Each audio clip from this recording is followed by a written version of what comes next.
We're live. Welcome everyone. It's a table talk. We got stuff coming up. It looks like they started a little early, so we're gonna see how things are in a moment.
Yo, Onyx, what's up?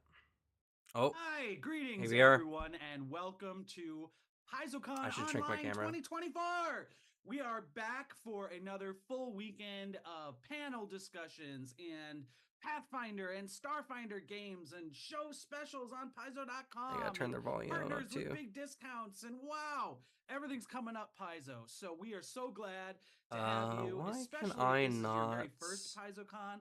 Welcome. It's a tradition we've been doing for over a decade now. Every year about this time, we get together It's to because I'm not celebrate Paizo actively and in the scene. Pathfinder and Starfinder and all of you who are such an important part of the Paizo family.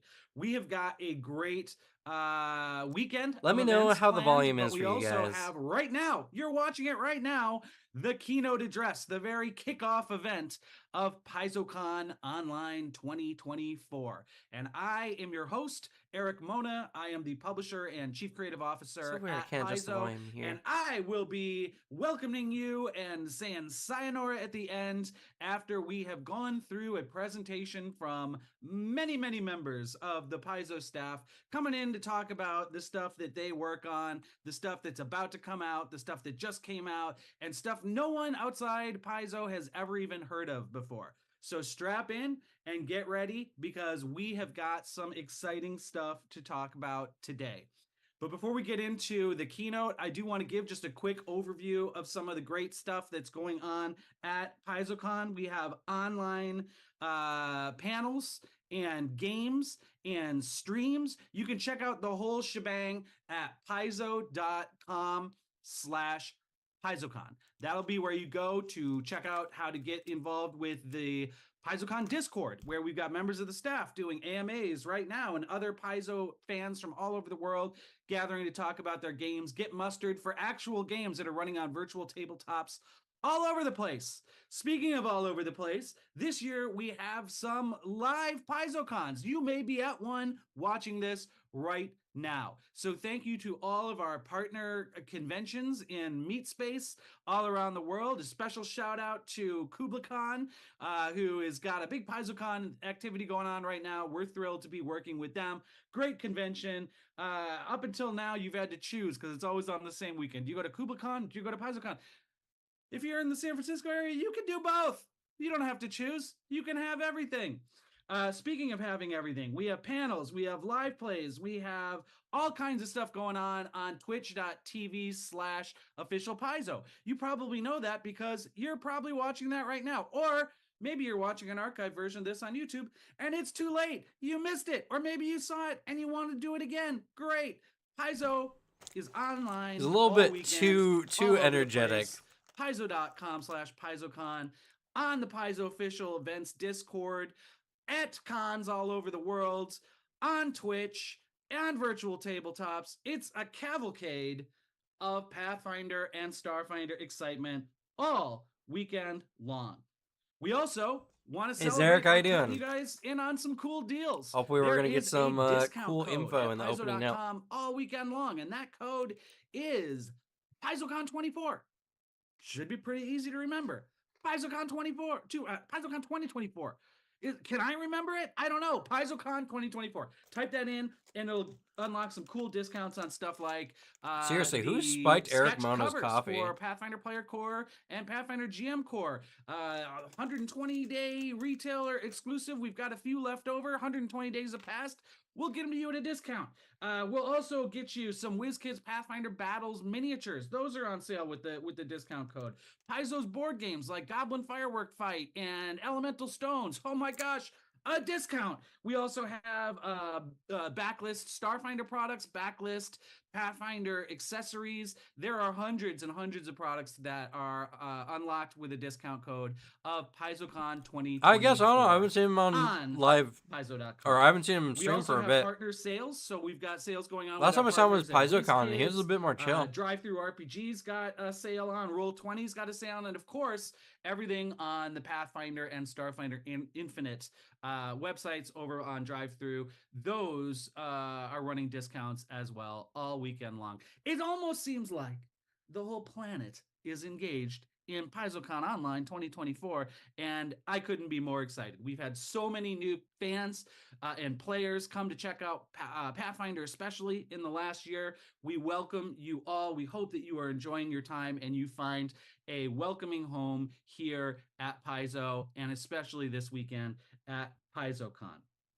I want to mention also that this year, PaizoCon is partnering with a great charity called Take This that focuses on mental health in gaming. And we have got a number of special Pathfinder Society and Starfinder Society boons that we're offering up in a charity auction exclusively this weekend. So you could check that out, get something special for your character, and do something special for the gaming community. Once again, your master key to everything going on this weekend at PaizoCon is paizo.com/PaizoCon.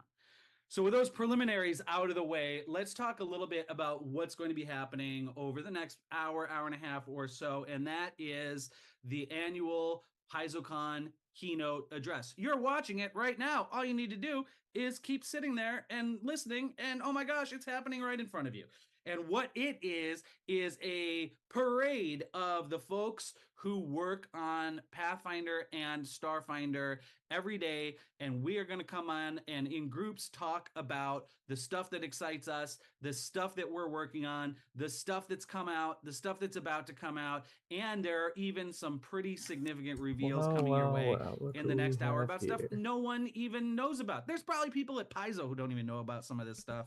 And they're hello, I'm also streaming. Blown away, I hope, because we've got some really cool stuff we want to share with you. We're going to start today with the Starfinder team. Well, originally I was coming on to chat with you, but then you weren't there for like 10 minutes. Starfinder Adventure Path. Yeah, because I have to go deal with dog stuff. The grand finale Starfinder First Edition Adventure Path coming out very, very soon. And now I'm done dealing with we've dog got the creative stuff, staff here to give you the lowdown on everything you need to know about Mechagon. After that, we'll talk about Starfinder. Currently watching the Paizo Keynote, which is how's that going? Starfinder just started, so edition. not anything yet, but I do know tests that you can get on that Paizo.com. at the very least, we're we bringing have Starfinder Second Edition in line. they're about to talk about all Pathfinder their stuff, Second and Edition's if I know very anything popular about rule set. So great things Paizo like people, the 3 action they're gonna economies, tell degrees of anything they success. can All in of those this things are this coming keynote. to Starfinder after So we're probably gonna get a lot of cool hints and become more popular over the last few years with Pathfinder Second Edition. Now they're going into the future with Starfinder. There's tons of details about that the Starfinder team is bursting at the seams to tell you all about. So we'll welcome them in. They'll give that whole presentation. It's going to be really rad. Then in comes the Pathfinder design team, and holy moly, do they have some cool stuff to reveal. We are on the precipice of the release of Player Core 2. That will be the final of the 4 remaster books that we kicked into production during that whole, I don't know if you heard about it, but there was a kerfuffle about the open game license about a year ago, and our team has been working like demons to try to get rid of some of that old legacy content that wasn't kind of stinking up the place, and to really make Pathfinder its own, and to make small refinements on the second edition rule set now that we've had it out for a few years. The response has been tremendous, and there are some really exciting things coming in Player Core 2, and the Pathfinder design team is super stoked to pull back the curtain and tell you all about it. We'll also go into a little additional detail about the current book, The Bell of the Ball, The Howl of the Wild. This book is in the process of coming out right now. It's got tons of new ancestries, tons of new rules for the wilderness and, All right. and creatures I got my food and in me. monsters. It's a rad I got a drink. book, and the team has a lot to Let's say do about this. it, and I can't wait to hear what they have to say. And then the team will go even further into the future and discuss a book from 2025. And that book is Battle Cry. It's got all kinds of stuff about combat, about war, about mass scale battles. It's going to be rad. And the key of that book are two character classes that are currently in playtest, the Commander and the Guardian. Ooh, and the mass team working on combat. Battle Cry is super That'll excited be to come fun. and talk about the development process for those classes, what else is maybe in store for that book. Lots to discuss, lots to reveal on the Pathfinder rules front. But Pathfinder's not just rules, y'all. Pathfinder is also the Lost Omens campaign setting, and we are right in the middle of one of the biggest expansions of Lost Omens lore that we have done since the birth of the setting way back in 2007. I'm talking, of course, about Tian Xia.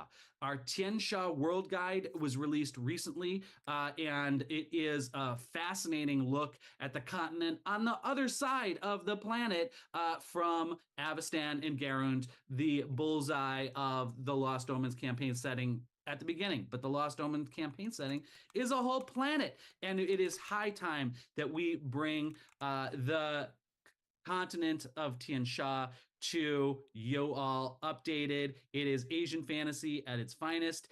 We are super excited I'm about it. hyped You've for that. seen the world. I hope it just came out. Yeah, the character but now guide you'll get to see all about the denizens, the is inhabitants, the super high. ancestries, The actual world guide cultures, part is the also very traditions, good. all in the Tian Xia character guide. And we've got the team here during the keynote to talk a little bit more I can't about wait for our that. Could not be more Wuxia excited about novels. Tian Xia. Yeah. Based Also, Armurum holy campaigns. campaign. moly, and I mean Yes. that literally, holy moly, there's a war of immortals brewing, y'all. The gods are going to war, and one of them What did I tell is you? They're dead. killing We just gods. revealed it's Gorham, the god of Oh. war. Well, oh my okay, God, actually, there's a you're war not wrong. after There the are death some of the god lesser of war. gods It's that are gonna be also being killed amazing. during It's this. going to cross over a ton of Pathfinder releases, including I can't believe adventure this. packs like Curtain Call or like Triumph of the Tusk.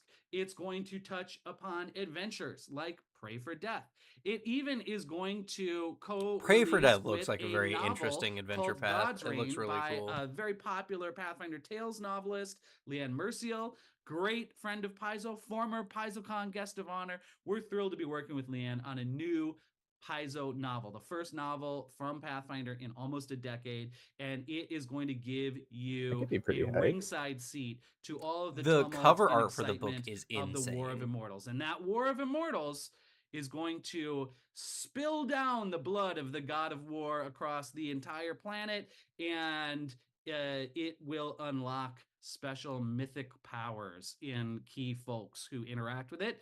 And that uncorks a whole new level of high octane play for Pathfinder. And the team is here to tell you all about War of Immortals, a Is that huge event in their the second half of explanation for like 2024, something we've been working exemplars, on or is since that like before the No, remaster. past And level we're just 20 super thrilled stuff? that it's finally not coming even out. past We level cannot 20. wait to tell It's you another about rule set War of similar Immortals. to like Then after that, free we've got the archetype. organized play team to come in, Only talk to you you get about Pathfinder things that make Society, your characters Starfinder Society, like how you can godlike. get involved That's in pretty an hype. evolving shared campaign with players and GMs all across the world at conventions, in game stores, in your homes, online. Everywhere you play, you can play in Pathfinder and Starfinder Society. We've got exciting new initiatives launching for both of those campaigns. The staff that works on it every day is here today in the keynote to tell you all about what is coming down the road. That's not all. I urge you, stick around, because after that, we have a big announcement. Like a big announcement. There's a big thing coming that we haven't talked about at all until right now. So stick through this, my friends. Enjoy the presentation and await a big announcement. And then I'll come back at the end and we'll say farewell. But for now, so confirm big announcement that they haven't spoken anything about. And get ready for Another video PaizoCon game Online incoming. 2024's keynote You have address, no idea how many starting people want with to the see Starfinder CRPG team second edition right Pathfinder. now. Well, thank you, Eric. Ooh. Hello. Hi everyone, how are you? Hi, I'm Well, good. you don't get to ask that. We're pre-recording this. So, hi everyone. My name's Thurston, and I am the managing creative director for Starfinder. And with me Now today don't I look like a fool? Jenny Jarzabski, senior developer for Starfinder. Hello everyone.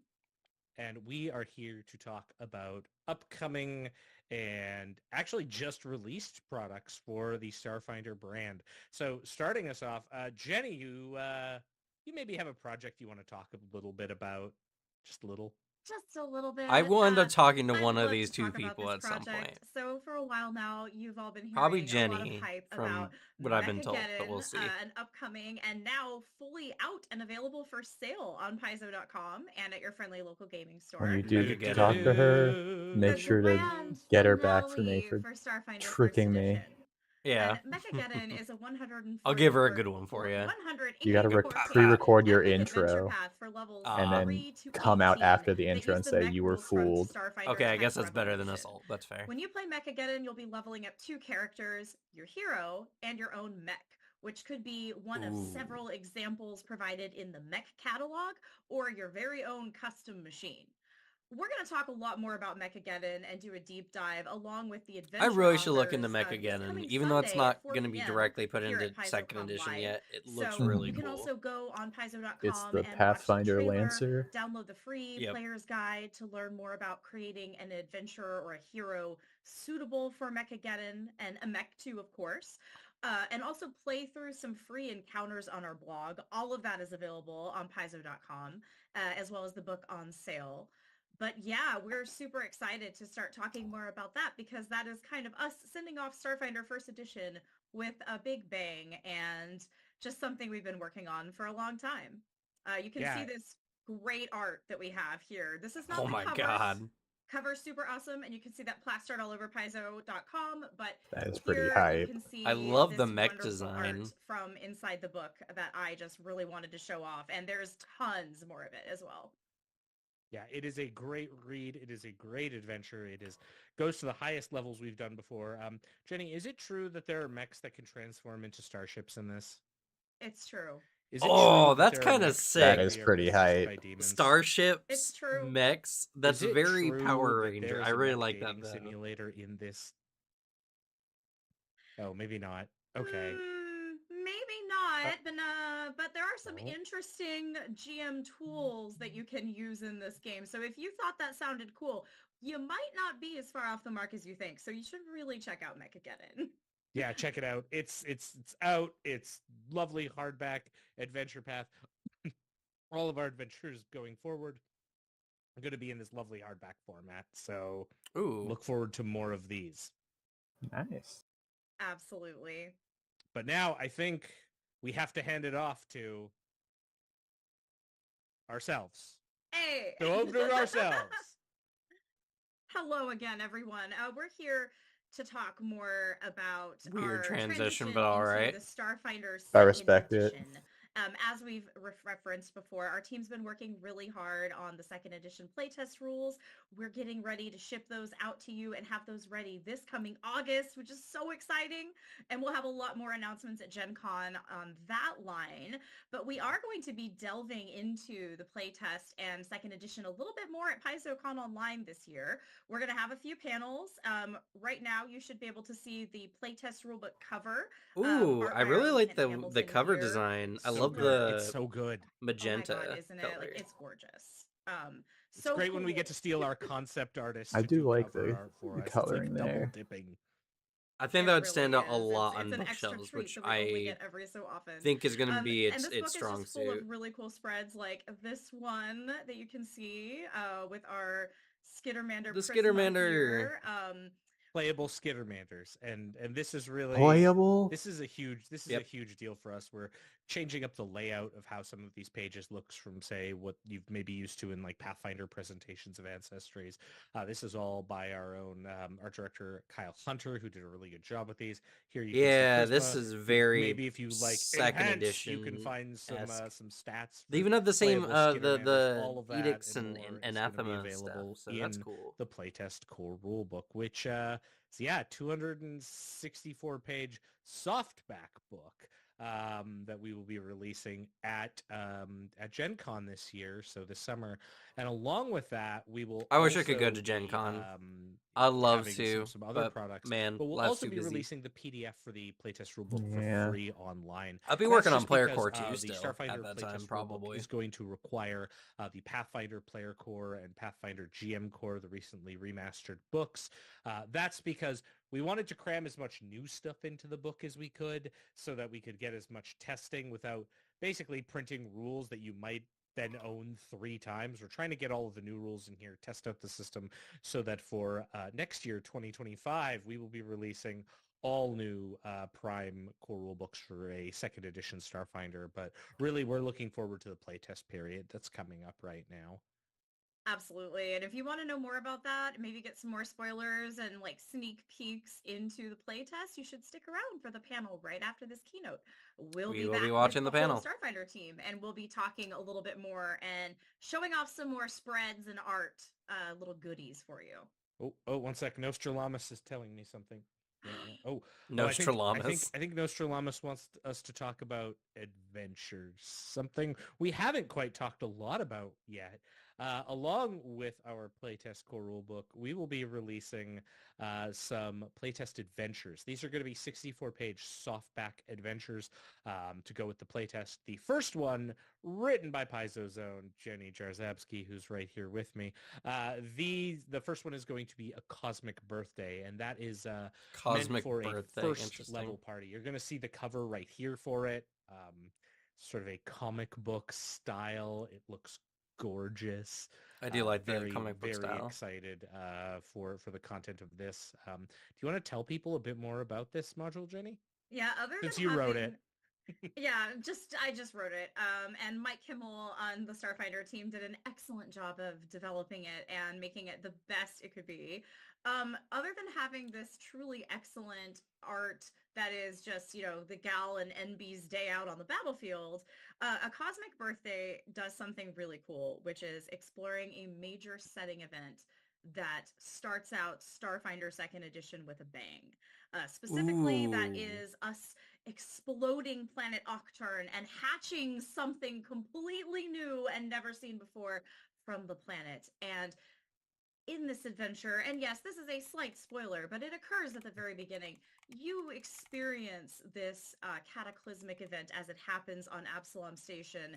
You and your party get to survive this event.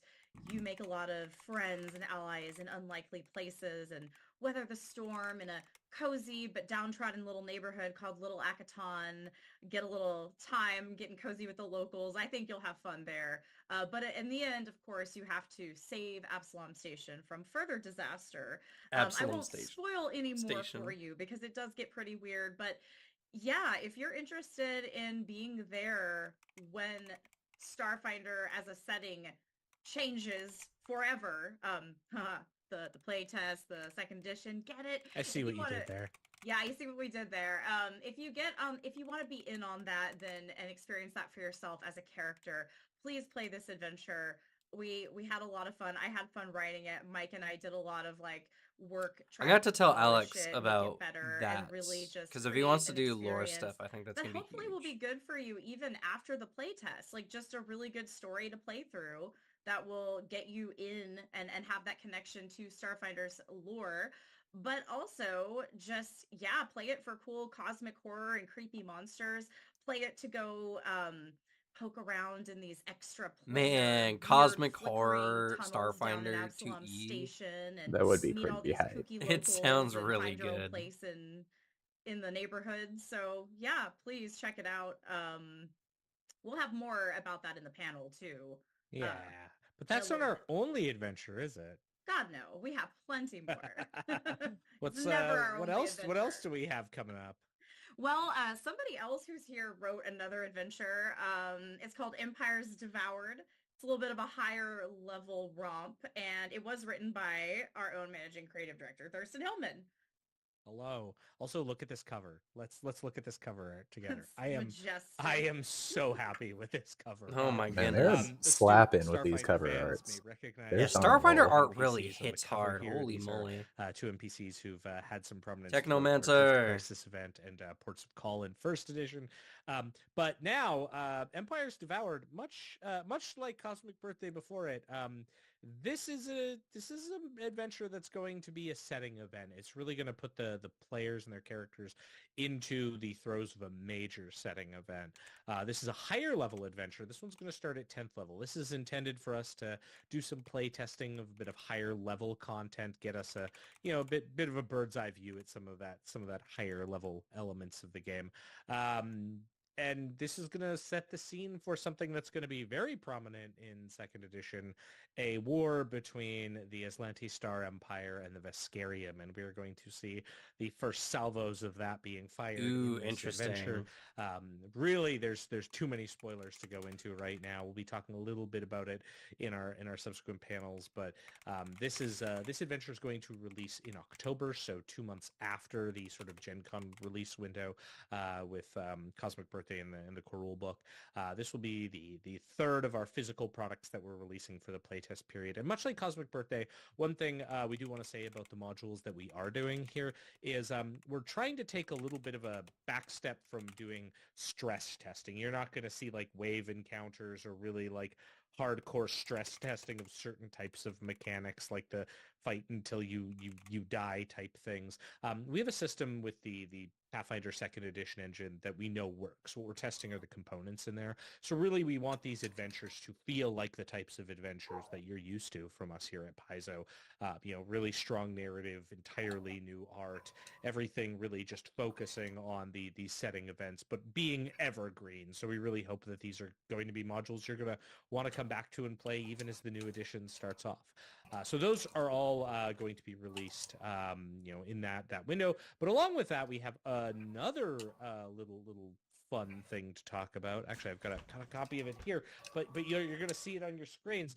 It's Second Contact. Oh boy, look at this. This is our free RPG Day product, Second Contact. So Second Contact. This is going to be a mini alien bestiary type book that's going to have all sorts of cool critters in it, all sorts of unique alien monsters. Okay, kind of cool. Throw into your campaigns. If you want ferrofluid oozes or glass serpents. Ferrofluid oozes. Interesting. Laser wolves as I hit the mute button in my own excitement. Also, a little glitch gremlin got involved. Actually, I was on the glitch gremlin page. See, this is me being like, I'm showing art secretly here because I've got one of these copies already. Might as well. Second Contact is going to be a perfect accessory for you to have for your games of Starfinder and your playtesting games of Starfinder 2nd Edition. And heck, if you're a Pathfinder player, there's even rules for a playable Squawks companion in there. So have fun with that. And that is one thing that's kind of actually kind of hype thinking about it now. So because of the rule similarities, a lot of monsters in the Starfinder V series are going to be compatible with Pathfinder. Second Edition, and this brave new era of compatibility. And vice We're versa. excited to talk more about it in That'll our be panels. hype. We're excited to talk. That's actually really smart because when you think about it, that means both games essentially have twice the size of the bestiary. These are going to be a new style of adventure designed around 2-hour playtime periods. We'll be releasing those as PDFs. We'll be talking a little bit more about those in the panel after this as well. There's a lot coming up. Certainly the playtest content, we've talked about it a lot here, but we also ask that everyone kind of follow through this journey with us, because at Gen Con, we're going to open up the floodgates. Gen Con is where you can hear from us next about all of this, and that is where we are going to be revealing the master plan and showing off a lot of what is to come for Starfinder. And we're also excited about the one bad thing about not going to Gen Con. Gen Con gets all this stuff, kind of stuff first. We hand it over to our next panelists. Yeah, just to say, you hit the nail on the head there, but all you first edition fans, join us Saturday at noon. So tomorrow, we're going to have a panel that talks a bit more about the transition from first edition to the playtest. and we might have a look at some special unreleased content just for you. So come see us for that. Just a bit. And of course, we want you on board with the playtest too. So come for Mechagon on Sunday, and we'll talk more about that. But other than that, that's it. I think we can hand it off. Nostralamus says that the Pathfinder rule spokes have some things to tell you about. So we're going to listen to Nostralamus and hand it on over to them. Thank you, Nostralamus. Bye, everyone. Hi there, everybody. I'm Jason Bullman, Director of Game Design at Paizo, and today I'm here to talk to you about the Pathfinder role-playing game Remaster project.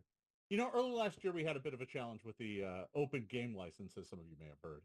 And as a result, we decided to... How's the volume for you guys? Can you hear him? License, the Orc license. A license that allows us to keep Pathfinder fresh and new for years to come. With that came a number of challenges. We needed to re-release the core of the game, and many of those books are on your shelf already right now. This time last year, we were just talking about them as a dream of what was about to come. Now they're almost all out. The Volume seems fine to me. GM Core and Monster Core are probably all sitting on your shelf right now. I went but and if you checked haven't for picked you. them up, you can get all of those at Paizo.com right now. You can get the hardcover, the PDF, the leatherette. Oh, so he looks like he's been seeing a little too much sun lately. All of those are out right now, except for the Monster Core Pocket, which is coming out soon. We also produced special Wayne Reynolds sketch covers. These are exclusive to retail, but only for a limited time. As of right now, Player Core and GM Core sketch cover versions are available at Paizo.com. But that's not all we've been doing over the past year. We have other books coming out as well. What happens when you don't have consistent about them. We're going to be talking about levels? Howl of the Wild, which just came out. You're going to hear about that a little bit later on in this keynote. Our next upcoming rulebook is Player Core 2, which rounds out a number of the core options for the game. This kind of completes the whole symphony of remaster. Okay, cool. We're going to hear some Player Core 2 news. August 1st, and you'll hear more about that Let's go. in just a second. But before I toss it over to Logan to chat about it, I want to show off a little bit from this book. So I'm going to show off an image from this book. This book is jam-packed with truly amazing new art. This piece right here features Korakai and Sione taking on some fire elementals. I'm really excited for some of the changes. Gotta say, the Starfinder art hit harder. From this book. The Oracle in particular got some fascinating changes. I'm wondering if poor Korakai here is suffering from the new curse-bound condition.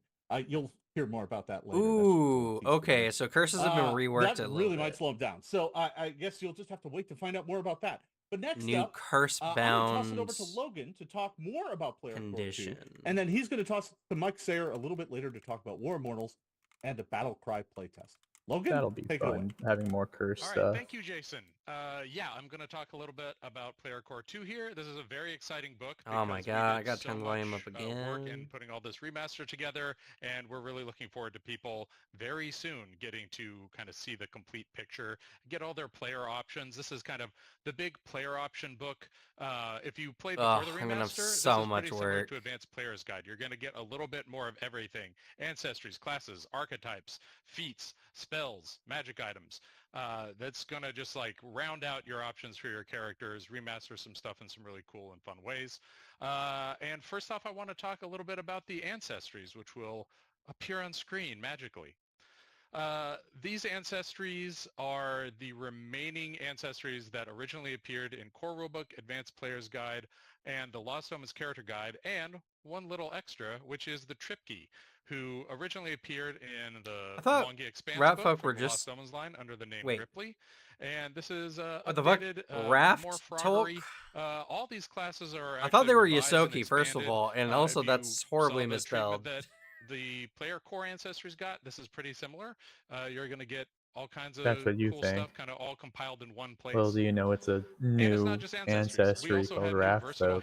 Yeah, Raftok. You're going to see the Dhampir, who are going to give you all your vampiric Arcane Dragon-Blooded. Duskwalker, that was from Advanced Player's Guide. Dragon-Blooded looks hype.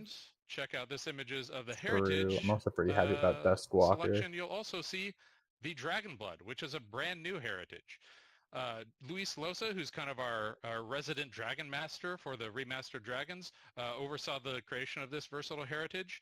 We're going to have a lot more to say about them in the Pathfinder Remaster. Luis has done some great stuff with Ancestry and stuff, so I think Dragonblooded is going to be goated. But I'm just going to say right now that one of the cool things about the Dragonblood heritage is that it's really flexible. Whatever dragon stuff you want, you can put in your character. Anything you don't want to have, you don't have to have. So it really covers just a really wide swath of different dragon-style characters. You can choose how dragony they look, whether they can breathe fire, whether they can fly. There's a bunch of cool dragon options, and you get to mix it exactly with the ingredients you want. So a little bit more of a tuned-in ancestry, there's maybe? There's a big chunk of this game that I'm really more excited about. fine-tuning? I'm waiting for him to shut up about these ancestries and talk about the classes. So there are 8 classes in Player Core 2. They are the Alchemist, the Barbarian, the Champion, Investigator, Monk, Oracle, Sorcerer, and Swashbuckler. And we have a nice, lovely picture of those right here as well. When the remaster came out, we did put up some errata that made a lot of classes playable with the remaster rules. That was kind of focused on giving you the tools you needed to keep playing your existing characters right away. But you'll find in Player Core 2, there's a lot more revision. We had a lot more time to kind of look into them, issue some improvements, restructure them. Really so extra revisions on top of what we got before during Player Core 1. Everything was on the table when we were doing this process. We made some pretty major changes with some of them that I think people are really going to love. The biggest ones to get changes were the Alchemist, the Champion, and as Jason hinted about a little bit ago, the Oracle. Every class got some cool changes, though. And once again, we'll talk a little more about those in the Remaster Project panel and give you some really good spoilers about those. Oh, Remaster Project if panel. You're oh, no. In Core 2 already, you can go to when is that? and order all those editions, the same slate that Jason was talking about, or go to your local store if you want that sketch cover. We really recommend that you talk to your store in advance and ask them to order one for you to make sure that, that you get it when the book releases. So once again, that panel is going to be Saturday at 1 p.m. Pacific time, and we're going to give you all that information. And Jason's not the only one who gets to give you a little treat and a little teaser, because I'm going to tell you at that panel, we're also going to be announcing an unannounced book that's going to be coming up and give you a few details on that. So be there if you want all that information. Now I'm going to throw it over to my God. Michael. They're announcing a new book during that panel. Some other stuff that's going on right now in the rulebook sphere. Thanks, everybody. Hey, I hope Michael you didn't Sayre, expect a break anytime soon. As Logan mentioned, I'm here to talk to you a little bit about where we've been and where we're going. It's Michael. As it regards playtests. Late last year, we did a playtest for War of Immortals, a book you'll be hearing about a little bit later in this keynote. Where we playtested the Animist and Exemplar classes. Check out this rad art from that book.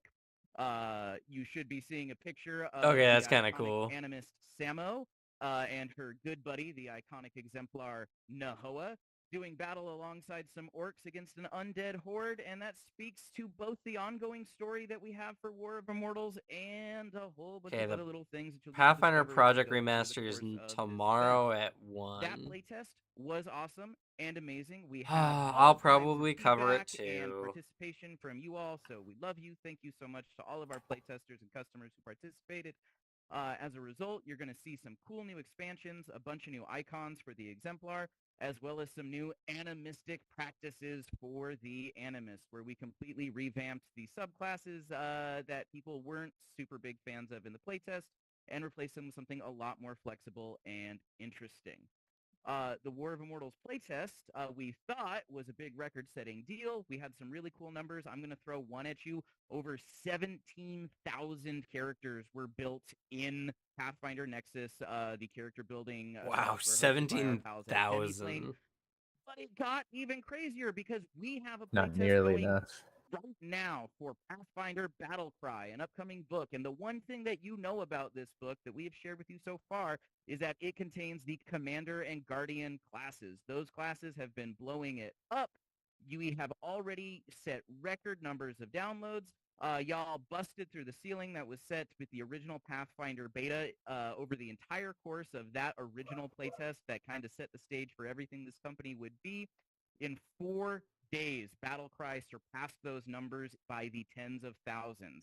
So By y'all the tens are of thousands. apparently It sounds like really Pathfinder's excited getting about bigger these and classes, bigger. and we've been really excited to hear everything that you have to say about them. As a result, we have made this one of the longest running playtests we've ever run outside of a full edition playtest. It's going all the way through June 21st, and we want you to get in, get playing, and tell us how they act at the All right, table. well, I guess I have One of the another exciting things stream about this tomorrow. long-running playtest is that right noon now to at 2. PaizoCon, there are all kinds of organized play games going, and you have the ability to try out the Commander Maybe and I Guardian might not do the live Starfinder one. and in action, and then tell us how they do. So make sure that you've gotten that It's a time at the transition table, step for you've done first the to fun second, things, but you've seen everything that we have to offer and everything that there is to do. I have and to do then the go to remaster one at least. paizo.com/Pathfinder Playtest, access our survey, and tell us what you thought we could do better, what you loved, what you didn't love. And in about a year and some change, next Gen Con, you'll get to see how we interpreted all that data and how we took the things that you loved and made them even better, and how we took the things that you hate and made them kind of disappear and go away, hopefully. All right. That's all I've got to tell you. We're going to, like I said, we're going to pick up more about War of Immortals later in the keynote here, so this won't be the last time you see my smiling face. But for now, I'm going to go ahead and I'm going to toss the mic to my good friend James Case and his partner Simone so they can tell you about some other cool projects that we're working on. James Case. Hi everyone, I'm James Case, God, the Senior volume. Designer at Paizo, working on the Rules and Lore team, and I'm here with you all today to talk about Howl of the Wild, and joining me here is... Hi, I'm Simone. I'm one of the senior editors here at Paizo, and I was one of the edit leads and one of the authors on Howl of the Wild. Yeah, so Howl of the Wild which has just come out a couple days ago, is our newest book, and following it's a good book, but man, am I books, tired of like Howl of the Book Wild of the stuff Dead, already. The Undead, or how Rage of Elements had a lot of elementals in it. Howl of the been Wild is banging our out big book stuff all left and about right. animals, beasts, and the natural world. It's a little bit of a scientific journal. It's a little bit of an adventure story. It's got a little bit of everything. Simone, what can you tell us about kind of the story of this book as it all kind of comes together? Yeah, so of course we have a lot of stat blocks in here for you all, but we've also kind of framed the book through the lens of an Uruxi or lizard folk naturalist named Barenthet. He is exploring the world on a scientific expedition in search of the legendary wardens of the wild, which are supposedly mythological creatures that he grew up hearing tales about as a child. And he puts together an eclectic crew and gets a fantastic airship and heads out across Galarian. So we really wanted to kind of infuse all of the stat blocks and data that you're getting with some of his childlike wonder as he's making new discoveries and bringing you along for the ride. And you can see some of this on this lovely cover here by Wayne Reynolds. You can see Barenthet hanging on for dear life to the side of the airship Zoetrope, along with Triclea, who is the research scribe for the expedition, and Tolero, who's the scout. And you may notice that Triclea is a Minotaur and Tolero is a Centaur. Howl of the Wild has a number of monsters in it, but it also comes with 6 brand new ancestries. These are the Minotaurs, which are big and strong, Centaurs, which are swift, the Athamarus, which are a fish-like people who have coral, eels, that sort of thing, Merfolk, who have all manner of magical abilities, from siren songs to controlling the waves and water, Awakened Animals, which lets you play as really kind of almost anything from tiny to large size, and a number. If anyone wants to see any of this content, I have it on the channel. I have most of the ancestries at this point. Who are an insect-like people who feast on magic and who have just kind of come up from the earth through the surface. So each member of the crew in this book represents one of these ancestries. So, you're not just getting to see kind of what their abilities are, but you're also getting to know them through the lens of this sort of found family we go around Galarian with. Simone, do you have any of the crew members who you kind of like to... I know Barenthet's kind of our son. Our son, yeah. What about the crew? Gosh, I definitely cannot pick a favorite. Everyone did a really fantastic job. One of the things that I like a lot about it is, like you were saying, James, not just the kind of intro to the ancestries, but these specific individuals as well. We talk about them, we introduce them in the beginning, but you're going to see like little bits of writing and personalization from them throughout, including in the bestiary section of the book. So you'll be reading about one monster, and you'll see that Grafu, the Athamaru chef on board the Zoetrope, suggests if you happen to defeat one of these monsters, perhaps steaming it and eating it with lemon. So I definitely don't have a favorite crew member. I think they're all terrific. I know we've had several people express their love for Dr. Palm, the Awakened Badger, but they're really all favorites. We can see an image of Baron Thet and Dr. Palm and Cherry Clea here. This is, I think, the opener to the monster section, and we can see Baron Thet getting into a little bit of trouble here. So this is, this book has a lot of creatures in it. We have both expansions of classic monsters, minotaurs, hydras, that sort of thing, as well as a bunch of totally new ones. I know one monster that I really like in this book is the concert frog.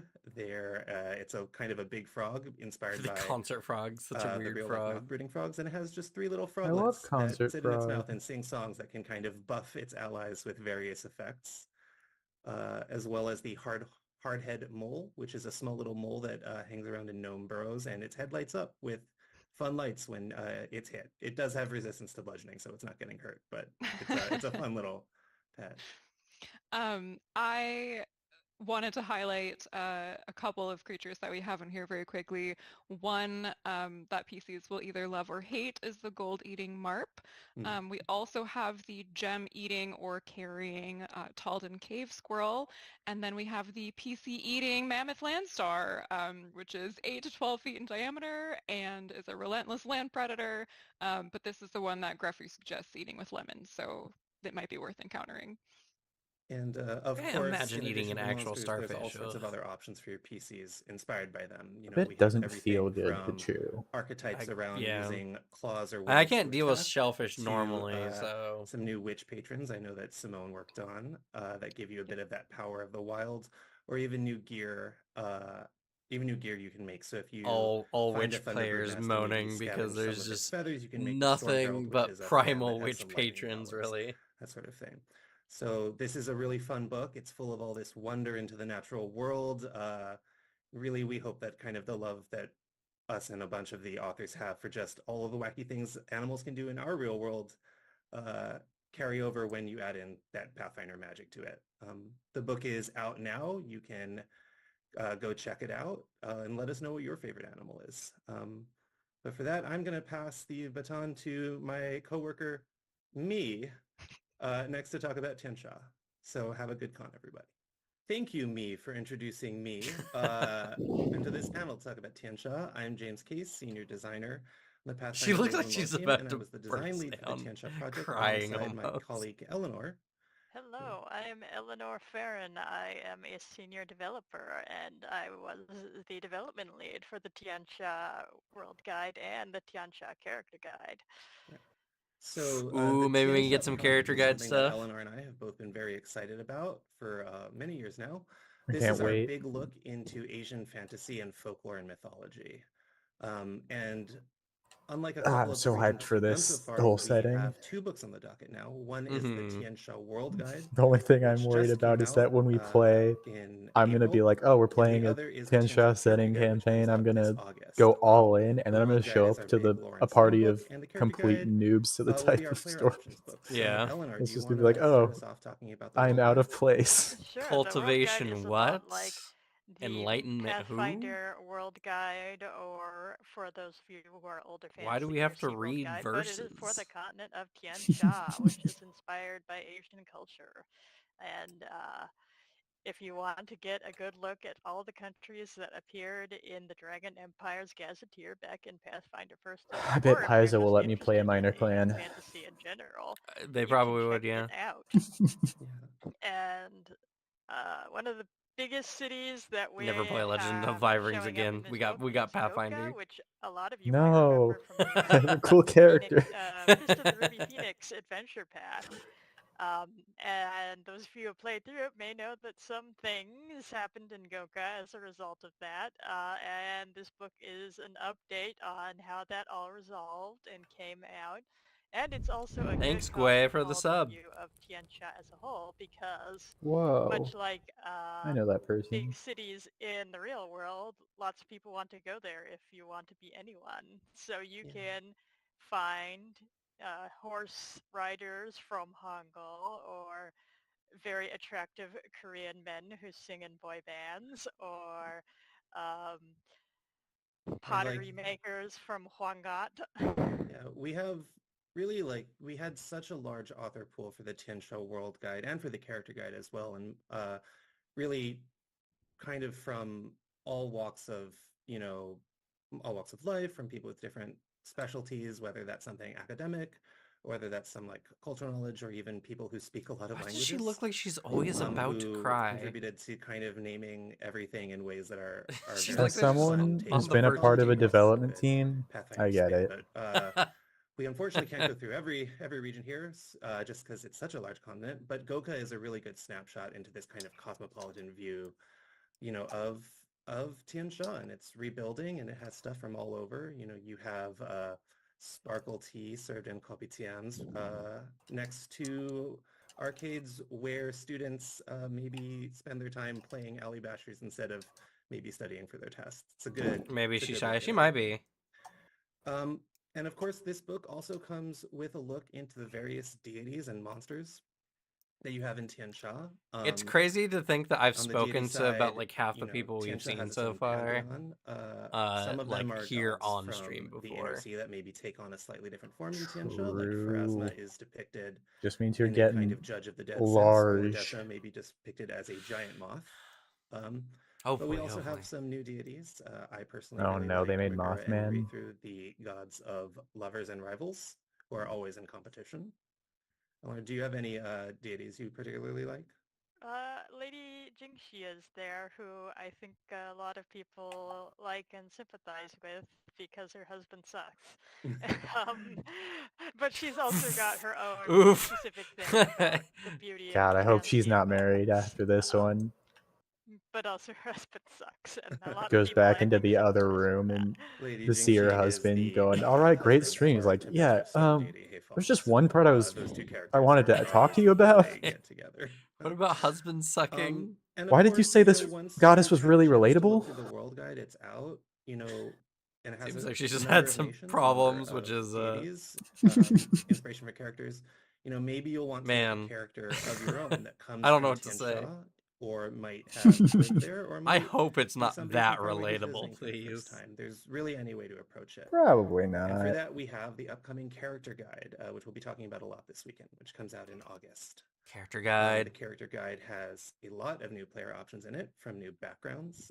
I personally like the professional letter writer background. I think that's a fun one.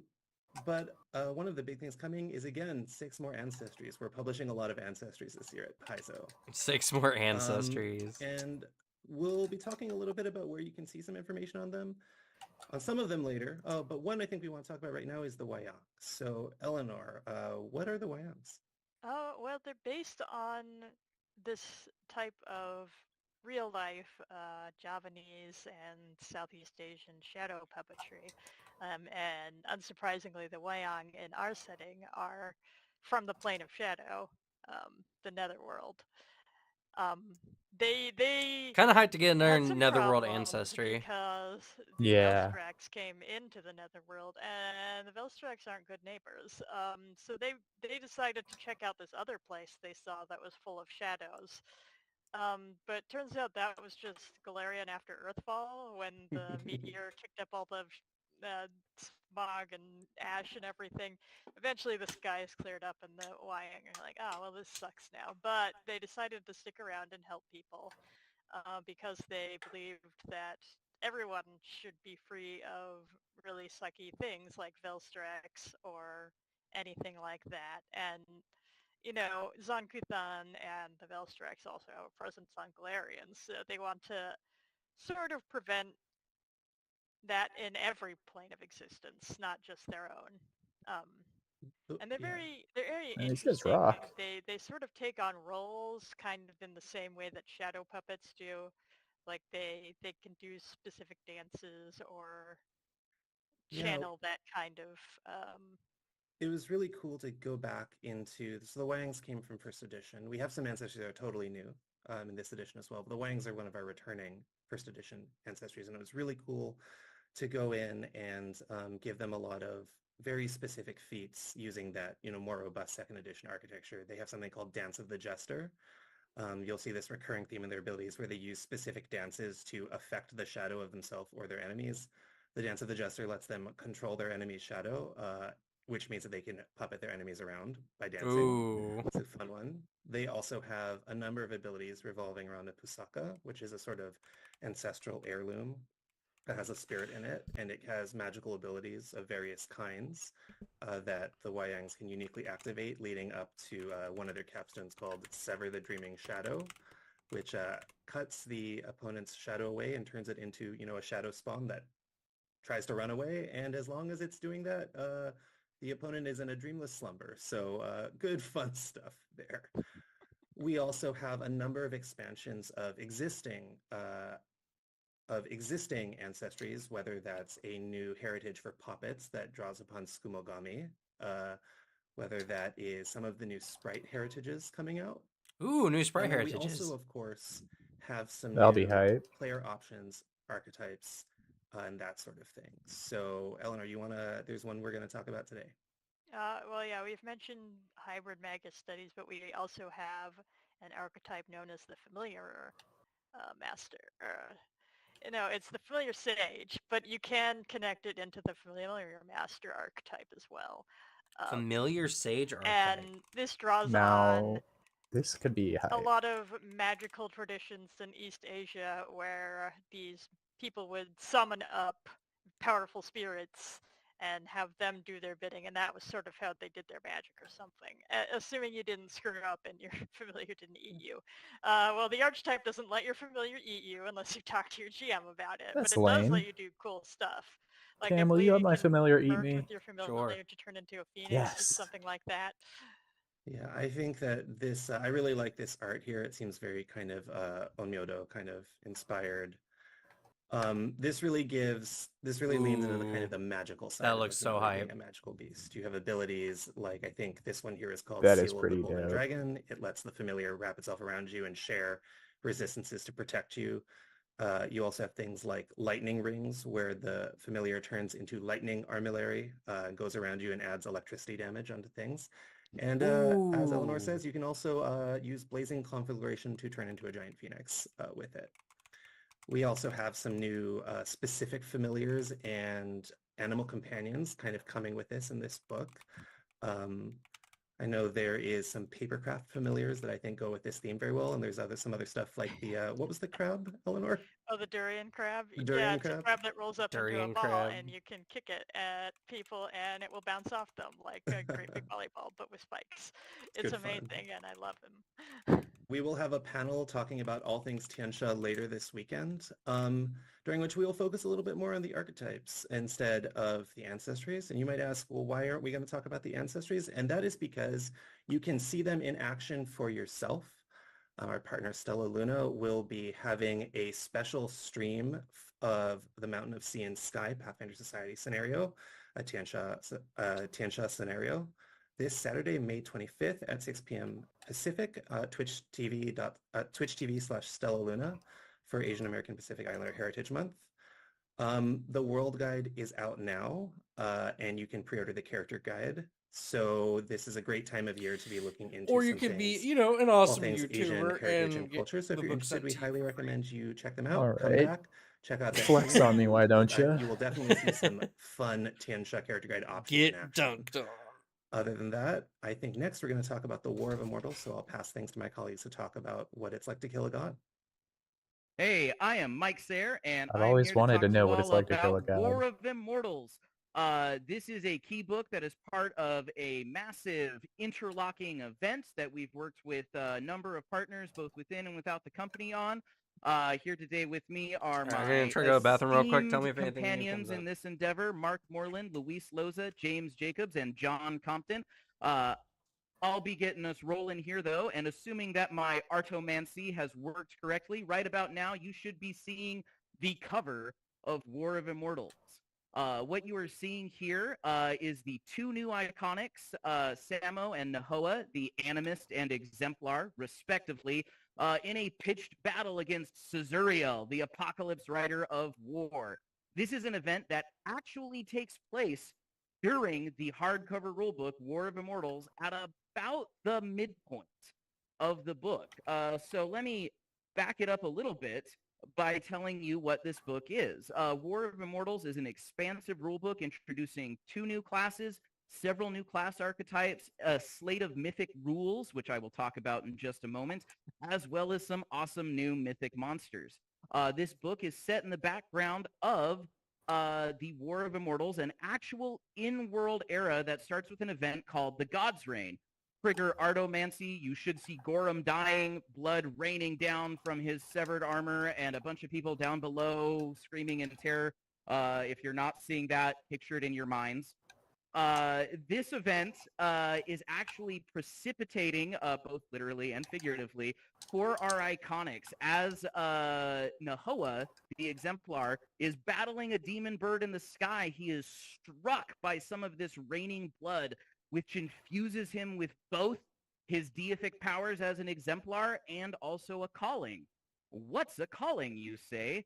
Well, I mentioned that we're going to be talking about mythic rules, and that is the foundation of those rules that you will find in this book. Every character gains a calling, and mythic rules work something like the free archetype rules. If you're familiar with those, you'll find these pretty easy to deploy.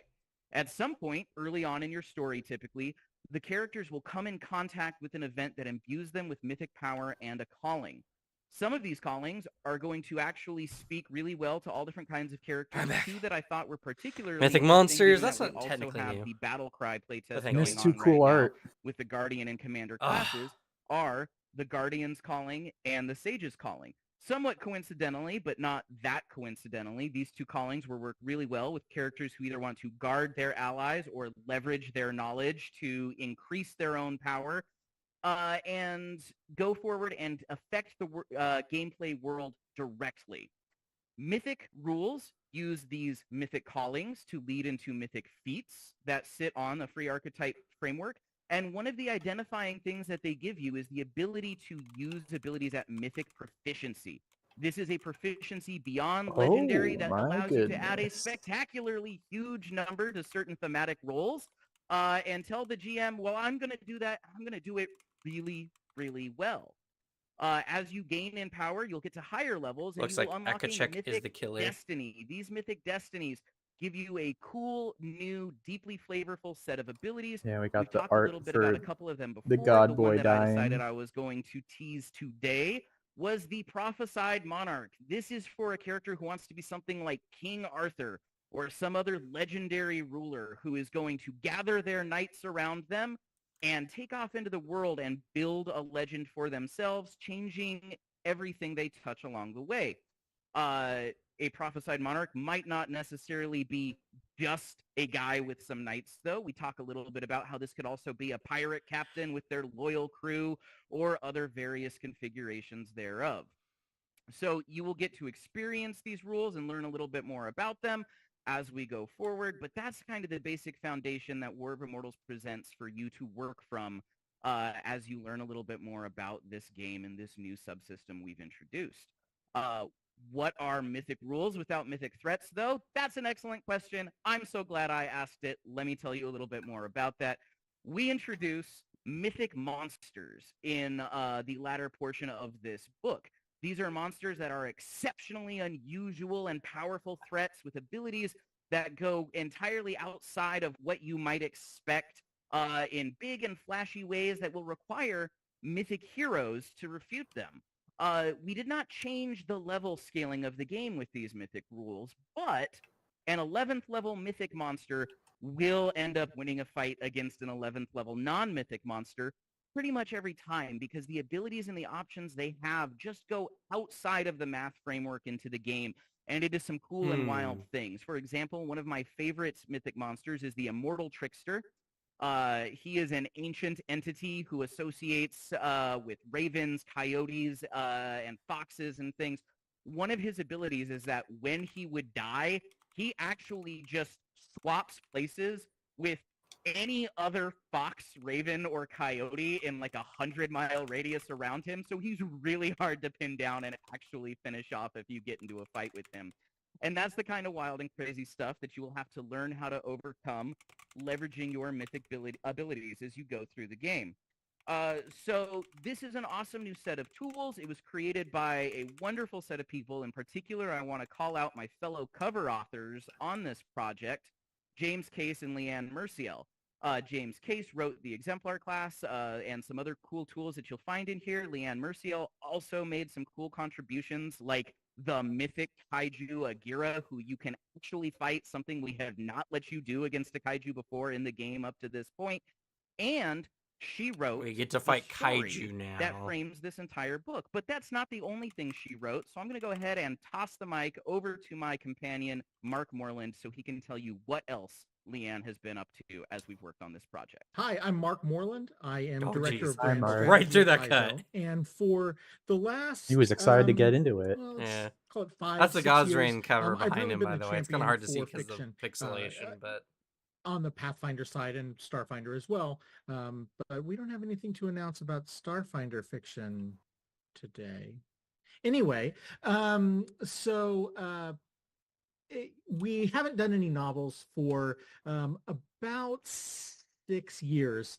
he's using an when AI app our that cuts him deal out with, for the purpose of our partnership with green Tor, screening. It just makes it was look like not he has a renewed. weird And, brown bubble on his we've head. had people asking for fiction from us for a long time. Well, among the best authors to have written Pathfinder Tales fiction for us a decade ago was Leanne Merciel. So when I learned that Michael and the rules team had tapped Leanne Starfinder to write fiction story coming out for in such the a huge future, event, maybe. and given that Jim Butler, Paizo's president, tasked me and Eric Mona with putting a Pathfinder novel on the schedule for 2024. Wasn't that the novel they were talking about earlier? No. God's Reign. This one the story is in novel for form Pathfinder. that Starfinder she started getting one in later. the War of Immortals hardcover. Now, to be clear, the novel that she's written for us takes place in the larger War of Immortals framework event, but it does not require you to have read the War of Immortals and vice versa. Her novel is called God's Reign. The cover of that novel is behind me here. You can see our iconic cleric, Kyra, and her wife, the iconic rogue Mauriciel, here fighting a big old monster. Well, that monster is Varix That Was. Varix That Was is a new spawn of Robogug, who basically came to power around the same time that all of this God's Reign stuff was happening. The Varix is a name you might recognize as being an orc god. Well, Varix isn't an orc god anymore. That's Varix now. And among the other threats that our iconic heroes, as well as Amiri, the iconic barbarian, and Ezrin, the iconic wizard, are going to have to deal with, is this new spawn of Robogug and a god dying and raining god stuff down upon the world. Sure would upset the balance of power. And if there were a god that happened to be imprisoned in the middle of the planet and a piece of that god stuff happened to hit a weak spot in that prison, oh no, boy, it sure would be convenient for him to try and escape. And Robogug's trying to escape. That's several insane. of the members of the iconic adventuring party, I'm not I going won't to say let who, him do receive mythic unless power. Make a character that one worships from the him, God's then Reign and I one will. from someone else. And they have to use that to basically prevent the end of the world. This is a change of pace from what we used to do with the novels, which were to have the authors create their own characters and tell relatively small scale stories that didn't change the status quo of the setting when they were done. That was done in part so that players of the game never felt like their game or their actions were being counteracted or superseded by a work of fiction that they took no part in. but a lot of the feedback we heard was that people wanted the setting to change as a result of the actions of the stories they were reading. This large-scale event where gods are already dying, that's not happening because there's a novel. Presented the perfect opportunity for us to tell large-scale stories where if you don't read the novel, your game still makes sense if you're playing in the larger continuity of the setting. Yeah, I don't know. If you want more, it sounds like for the novels will affect some things, but just not in any major way. Or what's it like to because they're trying to have their cake and eat it too. They're being like, the novels will affect things, but if you don't read them, you don't need to worry about it. God's Reign. God's Reign will be coming out in November. It will be accompanied by. It's going to be like cherry on top if you do read it. Prologue. You're like, oh, that's cool. I know that from the novel I read. Yeah, those which is kind of cool. Collected God's Reign Prophecies by Aaron Roberts, which will contain new material that did not appear on the Paizo blog, as well as Before the God's Reign, which is a collection of existing as well as new material featuring the 4 iconics in the book that will allow new readers to familiarize themselves with them, with their past exploits, with the setting in the lead up to the God's Reign novel itself. God's Reign is about 300 pages. We're just shipping the advanced reader copies to reviewers. They've probably already gone out by the time this video will go live. Let's hope that it does. And it's, if I say so myself, I think Leanne's best work. And so fans of her past stuff are really going to love it. I think new people, new readers are going to I wish I had find the both patience to read anymore. My brain has been ruined. Point to the setting of Pathfinder, the War of Immortals event, and to, it would be kind of interesting to read into this one. This one does look actually genuinely interesting. Be sure to check that out in November. You can pre-order it now on Paizo.com, and it will be available in hardcover, in ebook, as well as audiobook, and the pre-order options for those digital versions will be coming down the road. So be sure to check that out, and I'm now going to pass it to James, who has some things to say about some adventures or some stories in which your characters can be the protagonists instead of the iconic characters. Hey there, PaizoCon. I'm James Jacobs. I'm the narrative creative director for Pathfinder, and I'm coming to you live from a really tall chair outside of the town of Sandpoint. We've got a lot of fun adventures coming out this year. 7 Noobs for Sandpoint's already out. We're in the middle of the Wardens of Wildwood adventure path. That is a tall chair. But we're here to also talk about adventures weird. that are still coming out and how they tie I in know. specifically to the War of Immortals storyline. Yeah, they had to do it for It's camera always tricky purposes, to talk though. about adventures without spoiling things, so I'm going to try to keep things pretty spoiler free, but there'll be a little bit of that in here. I'll try to keep them as minimal as possible. First of all, our standalone adventure line going forward is now going to be always a 128-page hardcover adventure. So we're going to have a lot of room to tell all sorts of really fun standalone stories. I'm very excited for the new stories, even though we don't use APs, or at least I don't. Key points in an adventuring the fact that they're all coming out, they're all going to be big, and they're all going to be other types of experiments that we can't really do as well in a all going to be hardcover. And for super example, cool. our first standalone adventure coming out later this year is a adventure called Pray for Death. Here's a cover of this upcoming adventure. It's by Vanessa Hoskins. This is a good example of something we probably wouldn't do that. Yeah, that's pretty hype. It's an adventure path. Look at the in this adventure thing coming out underneath them. him. Characters. You're playing Red Mantis assassins. There's like to be specific. legs coming out under the ground to grab sort of a the Magus. It seemed like I forget his name. Things are going on involving the Red Mantis assassins, and you've got to navigate all of this stuff going on, and it's for pretty high level characters. You'll end up at the end of this, I think, 18th level. So it'll start at about 14th level, I think it is. It's been there's been a lot of stuff going on. But in this adventure, you're going to be going through different parts of the world on these missions.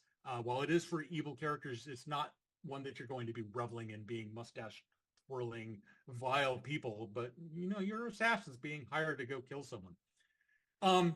So one of the things that's really exciting about this adventure that I'm kind of nervous about saying this, but we're just going to rip the Band-Aid off. We've mentioned before when we said that Gorham is the god that dies and kicks off the events of God's Reign and War of Immortals. Well, that happens on screen in this adventure.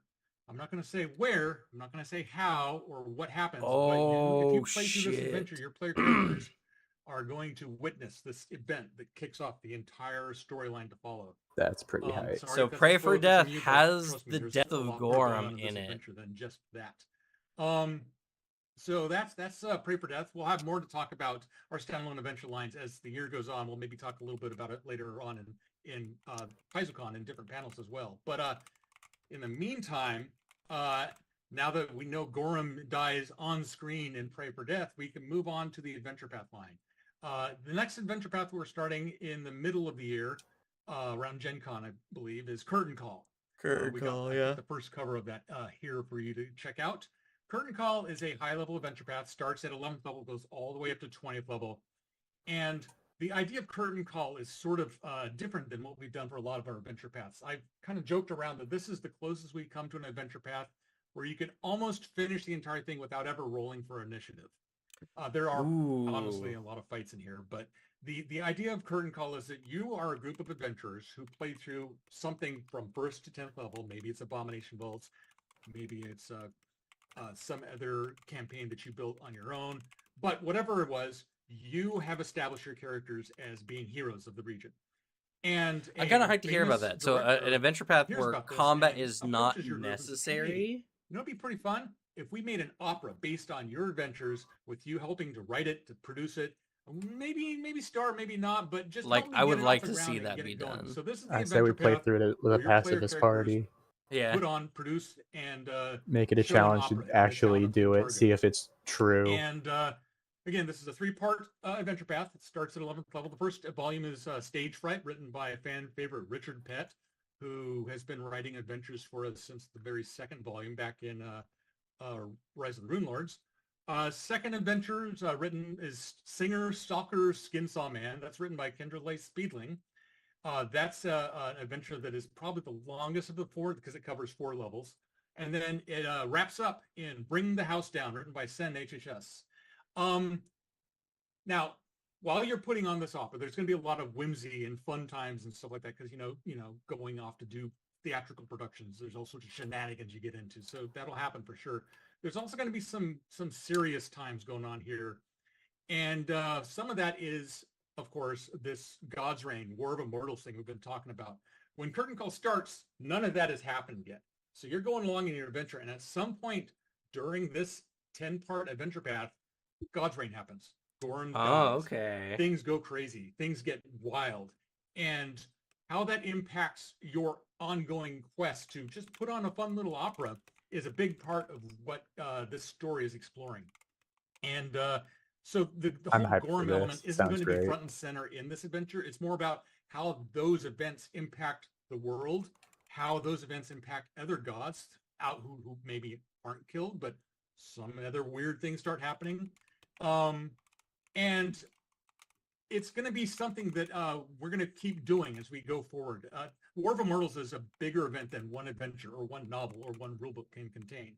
We're going to continue doing these sorts of things, exploring the ramifications of this whole event in several books going forward, and including several adventures. And speaking of that, interesting. I mean, I kind of guessed that already, but it confirmed more information. God's Reign is going to be like the big ongoing event. Take it away, John.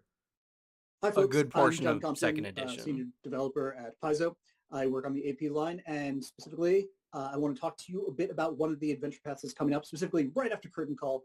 We're going to be doing Triumph of the Tusk. This is a very Triumph of the Tusk will be an interesting one as well. Path.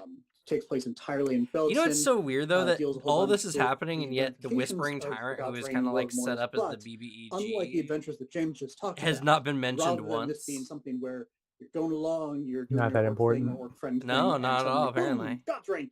This is more of an aftermath sort of moment. So, a couple weeks, couple months earlier, the God's Reigns happened. War of Immortals has really been at its peak. And now Belkzen is dealing with some of the fallout. This is pretty relevant because the War of Immortals, like, kind of sad if only Gorham were going to die, but we have It'd be sad if only Gorham died. A lot of god maiming and all that good stuff. So, I said they were killing more gods. Belkzen, be a shame if like well, half they're of it were to killing get some of the orc completely gods bonked over the head and or replaced with some other characters. And that may or may not be exactly what just happened. So Belkzen is going through a lot of soul searching, sometimes literally, as they figure out. I wonder if Razmir is going to do anything during this is for us now that roughly half of our pantheon has exploded in some illustrious fashion.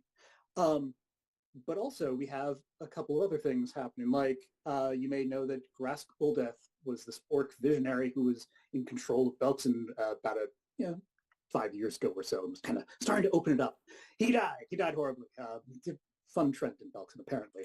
And his successor, Ardex the Whitehair, has stepped in this Lost Omens era of campaign setting production we have, and has kind of continued that policy. And he's trying his best to open up Belkzen to the wider world and say, like, it's open for business. Like, come here. Vacation destination, who even knows? But he's trying to make it into something more, and he's doing that by inviting dignitaries from all across Avestan and the setting as we know it. Unfortunately, most people are not exactly excited to go to Belkzen, no matter how nice they claim orcs are these days. So instead, they're sending you, the PCs. The PCs are basically minor dignitaries or fortune seekers who are representing various foreign interests and saying, like, you're the sacrificial lambs, you go forth. Tell us if Belkzen's nice, or send back your body, who knows? And so one of the themes that you're going to see in this adventure pack of 3 volumes is that you start off being a little coddled, a little protected, because you are a valuable commodity to Ardex the Whitehair. Your continued survival and happiness is important to his political ambitions. But as you go through the adventure path, you're going to find that more and more autonomy, responsibility, and just exciting, action-packed possibilities. It's just because of the lighting, but it looks like he has just a little bit of a milk stash. So when I was sending this adventure outline out to the authors, it came with a preamble that had 3 different headings. Someone's real judgmental today. Orcs. And so basically, I'm just making observations. Like, hey, orcs! This is an orc forward adventure path. Let's go have some fun. Orcs? Wait a second, aren't those like the guys that we kind of roll initiatives whenever we encounter them? Aren't there like decades upon decades of tabletop RPG tradition of fighting anything that has green skin? Well, we kind of turned that up on its head a little bit with goblins, so why not orcs as well? We're going to be showing off all the camaraderie, competition, philosophy, and physicality of orc culture. We're also going to be showing off tomorrow a bit of concept art that we've done internally in order to really revisit and explore orc culture and visuals. And this is, let's remember that Belkzen in first edition was presented as a very chaotic, evil-oriented location. You're going to find that it's a little bit less unholy these days, but even so, this is an adventure path that does accommodate a wide range of moral compasses. So if you want to be playing heroes, fantastic. If you want to play a little bit more edgy and violent, that's also fine. We have adventure paths for that. So just to kind of summarize a little bit, you got the flood truce, which is when all the rains come in. I'm kind of interested to see. I guarantee grand safari diplomacy. This AP is going to have some interesting. It's all a matter of what kind of poo that is and what happens. I bet. In fact, and that is going to involve a whole bunch of stuff that might be tied into, for example, the Gravelands to the south, the complete destruction of a big part of the Pantheon. So when you combine undead with oh no, we don't have as many gods looking out for us. I do know the orcs also get a really cool god coming up. But really, a lot of this story. I forget her name, but she's like a fire orc god. It's kind of cool. And we're going to be highlighting a lot of the current and future orc pantheon changes in one of our upcoming books, Divine Mysteries, which is going to be presented in just a moment by Luis Loza. But before I sign off, I want to let people know that tomorrow at 10 a.m., James Jacobs and I, as well as a couple of colleagues, are going to be on an Adventure Path panel where we'll be showing off that concept art and announcing the first AP of 2025. One other thing before I send things over to Luis, I also want to make sure that I'm letting people know about what these titles and authors are. We have first The Resurrection Flood by Brian Duckwitz. We have Hoof, Cinder, and Storm by David Schwartz and Shay Snow. And then finally, we have Destroyer's Doom by Kendra Lee Speedling. This is an adventure path that will take you from levels 3 to 11. Thanks, John. Hi, everyone. I'm Luis Loza, creative director for the rules and lore side of this Pathfinder person looks Quest. familiar. It's almost like they as were John on mentioned, stream. There's some changes coming last to the week. Orc Pantheon. If you want to learn a little bit more about what's going on with that, I think you could check out probably this wonderful book here, Divine Mysteries, Lost Oven's Divine Mysteries, featuring our new core god stepping into Gotta that flex empty on me slot every that chance you get, huh? I you know, get it. just I kind of don't have unfortunately got opened followers. up recently. That's No Erasmi clout. hanging out with Yavali. It's the all little about you, voice actor Booter. who I'm wrote talking this to the whole book. audience. Everything's about you know, me. The setting is being presented as a writing by her, but this book is our update to I refuse to everything believe gods otherwise. related. If you had a favorite god in second edition so far, this book will get you up to date on what they're doing, or at the very least get you their updated remastered stat block, and be If the Arndhot kind of isn't in central this source book, for all things divine they're liars. going forward from here. So if you liked our previous take on this kind of thing, Lost Omens, Gods, and Magic, this book covers all of the core deities that were presented there, plus, you know, newly placed Erasmi with expanded lore entries, remastered entries, a lot of lore information and cool artwork and extra little tidbits here and there for you. It also updates a lot of the other gods that we mentioned, like Apsu and Kazutal, Nocticula, Xiphis. Those are gods that we've had in the past before. But it also presents a lot of new deities in this book, some never before seen, like Atrogony, the god of curiosity, manifestation, familiars, and witches, or Genzeri, the god of battlefields, modernization, negotiation, and tactics, or even something a little chiller, something like Izuyaku, the god of balance, strength, health, and hot springs. There's a lot to be seen here, and there's been a lot of categories of gods, a lot of shakeups and stuff. So we wanted to go back and also look at some of the groupings of gods that we've had in the past. Things like our demon lords and imperial lords, monitored demigods, those are all presented here again.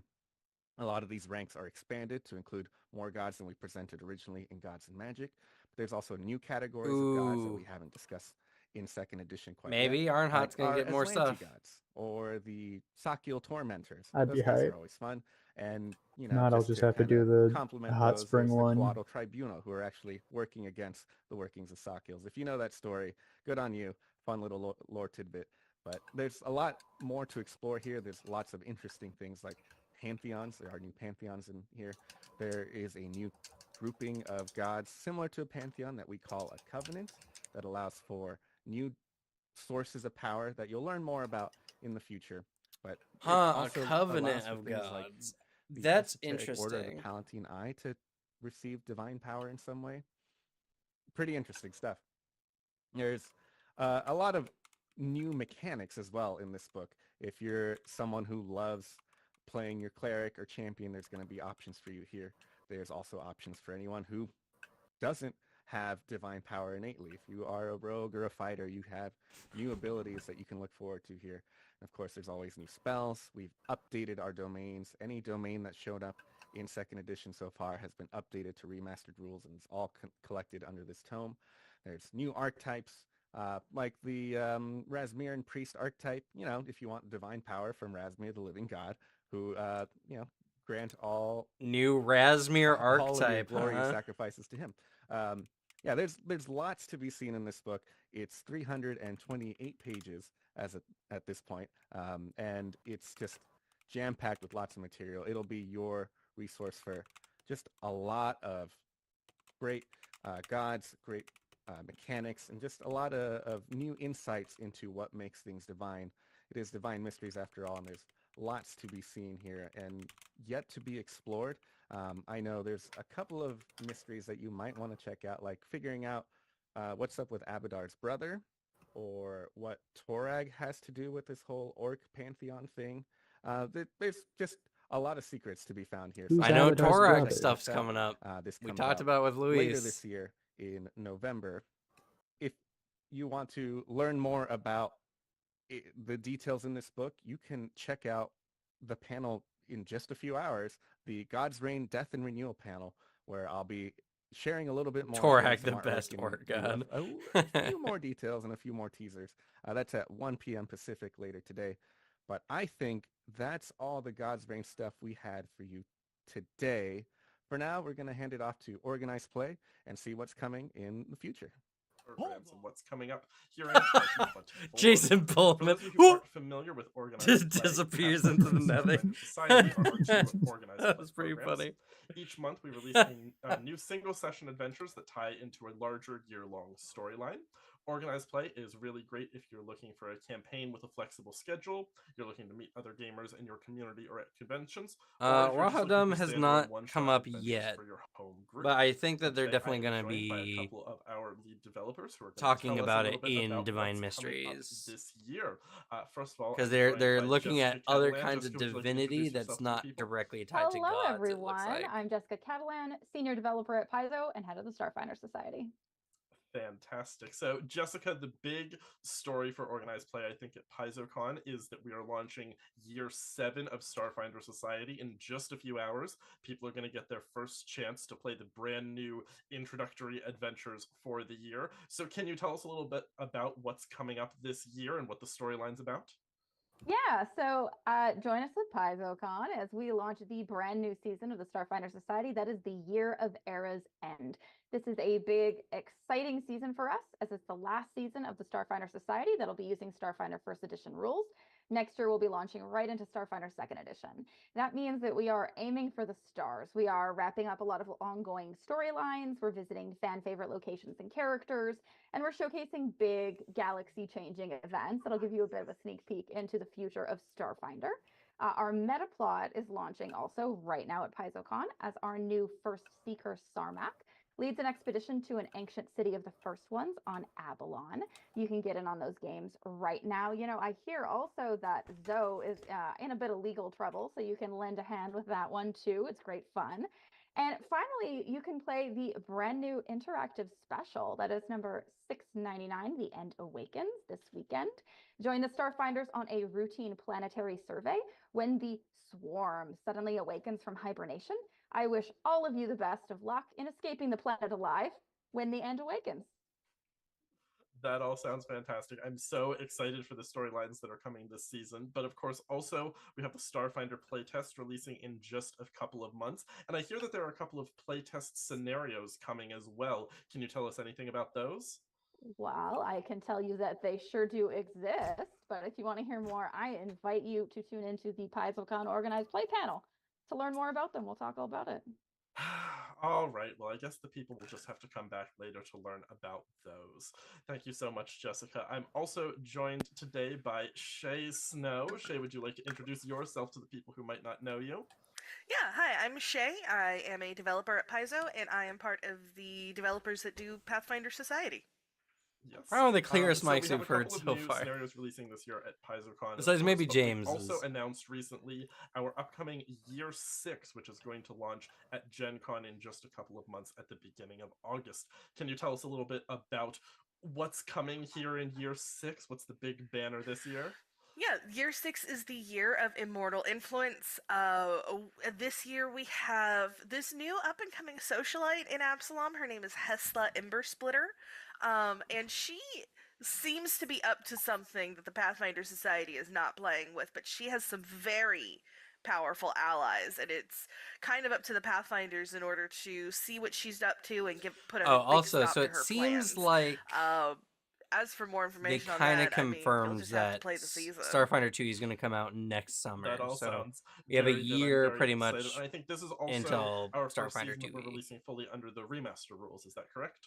That is correct. Everything is now fully That up to or date with they're just going to stick to the rule year set and schedule everything. regardless of whether when it comes Super out. Exciting. And it sounds if like it comes out based earlier on next the year. Season title, Immortal Influence, that sounds like it might maybe have some connection to the ongoing War of Immortals storyline we just heard so much about. Can you tell us anything about how the God's Reign or the War of Immortals might affect this season?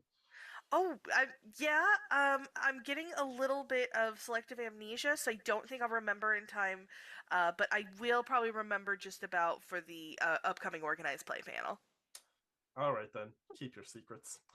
Seems like I'm not getting anything more out of either of our developers, so I'll have to invite you all to come back to our organized play panel later today, 2 p.m. Pacific time. I'll be back with Shay and Jessica, as well as Josh Foster, to talk about everything upcoming in organized play, and maybe I'll be able to nail them down and actually get some answers out of them. After that, our games here online begin at 4 p.m. Pacific time, our first block of games, and they run all the way through the end of Monday, so please come on out and join us for some organized play. Now we'll go ahead and pass it over to Andrew to talk more about digital adventure support products. Hi, I'm Andrew White. I'm the digital products lead at Paizo, which means I'm working on partnerships with digital tool creators, content creators, virtual tabletops, all the kinds of stuff that you can use to enjoy all your Pathfinder and Starfinder playing needs. I do think we're going to get some D or Roll20 stuff with another human being or ever seeing the sky. That should be very exciting. It's fantastic. There's no better time than the present right now to be able to do all of those things. And of course, as convenient as all that is for people whose schedules don't allow for regular sessions, or if your friends live in other states or even other countries, it's becoming more and more convenient for people to integrate laptops or other digital devices into their tabletop play. And a lot of these tools are just as convenient for looking up rules on the fly or managing dice rolls or even creating cool visual backdrops and stuff for people to enjoy while they're all sitting around the table. Makes everything that much easier. We're talking about tool sets like Demiplane to create Pathfinder Nexus for us. We've got Hero Lab. We've got character creators on Hero Lab. Demiplane Archives of Nethys, of course, which has provided a free resource for rules content for many years for us now. Thousands of pages of rule content, die rollers, content, character builders, all sorts of cool stuff like that. Obviously, virtual tabletops like Roll20, Fantasy Grounds. They offer a ton of premium content for both editions of Pathfinder and Starfinder. Rule books, accessories, adventure paths, all that stuff. We've got a whole bunch of independent creators producing Pathfinder and Starfinder content and online tools, and a bunch of those people have their own channels right here at PaizoCon in the event Discord, where you can attend demos and panels and see what they're up to, and even participate in some content creation. We've got a lot of cool events that we've put on our schedule there. And of course, you've got all the stuff that we've been producing for Foundry Virtual Tabletop, another one of our partners. Thank you, 42 Kupo Nuts, for the follow. I appreciate you. Exclusively on also, Kupo Nuts, you're probably a Final Fantasy fan. A whole bunch of that is discounted right now. So if you've been seeing all of our amazing Adventure Path conversions in actual plays, in which case, cool. Thinking, love Final Fantasy. Try some of that, but you haven't actually taken the plunge yet. Foundry Virtual Tabletop is also having their annual anniversary sale right now. So you can hop over there, buy a license, and then use the money that you saved to buy some of our top-tier, first-party Foundry Virtual Tabletop content. Talking stuff like we have 9 they talked about Foundry. Okay. Full adventure paths right now. We've got some standalone modules like Rusthenge, Beginner Box. We've got the Bestiary token pack. We've got the Harrow deck. We've got starting with 7 Dooms for Sandpoint. We've even got original music from Michael Gelfi Studios, one of the premium producers of not just virtual tabletop, just tabletop RPG music. 7 Dooms for Sandpoint now has its own original soundtrack, and we are planning on producing more of those in addition to some other musical content. We stream normally twice a week. We have Table Talk every Thursdays and a live play every Tuesday, both starting at 4 p.m. Pacific Number one, we're going to be producing a full module conversion of Pray for Death, the standalone. We'll also be streaming again tomorrow coming out in July at, I think, 1 p.m. Pacific Standard Time to catch all the new remaster stuff that they're going to talk about. Package of tokens with all of the monsters from the Monster Core book, including both the ones that appeared at the Bestiary earlier and all of the brand new art that's exclusive to Monster Core. But all of these tokens are going to be supporting Foundry version 12's dynamic token frame engine, which allows you to automatically, allows the system developers to automatically apply effects to those tokens to represent conditions or when they take damage or when they receive healing and stuff like that, just dynamically on the token itself. Ooh. So even if you already have the That's really cool. Bestiary token pack, all of this stuff is going to be brand new and it's going to be super cool. I'm really looking forward to seeing that. The biggest release, obviously, upcoming is going to be the Starfinder playtest, which is going to be coming out in August to coincide with the actual release of the playtest itself. That is going to be built specifically to complement the Starfinder second edition system that's being built for Foundry by the volunteer development team right now. And that's going to include both of the big playtest. So on Foundry, we'll have access to the playtest material for Devoured, Starfinder. and it's also going to support the org play scenarios, Shards of the Glass Planet, and it came from the Vast. And then later in September, it's also going to be updated with the third scenario, Wheel of Monsters. I already mentioned that there's going to be more music coming out from Michael Gelfi Studios to coincide with our future adventure paths. And again, possibly some other stuff that they're working on. They have been delving for a back catalog for inspiration. Man, Paizo coming out swinging with all this great stuff. D&D can't digging out some stuff out of the archives and producing music for content that you may be playing that's been in our back catalog for a while. They will, among other people, they will be appearing on our virtual tabletop panel later on Saturday. We will be getting a segment where we talk to the composers from Michael Gelfi Studios, as well as the lead developers on the Seven Dooms for Sandpoint and the Wardens of Wildwood Adventure Path, James Jacobs and John Compton, to talk about inspirations and how they tie music to content and just generally how that whole process works. And we will also be getting some visits from the system developers, the Pathfinder second edition system developers for Foundry Virtual Tabletop, where they can talk about some of the stuff they're working on for Pathfinder, as well as some of the stuff that's coming up for the new Starfinder system. And D&D can't even touch itself at this point. So yeah, true. We've got a lot of stuff on the docket right now, and really looking forward to sharing some of it with you later on in the con. So enjoy yourself. I'm gonna pass this off to Mark Moreland and John Morgantini to talk about community and licensing stuff.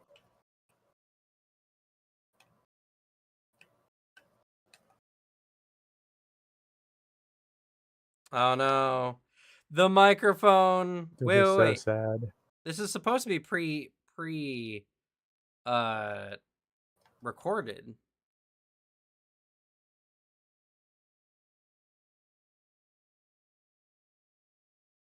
About our licensing and community partners. Yeah, John, part of the title and everything.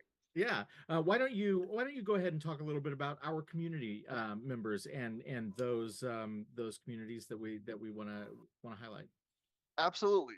So Paizo and finders of all types would not be the same without the people who enjoy our games and who converse with us online and have that discourse with us. I especially want to highlight the volunteers of the various forums and Discords and Reddits and all of those places where you're actively engaged in that conversation. It is because of people like you that we get hyped to create these products in the first place, and why we get so excited to share them with you, because we are all reaction people and we love to see the reaction online. And the not Paizo without terrible audio problems. Just general goodwill, even though it's all pre-recorded. Amazing. 2023 was a bit of a year, but we pulled through it. And also, anyone who is currently watching, really there is big news coming at the end of the open letter. Weekend. So stay tuned. In the next 10-15 minutes, we're going to hear something big that they have not hinted at for no reason whatsoever.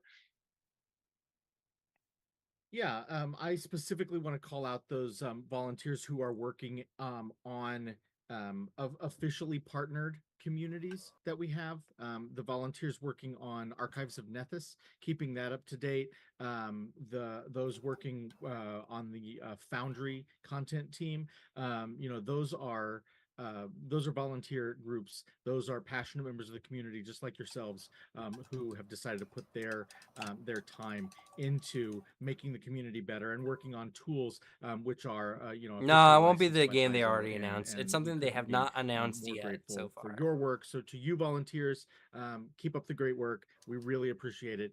Paizo, Pathfinder, Starfinder would not be what they are without you. So thank you very much.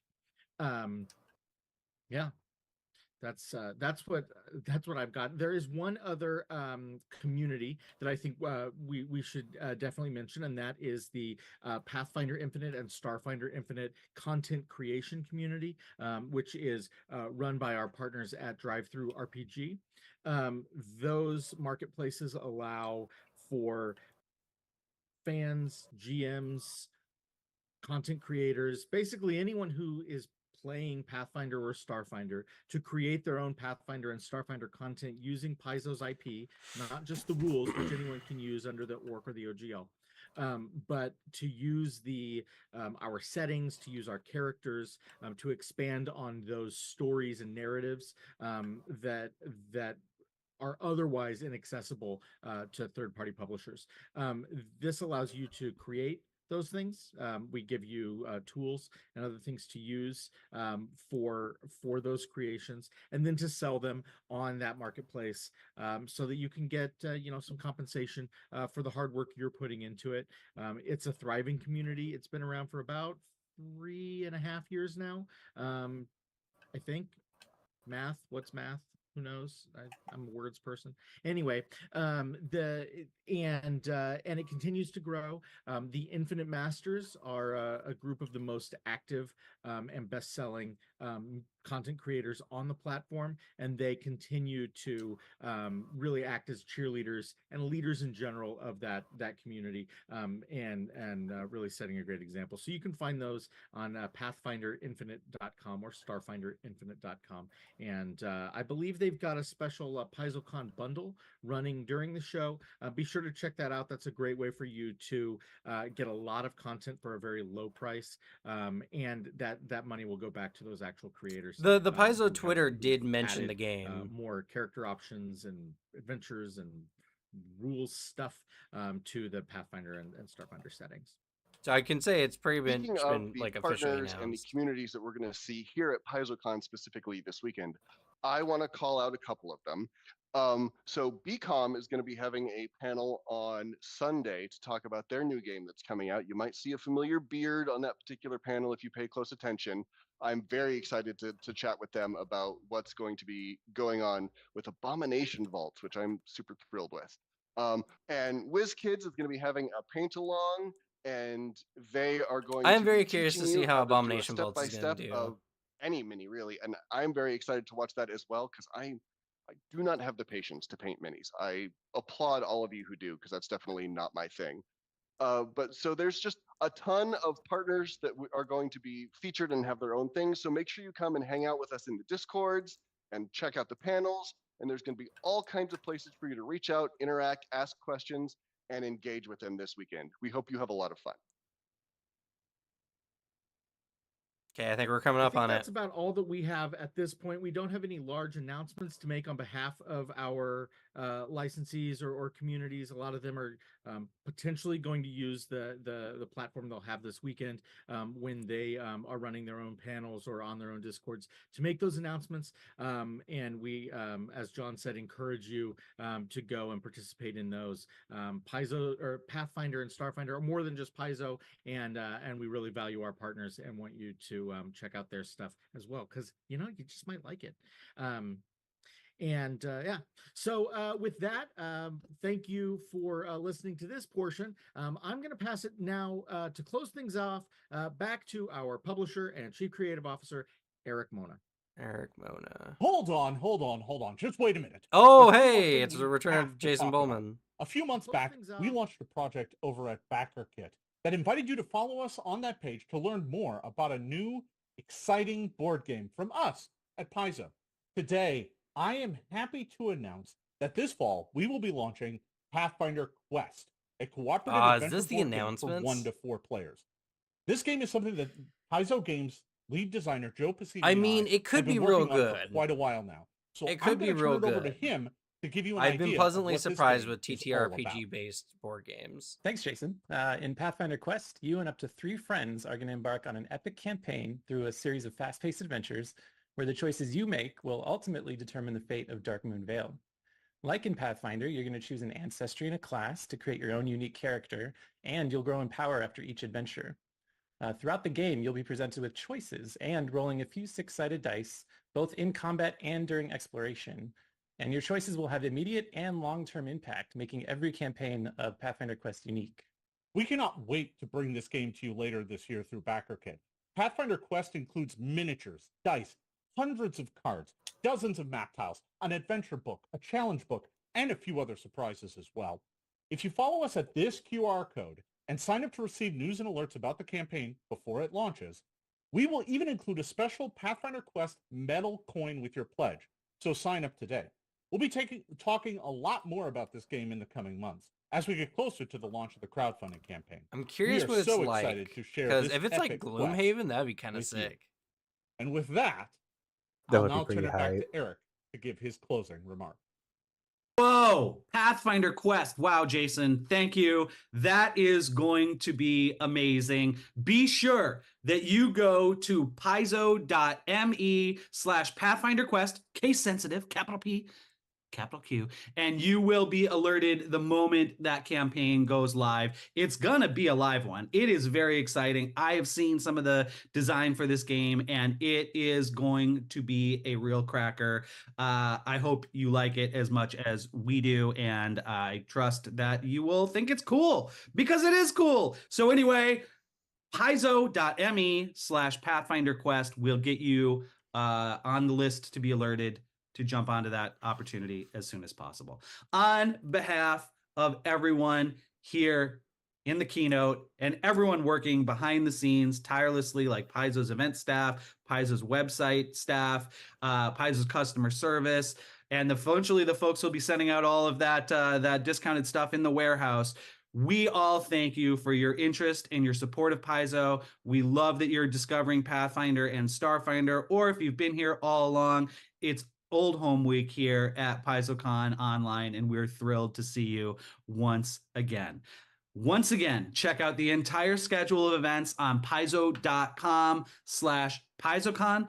Don't forget that promo code for paizo.com, PaizoCon 2024, and stay tuned for much longer, in-depth dives into some of the stuff we just heard about, some of the stuff that we haven't had time to talk about in the keynote. The staff is here on Twitch all weekend long, and we cannot wait to talk with you about the things that excite us about Pathfinder and Starfinder. Welcome to PaizoCon 2024. We are thrilled to have you. Always roll high. Try not to let your characters die. Have a great PaizoCon. We're thrilled to have you here.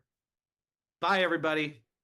I can never let my characters die with you as my DM. You refuse to kill me because you're a allows you to make coward. amazing maps in just You a won't few do it. clicks. You can then easily print these maps and use them in your role-playing games. Or you can import them into your favorite VTT with sad. walls and lights configured for you. Here's how it works. They made First, this choose a announcement like, terrain for oh, your something map. new. I mean, the board game can be Then really pick a good. theme. So Hmm, I'm how about gonna. an old school crypt? I'll Or withhold maybe judgment an on abandoned that mansion. necessarily. Just But start drawing man, rooms. I really and was Dungeon hoping Alchemist like will place something all the huge walls, was gonna come out of floors, that. doors, objects, and lights for you. Each new room is generated on the fly and is completely unique. Yeah, we do all the grunt work for you, so you can focus on The creating. worst part is we just don't know what the Changed your game is mind? actually about. No problem. It's just Swap out the they just theme told of us an it entire existed, room which is with a single it's hard click. to get excited when Is we it a just don't garden? know. Nope, it's a Yeah. hovel. And where was now the it's a hype? tent. Everything in Dungeon Alchemist can be adjusted. Release your interior decorator and go wild. Recolor potions. Mess with the light. Set the house ablaze. So we will be In transitioning Dungeon here Alchemist, soon you are the artist. to Bring in your own Starfinder. content So right now, and really personalize your world. I'm gonna turn the commercial down. Dungeon Alchemist comes with thousands of unique assets, So we'll be going on to Starfinder stuff next, and then we'll see how I'm feeling. I have stuff I need to do today, but if the God's Reign stuff gets hyped up enough, maybe we'll do God's Reign too. Which means we'll be streaming until 3. Dang. No, till 2. Wait. Come along with us and let Dungeon Alchemist. Oh yeah, till 2. So maybe an extra hour. We'll see. The Lumber Consortium. But we're definitely gonna try check out the Starfinder stuff. I'm looking at the itinerary for tomorrow, and the only things I'm finding are interesting is Roll20 has a panel tomorrow talking about gapping the bridge between, or bridging the gap between digital and physical. I think that would be very interesting, but I don't know. It's 9 to 10. Their 10 to 11 is an adventure path retrospective, which I'm not super interested in. Then 11 to 12 is journalism and TTRPGs. I'm not super interested in. The beginner box walks you through everything you need to know to be but what I am interested in is there's also the transition from Starfinder First Edition to 2nd Edition. I don't think I'm going to do that one. I think the only one I'm going to do tomorrow is the Pathfinder Project Remaster, because they're going to talk about Player Core 2 more in depth during that stream, and I feel like I can't miss that. Scaled versions of the original maps and a beautiful set of new scenes from Narky maps using That's the only one I'm really looking at right now that seems interesting. Improved visuals are just the beginning, and your players will be fully immersed as they delve. So we'll probably have another stream tomorrow. And ambient audio for creature sound effects, environmental effects, and more. Journal entries linked. By the way, considering it's up here on screen now, we do use Foundry for our live plays. So if you want to see how Foundry kind of works, you're definitely free to check out our live play. We have one every Tuesday at 4 p.m. Pacific Standard Time to 6 or 8 p.m. Pacific Standard Time. And we're currently on our 3rd season, though the 3rd season is the only one that's been done specifically in it. Our Vampire the Masquerade game was also in Foundry, but then we did a lot of Roll20 before that. So if that's something you're interested in, let me know. Or check it out, I should say. I should use the restroom one more time before the next stream. So I think I'm going to do that real quick. What will you find below in the Abomination Vaults? See Otari like never before with a huge new regional map remade in beautiful detail by Narky Maps, and guide your players from its peaceful borders into the Fog Fen where the Gauntlight towers. Explore the Abomination Vaults using either upscaled versions of the original maps or the unmatched Foundry VTT exclusive versions. Every step of the adventure is prepared to be easy to run with over 400 journal entries pre-linked to relevant details, helpful info boxes that break down encounters, available treasure, nearby traps, and more. All of the walls, lights, and creatures are pre-placed on each scene with playlists from Sirenscape ready for every occasion so you can focus on the game. Combat is easy to run using the Pathfinder 2nd Edition game system and immersive to experience with almost 200 actors complete with beautiful portrait and token artwork. Pull your players further into the story as they navigate through the Mega Dungeon's many floors over dozens of sessions and grow from first level adventurers to 11th level heroes. The mysterious Gauntlight beckons adventurers into a perilous delve through Pathfinder's most iconic dungeon. Those who brave the Abomination Vaults will discover the evil that dwells within is no mere local menace. Experience the Abomination Vault like never before on Foundry Virtual Tabletop. Available now.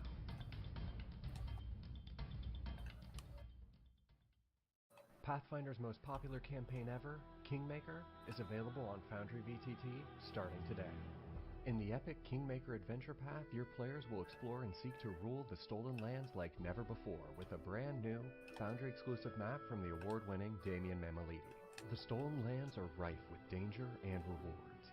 Guide your players through the adventure easily with dozens of beautifully rendered journals in over 1,100 pages that are cross-linked, pinned to scenes for easy access, and loaded with inline checks and roles so you can quickly resolve challenges. When you hand your players the charter for their burgeoning kingdom, you can also give them access to the brand new kingdom sheet that we've had custom built for Kingmaker. It makes it easy to track everything related to their kingdom, and we've included it for free in the Pathfinder 2nd Edition game system, so you can use it whether you own Kingmaker or not. To help you track changes to the Stolen Lands, as the Game Master, a quick tap on the sidebar gives you details about the entire region on a hex-by-hex basis, and a double click allows you to update it. You can easily change a hex's details, like whether it's cleared of monsters, claimed for your party's kingdom, what resources are available in it, camp types, and track features that your players build on it.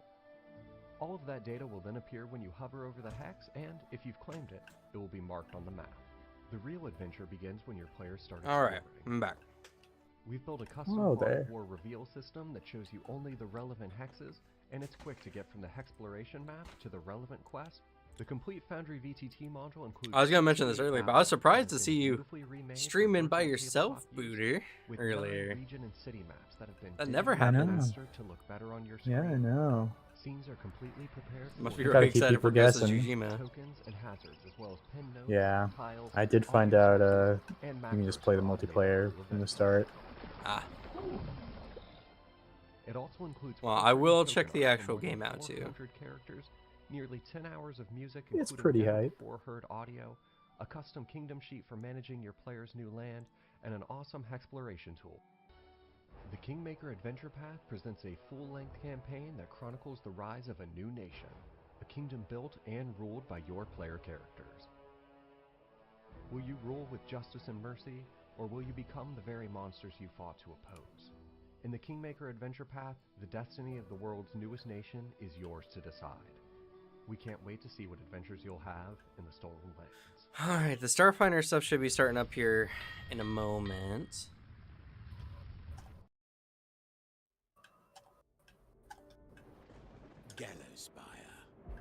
Gallowspire. Gallowspire was okay. This is no place for heroes, living what? or otherwise. Oh, I see. They're on a hype train right now. It's just like, what? We're on a hype train? What's going on? Power of the Lich King Tar-Baphon. Do you honestly think bringing a companion along will delay your demise? Though I do like the fact that Gallowspire is a co-op vampires survivors essentially, which is kind of cool. Presence here can only delay my return. You will die here, alone and afraid, consumed by darkness. Your tale shall never be told, as there will be no Gallowspire survivors.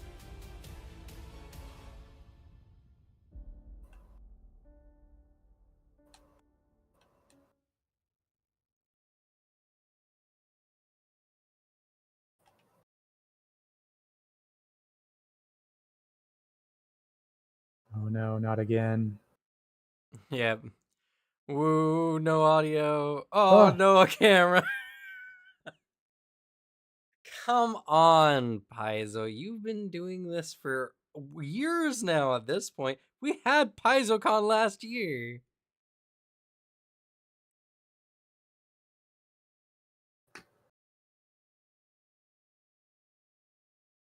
Oh no, one sec. Curses. Wait. All right, and we're in. The tech gods have. All right, I gotta turn the volume up now. We had the glitching condition. That's a new condition in Starfinder 2nd Edition. But we are back. Hi, everyone. My name is Thurston Hillman. I'm the Managing Creative Director for Starfinder. And with me is the Starfinder team, who I will be introducing. Today, we're going to talk to you about Starfinder 2nd Edition, show a few things. go into some details, answer a few questions, talk about some adventures, a whole bunch of stuff. We've only got like an hour, so we're going to dive right in with some introductions. We'll go we got based an hour on of him my talking like monitor this. here because that's the one that takes precedence. So, Dustin, introduce yourself, please. My name's Dustin Knight. I am a developer for Starfinder, working on a lot of mechanics and everything else. Okay, this definitely is not their Jenny, mic. introduce yourself. It's I'm Jenny definitely whatever program they're Jarzabski, using one to of the senior developers have this all working on together. Starfinder. I do a lot of work on Or adventures and record settings, this. but like everyone, it's been all hands on deck, and I pitched in with some class design and all kinds of other goodies. Mike. Hello, I'm Mike Kimmel. I'm also a developer working on Starfinder 2nd Edition. In a prior role at Paizo, I worked on Pathfinder Society Adventures, and on the Starfinder team, I work on adventures and all kinds of other stuff. Whatever I need your help with. Exactly. And Jessica. Hi, everyone. I'm Jessica Catalan. I am a senior developer here at Paizo and head of the Starfinder Society.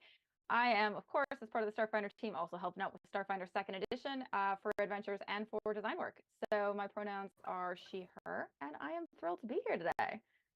Welcome, welcome. And Kyle. Hi, folks. I'm your humble art director, Kyle Hunter. I'm responsible for the brand refresh and upgrading the look and feel for Starfinder 2.0, and I order all your art and do all your design. Wow, he's been killing He's it. really, with really the art good at what he design, does. so.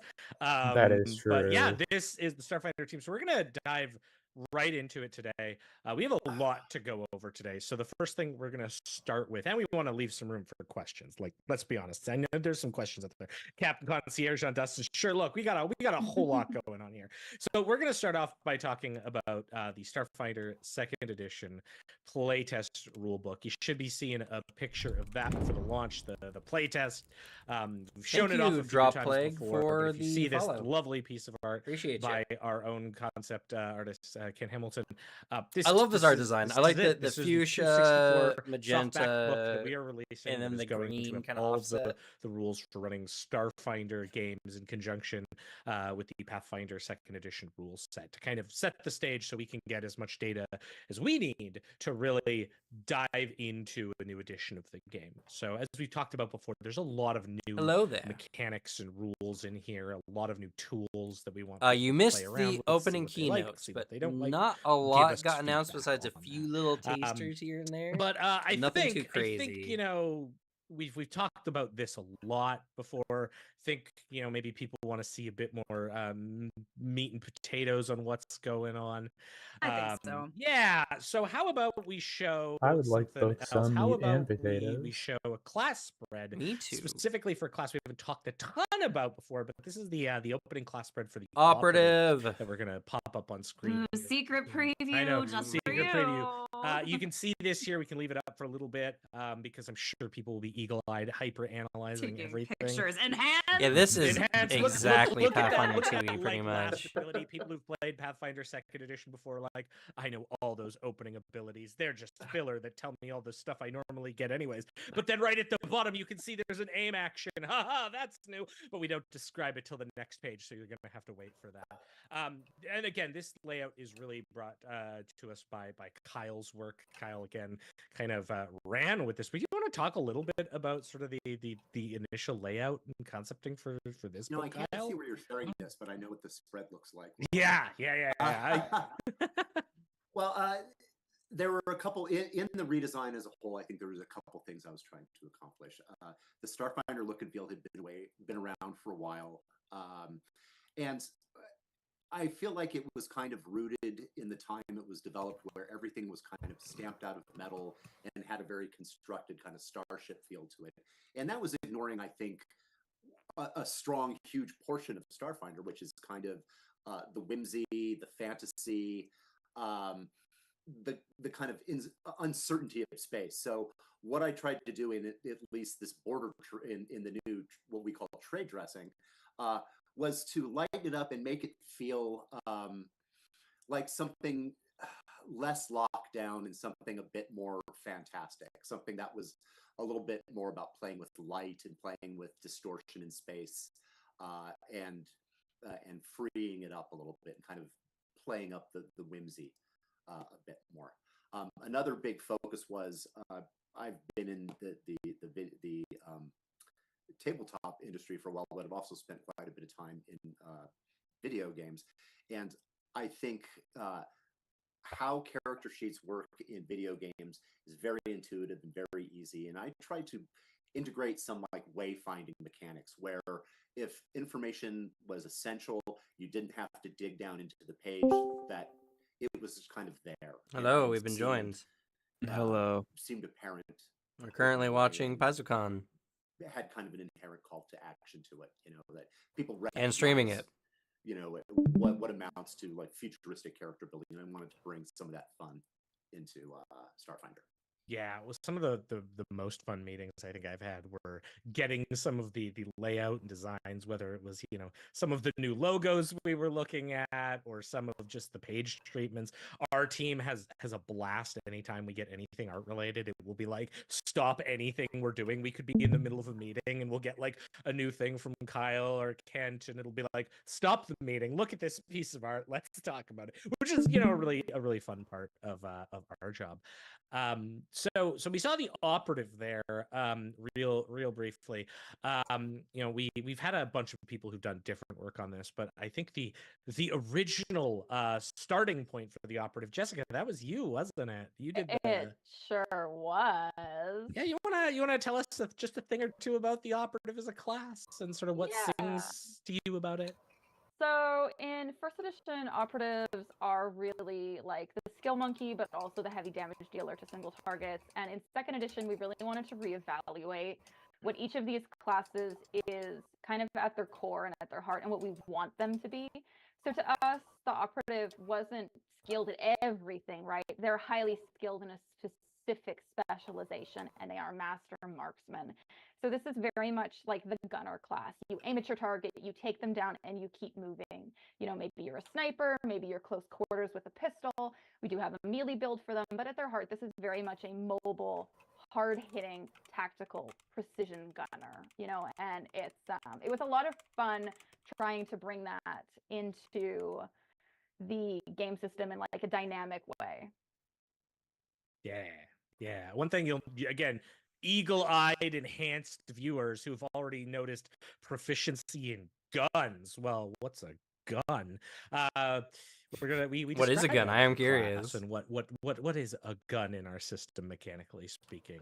So yeah, you'll see more of that. Again, really trying to focus some of these classes on a bit more of the future fantasy, science fiction elements there, and making sure that they stand on their own. I think this archetype, we had a lot of inspirations. I think I at least watched John Wick twice. There's a couple. Yeah, definitely. So operative has been definitely very focused on we gunplay. Hop on to something else here. This is something I know Dustin's been very excited for. But let's pull up feats. Let's take a look at feats and what we've got in store in this book for feats. I think we have a spread of that we can show. This is something we wanted to push boundaries with a little bit. We also wanted to create feats that would work for Pathfinder characters and enhance that. One thing, certainly Pathfinder fans have asked for a lot has been more skill feats, more general feats. This is an opportunity for us to create some that are very bespoke to Starfinder, but also a lot of them that are very general and can work in both game divine systems. weapon training is Dustin, did you want to talk a general little bit feat about these? Whoa. Oh yeah. That's nice. So we have in the playtest currently about they give us some more 64 ancestry new feats. skill and That'd be general nice. feats. Most of more than half of them will work in PF2 with honestly no adjustments, and then a lot of the others minimal adjustments. If you wanted to play in a pre-gap setting, but the gap. a lot of these are just honestly like the ideas the team had coming together with these were incredible. So many of them are so flavorful and so evocative and cinematic that you could almost look at them and be like, wow, I can I want to figure out a way to make my character operate off this this one feat. yeah.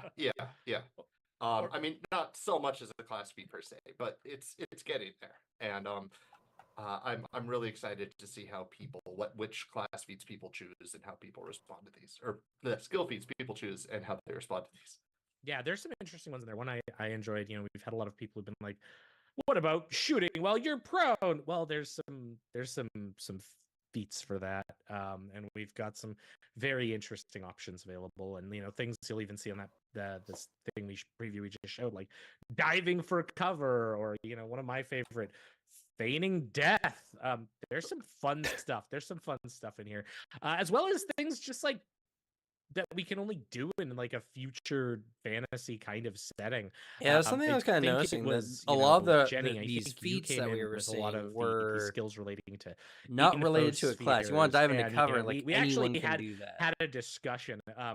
There's a performance just like feat in there, like a series of who are them the for like doing a dazzling or a sparkling performance. And we got into like some intense internal discussions of like, where do the sparkles come from? Are they magic? Are they not magic?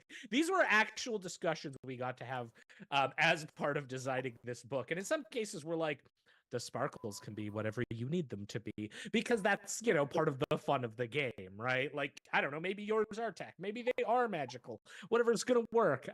But Jenny, you had some fun making some of those types of feats, right? Oh, absolutely. And there's still, just also to keep in mind as you're kind of looking at this is still just a play test, which we haven't even launched yet. We're hoping to get your feedback and to help us try these out, because as Dustin said, there's some really cool options. We're currently watching PaizoCon, and I'm currently streaming. Computer-related skills. There's some feats and skills, new skill actions that allow you to do things like create virtual items. So whether that's apps or you're doing that to earn income, maybe in a city, like you're a coder and that's what you do for your day job, or maybe it's your day job and adventuring is your moonlight, I don't know, but we've got some cool stuff like that. And we're really interested to see what it actually plays out like in more of your playtest games. And do you feel like this really meets the expectation? Like, these are all built on the PF2 rules chassis, but there's these additional aspects because it is a science fantasy game in a futuristic society with lots of technology. So we really want to hear about your experiences as the play test launches in playing with this in your game. I really am excited for Starfinder 2E. Or on your own. How about equipment? How about go ahead, Dustin. I was go ahead. Say, and this is a science fantasy setting. While there are, of course, a lot of technological feats, there's a lot of magic feats too. There's feats for every tradition that give you special forms of vision, magical eyes that can look through stuff, and there's a lot of just really cool feats here. I hope people like it. Yeah, but also, Jenny. Oh no, I figured you were transitioning into equipment, and yes. I was going to say that like any kind of sci-fi or good looter shooter, modern or sci-fi game, it matters what kind of gear you're packing. So we want to show off a spread here. I know we've got some art to show off, another little sneak preview of some equipment of our and gear. Equipment. All right, we got some gear, and let's see what kind of cool like shit we get to use. Buy new gear and loot gear after encounters. We want that to remain a part of our game. So how much do we have Thirsty packed into this? We actually have spells. Spells have showed up. Yeah, these are definitely not showing gear. What Witch Flipper is Witch magic has got into the a spell that injects nanobots into a creature. The streaming gear. Stats effect called glitching. Is that briefly in Starfinder? Yeah, we could flip we'll shift. Okay, we'll shift gears. You know what? Oh no! All right, there's equipment. Okay, we're doing equipment now. Okay, right, we've got it. All right, we so got this. you can see here some of our equipment here. We're looking at some of the upgrades that we have for the game right now. Some of these are going to. Some of these are going to look familiar to you. You've got things like jetpacks, jump jets. Classic. Okay, so these are really cool because you install them on your armor to give your armor new effects. Force fields, even though the table's on this page, but like it's not there. You can tell we're going to have force fields. So, we have a lot of different equipment. Mike, you did some work on equipment in this book. Didn't you? Yeah, I did. The jump jets look it's really cool. Fun to design some equipment, kind of keeping in mind the play style that we want to have in Starfinder of a lot of ranged combat, and designing a lot of creatures, aliens, and things that might fly around. And we want your characters to be able to survive such encounters, and so arming them with the right equipment for those encounters was kind of a key key thing. A lot of cool I mobility did a lot of work on things. augmentations I know. as well, which are I like the mobility obviously enhancers. something Starfinder has that does not exist in Pathfinder. Yeah, I was Second looking at that Edition one right too. now. I think people will be happy to see a lot of classic augmentations as well as some new interesting ones that they have not seen before. Oh yes, some really fun stuff that shows up in like augmentations and equipment. I mean, there's a lot of your standard stuff, your dark vision visors, your glamour projectors, but then we got into some just different things, things that maybe are a bit out there, especially when we talk about magic items, because it is still a magic game. Yes. I don't want to go back to the sparkling performance feat You tree, do. but maybe there's like a magic item just called the Diva's microphone in here. That, like, and then we have an excellent piece of artwork for that some of you've seen before. You'll notice some of the artwork in this book is a mix of sort of older Starfinder artwork, newer Starfinder artwork. Trust me, we're gonna give you a whole lot of new artwork in the final books. I can kind of see the tears coming out of Kyle's eye as we've just given him about 700 art pieces to order. Some ridiculous number. Yeah, I see the yup. But we're very art is always one of those exciting things, and there is some certainly new art in here that's really kicked it up, especially in terms of like the ancestries and the classes. But some of this was re-looking at old stuff we did and like updating it to a new end. So that sort of talks us through equipment. How about spells? How about now we talk about spells and magic, because I think Want to see some spells more has unique some really dragons cool for stuff. Starfinder We showed it before, 2E we'll as show it well. again. There probably will yeah, be. we have a lot of different types of spells in here. Some new spells, yeah. Inject Holographic nanobots memory that you're going to is see up there is a nasty. great one. Injury Echo is a fun cantrip. A lot of just like implanting data. A lot of things that interact with like computers and infospheres. Holographic memory is something that I got inspired from a piece of media.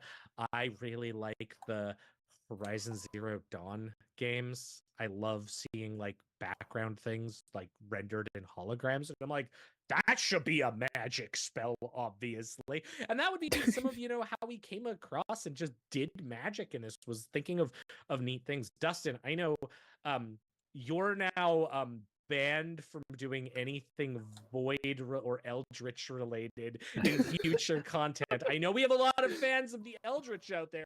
We sure have a lot of eldritch based spells in this, don't we? So Dustin? many. So We have many. so many, and I don't. So I yeah, don't they have a want to lot see of any Eldritch, more a lot of watching Cosmic Mechagon, Horror but coming up in Starfinder 2. It's really we're good cool. on them for a little while. I'm sure they'll be. We've met our coming up, quota.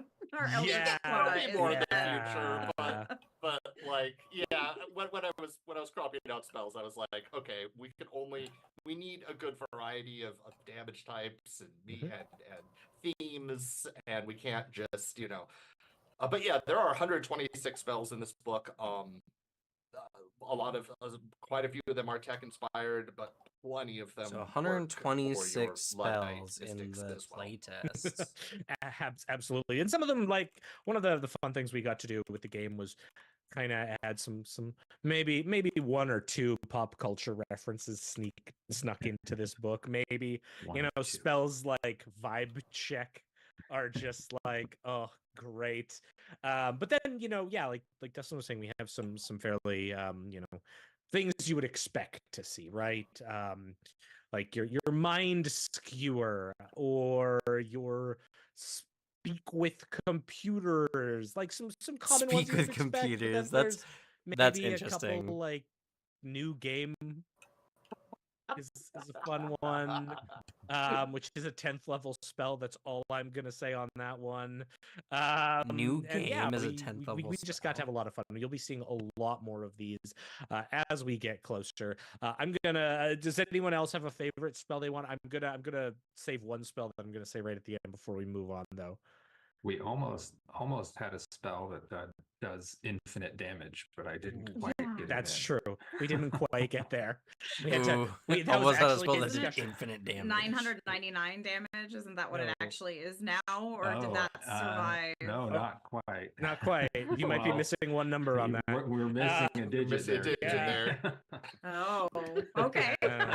So there's a I spell that said does maybe there's some fun 9,999 damage. Any other spells people want to call out before I? It's over 9,000 anyway. It is. Yeah, It is. yeah. I mean, you took new game. I'm Said gonna. that if you didn't already say that one. Go ahead, Jenny. I like the one where you basically have a black hole in your pocket. That's pretty cool. Yup. Yeah. Yeah, I'm gonna move us away from spells, but as we move away from spells, I am gonna say there is a spell whose intro text is you manipulate the target's genetic code and accelerate the inevitable, pressuring the target to undergo carcinization and become a crab. That's all I'm saying. I'm just gonna say There's a spell that can turn people into crabs. All right, so that's it for spells. Or a crab, I should say, not multiple crabs. A little bit, just open mic for a sec on What did I miss about crabs? Q&A, and let's start. There's a new spell, favorite there's a spell in thing Starfinder the 2 that's going to be as favorite thing. It's going to turn people into a crab. And I'm gonna start the opposite side. All right, I'm gonna Starfinder pick might up be the Kyle best here. What's system your out favorite there. thing? Yeah. With the Playtest core rulebook in this process. Got Dorian crabs in. Unmute. Yeah, they have durian crab. Amazing. Well, it was just a tremendous opportunity for me to just redesign the book from the ground up. I mean, and everyone was so supportive, and I got so little pushback. Multiple crabs is for the heightened either version. because of the scheduling or because it was working out good.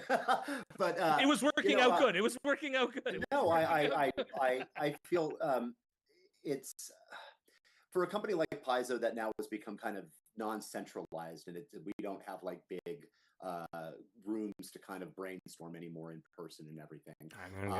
I really enjoyed grab a plate of spaghetti real quick because we're gonna do God's Reign too. I'm gonna need the energy. I have to admit, like many graphic designers, I don't read as much of the content I'm laying out as I probably should. These are all like dream words that float over me like vibe checks and crab spells question mark. I relate to that. It's Same. I mean, this isn't so much about the end result as the process. It's just the team at Paizo is just super fun to work with and collaborate with, and there isn't as much of a one-to-one as you'd think between the developers and those of us who lay out the books and stuff. But I really had a personal stake in this, so I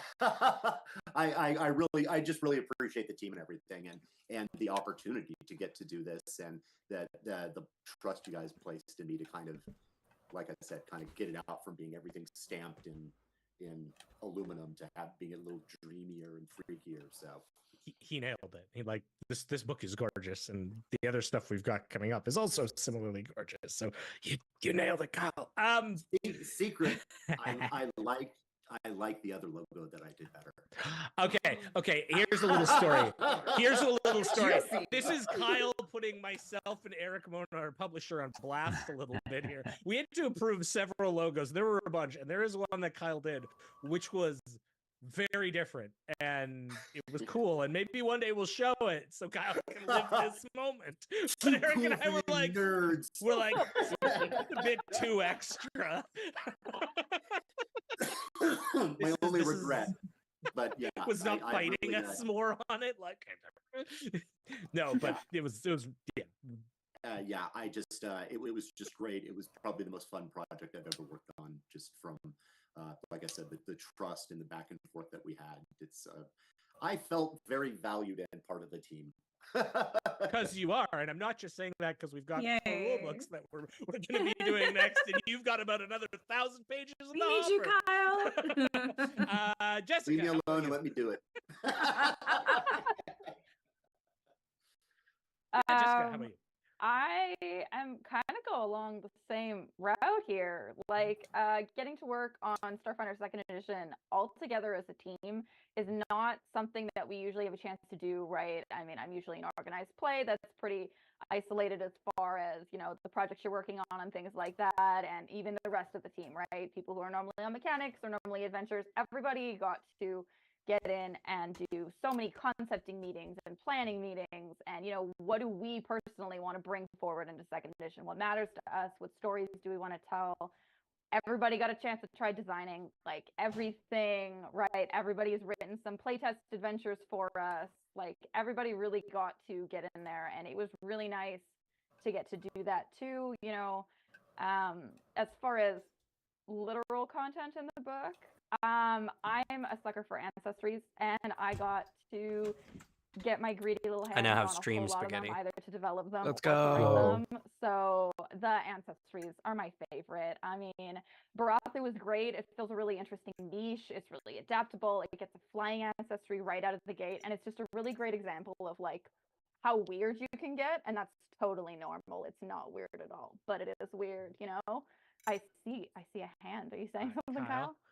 Well, I was going to say, in the case of the Barathu in particular, it is funny to art order something where you're like, well, it's going to be an alien.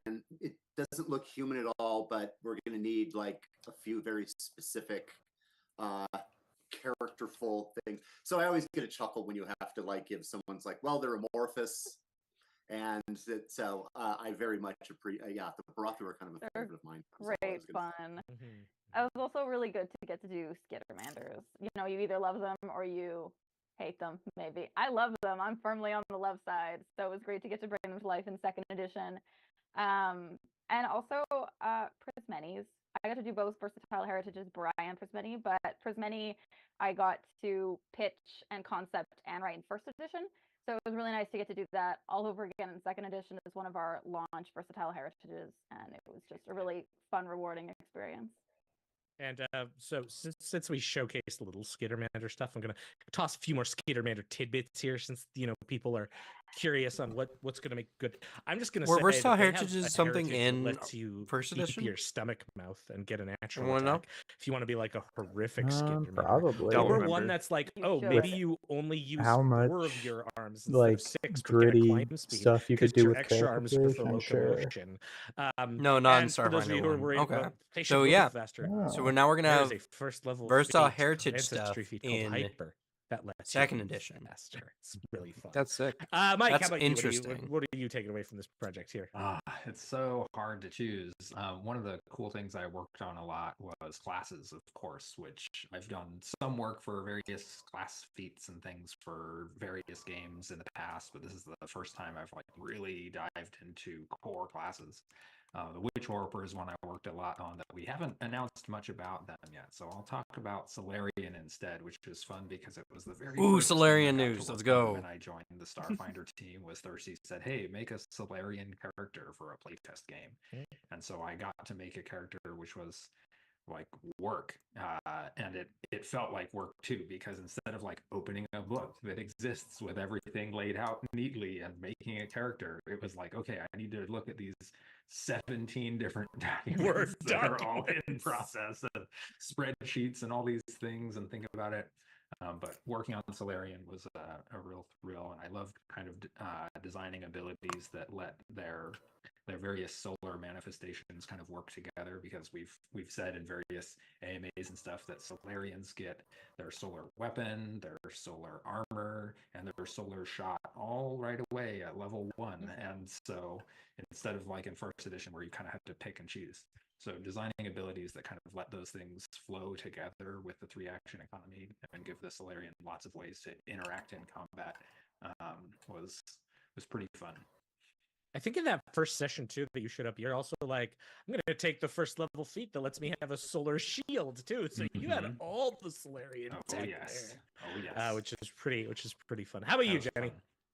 So like everyone, I think my favorite thing is just converting classic Starfinder flavor, like all the really cool aliens like Barathus that fly at level 1, but also edit their own genetic code and like at later levels can do that mechanically in ways that they could select different feats, which is really cool.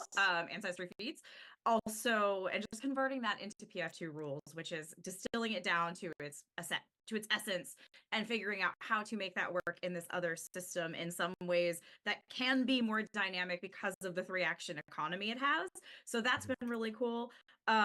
We've all worked together so much on these. It's hard to drill down, but I know I really enjoyed writing a lot of the backgrounds in the playtest rulebook, like just considering what types of archetypes for sci-fi, sci-fantasy characters people might want to play, from recluses to sports players. And you're going to see all that actually in our team playtest that we're airing, I think, later today. So stick around. 4 p.m. Yeah, so if you want to see some of my backgrounds in action, check that out. But I also liked working on Witch Warper. Now, I created a busted version of the Witch Warper. My first draft was like, I think Jason Bowman was sweating.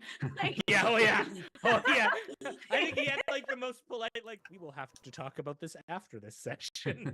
Yeah, so those of you who are familiar with my design work know that I do push the limit to fulfill a narrative fantasy. So like if I see like I wanted to do this cool thing, I'm gonna go ham. But what was really helpful was later Mike Kimmel came in after we got that feedback from the team and from some playtests. Mike is awesome and came in and he did a lot of work on it, and he kind of like restructured it in some ways and added just like an extra bit to it that's really good. Witch Warper sounds like it's gonna be really good. Yeah, can we talk about that? Can we please? Well, I'm seeing it in chat. People ask people are like Witch Warper. Well, info. how about we leave it at, Witch Warpers are cool. They get to have, a paradox, but that is their like sort of disassociation from reality. And then they have something that anchors them, and both of those are things they get to pick. And the anchor is something that lets them re-anchor themselves so they don't go flying off into the multiverse or through time or whatever weirdness they've got going on. We'll leave it at that. We'll leave it at that for now. Okay. So Witch Warpers are based around paradoxes. It's really cool. And the anchors. Solarian Mike mentioned is a great example, but the Witch Warper is another example of a classic Starfinder class that just, I think we have just created another iteration of it that's really cool, and I can't wait till you try it. Yes. Dustin, bring us home before we talk about adventures. Sure. For me, it's merely being able to work with so many different amazing developers and designers, both in this team and the Pathfinder team. Creating a new edition of the game is, during my interview when they asked me what kind of book would you want to write, I had a million ideas in my head for different books I've always wanted to see, but it really came down to, oh man, if I could write a second edition to Starfinder, that would be incredible, but I don't see myself doing that for another 5 to 10 years, so I get it. Surprise! And the skill feats and the weapons and classes, and being able to work on all these at like the proto forms. You're not just, given an outline and told like, we need a swarm related archetype. No, it's we need, the base classes that will create the assumptions of this game. How are they going to function, and how are the teams going to get along, and being able to talk like I want, I don't think we're getting precog. I think precog got mixed into Witch Warper. That then also has mechanical implications, and maybe instead of having to like look at spell slots and channel dice and all this other stuff, they just have a big pool of hit points, and it goes between their bonds. It's, being involved at things when it's at that primordial kind of form is incredible, because you can see it from the very beginning all the way up until our players are rolling dice, and that is I would trade that for the world. Heck yeah. All right, so we got some other stuff to show. We're going to try to get through this a little bit faster just so we can leave some room for questions, just a little bit. So how about we talk about the modules? The first one, we got some art for A Cosmic Birthday. This is written by our own Jenny Jerzabski, developed by Mike Kimmel. Here's the cover art for it. Again, we So you missed out on this one slide. So Cosmic Birthday is like an AP they're running for the playtest. I love. And I guess like a planet dynamism of what's is going hatching on in the scene, the passing of the ammo, and it's supposed to be a really big event to kick off second edition. You're gonna see that thing. Don't worry. Yeah, it's got an interesting. So for those of you who don't or who weren't here What's earlier, this category called? Do you know hatching that? a new god, it's hatching a new one thing of the midwives. from So a planet. Midwife, singular. This is a new playtest type module. Of, extraplanar It's supposed to be really lore impactful. That we introduce in Starfinder 2nd Edition, and you can first encounter them here in a Cosmic Birthday. Ooh, interesting. So speaking of all the eldritch and cosmic weird times horror kind of themes, you can get a little bit of that in this playtest adventure, as well as there's some cosmic horror playtest involved, which is really encounters. cool. Not meant to stress test the game, but just meant to give you a sense, like give you something to do with these characters you built using this playtest rulebook. Absolutely.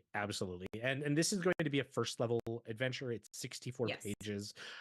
We are going to be selling these PDF and adventure because, as we mentioned before, these aren't going to be like stress tests like we've done in the past. These are quality Paizo adventures that are focused on, all the sort of things we typically do in our adventures, and we wanted to make sure we're capturing an experience because we already did sort of the stress testing for this engine way back in Doomsday Dawn. We wanted to make sure we were providing people with engaging story experiences that even after the playtest you can come back. I think there's some fun art too here of like some trouble on Absalom Station that's going on, maybe an NPC that might show up. I think we've got some art for them here, but that's pretty neat. Just seeing if it's there we go. Oh, look at that, it looks great. We've also got a setting event here, a really big setting event. Love the art. All the aesthetics is very cool. Cosmic Birthday, if you're gonna have a birthday, something should be born or celebrating a thing. Yeah. Wow. Look at Yeah, that. it's the Look at birth that of an little outer spread god. Here. Oh And gosh, from the cover in newborn. this I one, wonder too. what that's all about. People There's are gonna actually analyze that. 3 birthdays in a Cosmic Birthday. So if you play or read this, I encourage you to, much like in the highlights children's magazines of old, try to find the 3 birthdays in this adventure. But this is the big one. This is the big setting event birthday, the newborn's birth.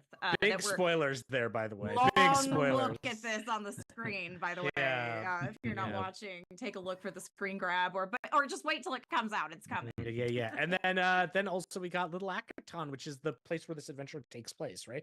Like Mike, you did some development on this. Like you got to see Little Akaton. What do you think about how that sort of worked out as a location? I mean, I think one of the most fun parts of this adventure is it how looks so good. Ties characters into a community. So this adventure is essentially where were you when the Cosmic Birthday takes place, and you've got this newborn deity, and everything's very weird, and there's psychic stuff going on, and there's a community in trouble, and you are there, and you are part of it. And so this story is not just about like your heroes and fighting monsters, and then you defeat them and you win, but there's a lot of role playing and investigation and working in a diner, as you can see in our beautiful art here. And so it's not just like jumping from one encounter to another. There's certainly lots of exciting, thrilling combat to enjoy, but there is also just a lot of Starfinder stuff to do and to enjoy. And I love kind of working on that and developing the characters and the locations and personalities that Jenny brought to life. And we could do a whole thing talking about adventures, which is probably why we don't have as much longer in this panel as I'd like, and I want to get some questions. So we're gonna call that a Cosmic Birthday because we talked about it a bit before. We've shown off some pretty big spoilers in there. How about we jump to the second module? Written by some guy. Named Thurston Hillman, our managing creative director. This is Empire's Devoured. This is the second module that we'll be releasing. Again, 64 pages. Before Kyle can jump in. That's sick as fuck. There's a cool like trademark title that hasn't been previewed yet, but you'll see that in, I'm sure, the coming weeks. Kyle did a really good job on the cover treatment for Empires Devoured. But here you can see the cover art that we just had. Yeah, the for art it. looks real good. And Empires Devoured is a 10th level adventure. It starts off a war between the Aslanti Star Empire and the Vescarium. It has, as you might guess from the title, some nefarious cultists of a deity. Deity who might have some connections into some War of Immortals stuff. Wait, what? Well, you'll have to read some of that. This creature design is really cool. Whoa! War of Immortals stuff. Our higher level playtest, right? This is, yes, and this allowed me as freelancer to sort of go in and create some really bespoke. Sorry, what's up? Had stream turned down, so I didn't hear what they said. Different types. We have, there's some conflict in here. We have like these cultists that I mentioned. So you'll see some art of them that's really engaging. I really like some of the art we got out of this. Honestly, the art in this was just stunning. But yeah, there he is. There you can see that. That person is clearly an agent of chaos. But along with some of those types of threats, we have some new Aslanti threats. Something is going on in the Aslanti Star Empire that nobody saw coming, and you're gonna get the first look. This is not the traditional green that we have seen on the Aslanti. This is a member of the Sahedron Guard, and the Sahedron Guard are something new that you're going to learn a lot about in the new edition, and are going to be probably the most punchable space fascists that we have designed thus far, and I look forward to people getting to punch them. So you'll see more of them. We will also certainly have other things, hazards. One of the cool things in this adventure for me was using the hazard rules for the second edition engine here. I got to have so much fun with that. You have no idea how much fun I got. I remember messaging Thirsty, like, I just read one where the hazard DC, avoid the hazard is pray to your god to make it stop, and it's a religion check. Yeah, you get to make a religion check to pray to your god to make the hazard stop. And that's amazing, actually. actually. Rules. There's also one that is maybe digital based, and if you have profession gambling, you can, if you have gambling lore, you can make that to go and get loot boxes to make it easier to beat the hazard. This is the type of thing we get to have. You can get loot boxes really, with gambling special. lore You can see to help Day with and the Fear, hazards. fending off a That's pretty hype. hazard. That's that we amazing. have. Nasty hazards. One of those. I don't even know how to write nasty that in my hazards notes. that I wrote.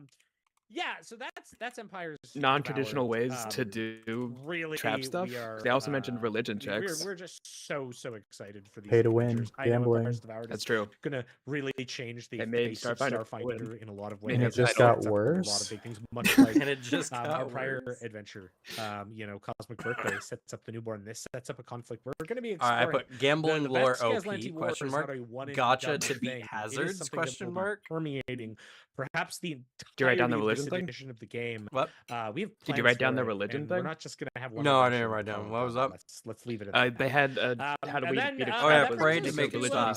Playtest scenarios. It's actually Jessica, really you cool. want to talk a little bit about my the God. playtest Heck, Priest scenarios looking that ass. we're doing? Do. Heck yeah. And he's playing video Actually, games. We have 4 Starfinder playtest scenarios that are releasing. 2 are going to come Also, out I at like my FinCon alongside the playtest. my plus my one in notes on the September, new one in October. Aslanti Empire Each is a fraction. short single-session adventure. The designed to Sahedron be Guard, 2 to 3 hours in and written by a quotes member or of in the parentheses, Starfinder team. very punchable fascists. So there are Starfinder playtest scenario all you number gotta write 1 down. that is Yeah, Shard of let's the do Glass 'em. Planet is a level 1 first contact style scenario written by Mike Kimmel that takes place on the planet of Burnham's Bubble. Which until Who very was the one recently has been who said that? I'm encased gonna throw in that an into the impenetrable force field. Discord's quotes. Starfinder playtest scenario number 2 What, that is it the- came from the vast. Pray to your god to make it This is a stop. level 5 horror. might have themed been Thurston. I scenario don't know their written by voices. me, Jessica Catalan. In this adventure, you discover a Xenowarden starship, the Bloom, reading wildly through packed world space. Clearly out of control, you get to board the starship, try to help out the crew, but it is obvious something clearly terrible has occurred. Starfinder playtest scenario number 3, that is Wheel of Monsters. It is a level 10 tactical combat themed scenario. You can join Zoe on his latest game show, The Wheel of Monsters. Step right up, spin that wheel, and get Was ready to it fight for your lives. Jenny then? It is a wild, adaptable adventure Or was written it by Dustin Jessica? Knight. And number 4, announced right now for the first What do you time, mean? Rescue at Shimmer Who made the Stone quote? Mine. Sorry, I'm talking to This chat. is a level 15 adventure written by Jenny Jarzabski.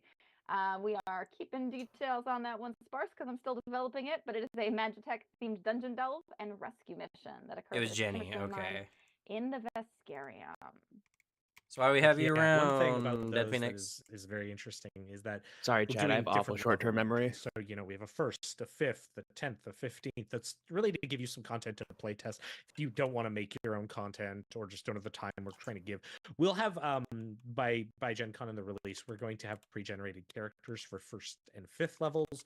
We will not be providing 10th and 15th. If you're going to playtest that, we expect you to make your own murder monstrosities to come at us. Oh, with. Dead Phoenix. And I know, Rocking Dust, it you're very out with excited all the for screen Wheel of caps. Monsters, right? Ooh. Oh man, yeah. Not just because you wrote it, but you have some reasons as to why. Right? Yeah.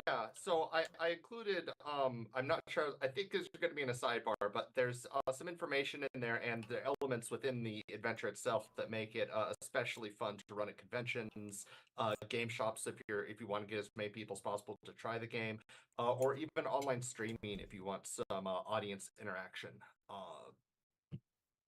There's some elements in there that you could easily adapt for use with that.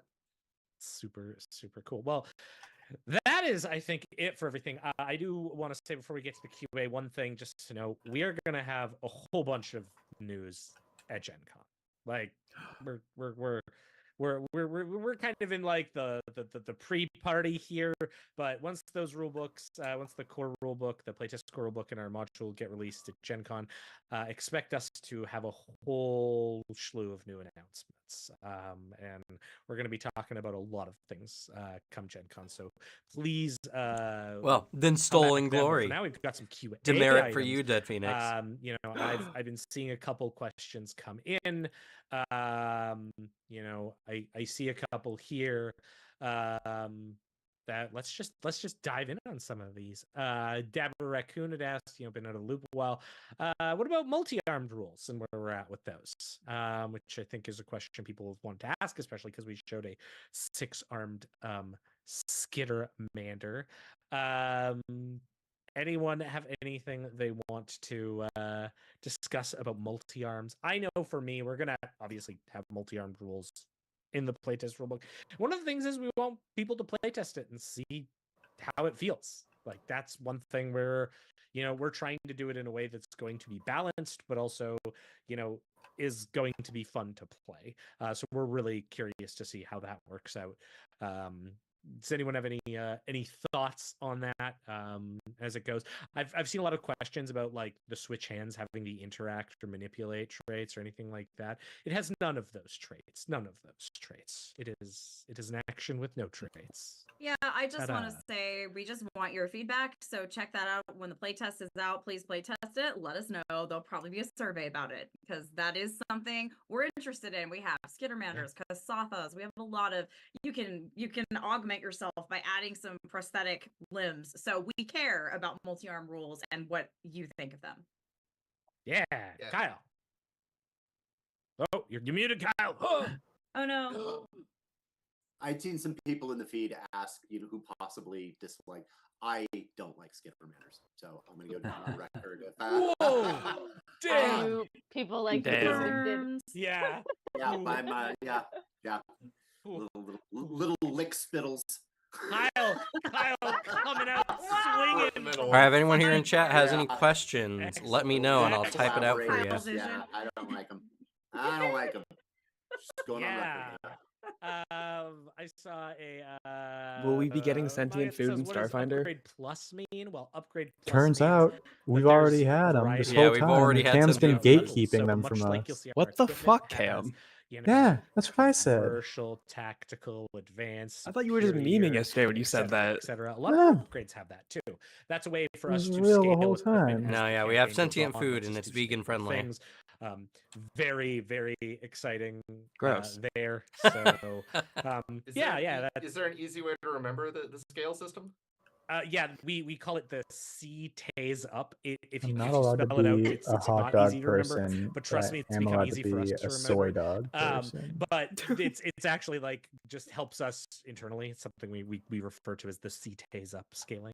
But generally we keep everything consistent. That way we're sort of avoiding what happened in Starfinder First Edition, where like every type of weapon had its own bespoke scaling. So it was kind of like hard, like an advanced pistol versus a Corona laser pistol versus a. We wanted to simplify that just because it also let us, advance weapons together, do a lot of things like that. Okay, so weapon advancement has here's a been question that I think is an interesting one for brought us together. here as we come on down in time.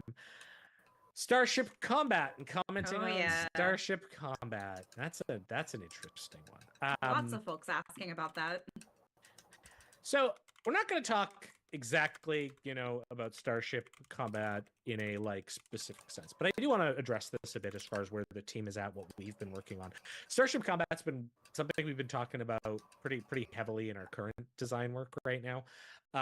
And one thing we're very interested in is, making sure that we take the time to do Starship combat right, and also look at how people are generally playing at their tables. There's always kind of two sets of Starship combat. There's the party who has invested in their starship and wants to have their, Millennium Falcon Serenity style game. And then there's the Starship combats that occur because you have been given a starship and it's an encounter that is part of the journey you're on. We're looking at having both those modes of play be a bit different in how they work, so that a scenario that maybe provides you with a starship gives you a way to have a starship experience, whether it's a combat, a chase, or whatnot. We're currently calling that, let's say, cinematic Starship combat in terms of how we're delivering it. But then, for the folks who want maybe a bit more involved, build a bear starship style work, that's something we're deep in the minds on. But I will say, one thing we've looked at as a team has been looking at where the focus of Starship combat is and what the type of game is. And that's something we're heavily exploring. One thing that I think, I've received a lot of feedback on and have seen at tables myself is this sort of problem where, well, the pilot's the only person who gets to move the miniature, and we only move our miniature once. And is that, the best expression of this? We're really kind of taking a step back and looking at from a whole different angle right now. Dustin, you had your hand up. I just want to point out one of so the they're goals we have right now with cinematic kind of overhauling Starship combat. If your players just stumble upon a ship that you didn't expect them to, you could run it more easily than you would if you have no prep time. You didn't expect suddenly Starship combat. You could use cinematic Starship combat to resolve it more easily than having to stat out an entire starship. Yeah, so these are honestly sort really of the cool. directions we're I like the two different modes we have. Depth, and again, I would say come back to us at Gen Con. We'll talk a little bit more about where our direction is, but this is something that is definitely being They did say for Mechagon, which there's to a be couple fair is things first that, edition I'm gonna, Pathfinder.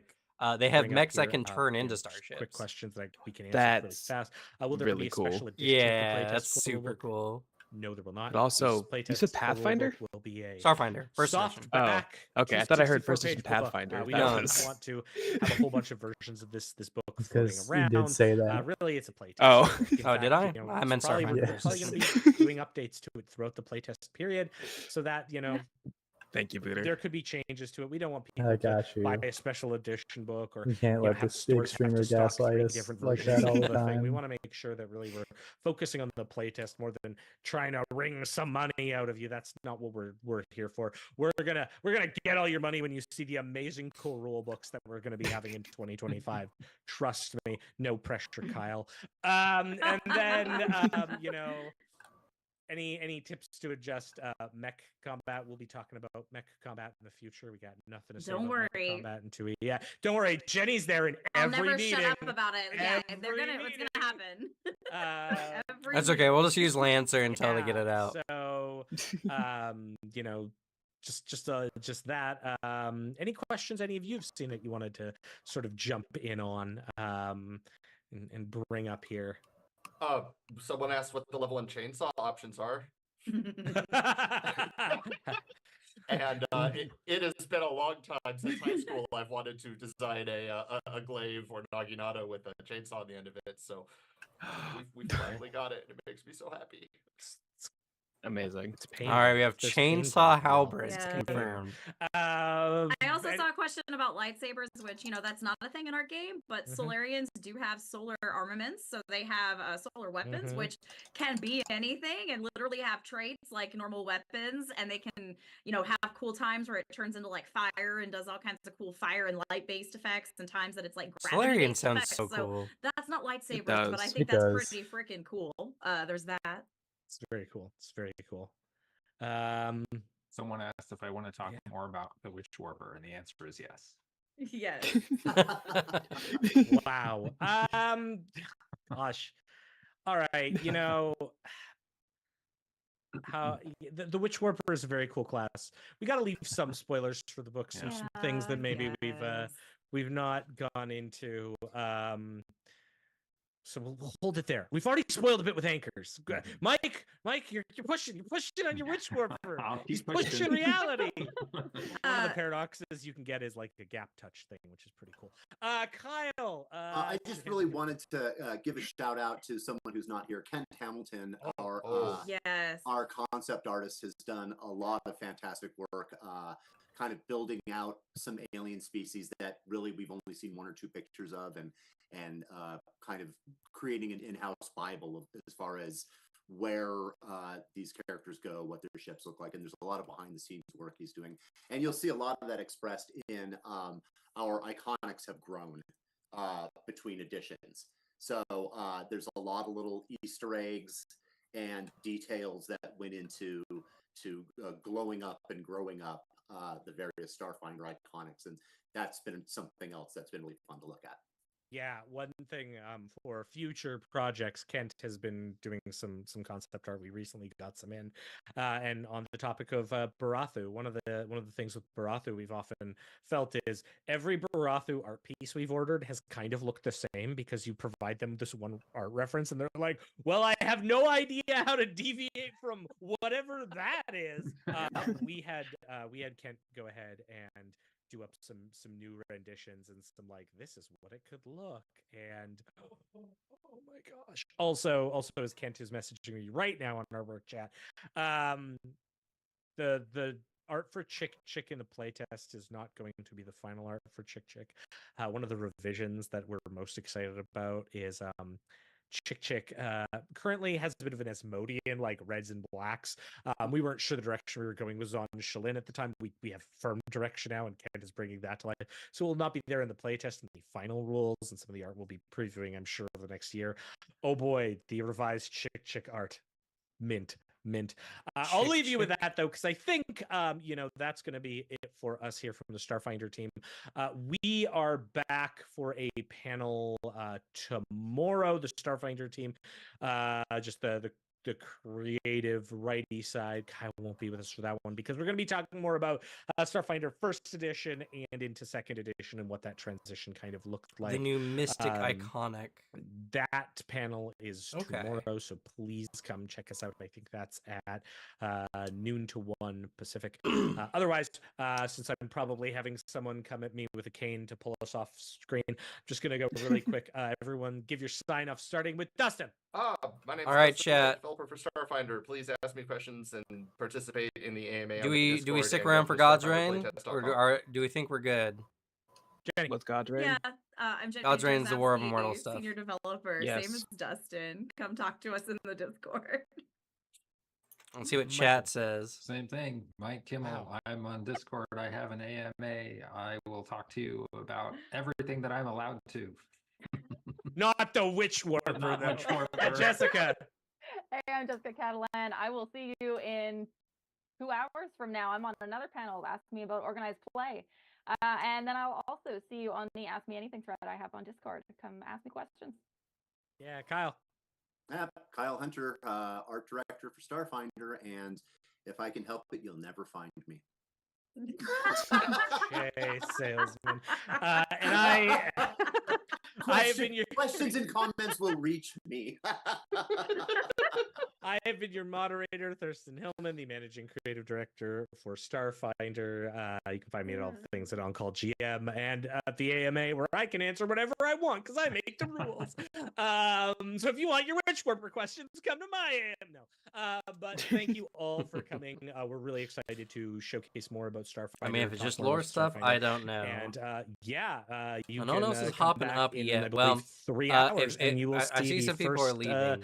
live play stream If you're game leaving, of a just campaign know we're gonna we'll be doing. checking out So, the come back for that and see a bit more Remaster Starfinder. project Okay, we're actually open now. panel Bye, everybody. tomorrow, Bye. which is 1 p.m. Pacific Standard Time to 2 p.m. Pacific Standard Time, I do believe.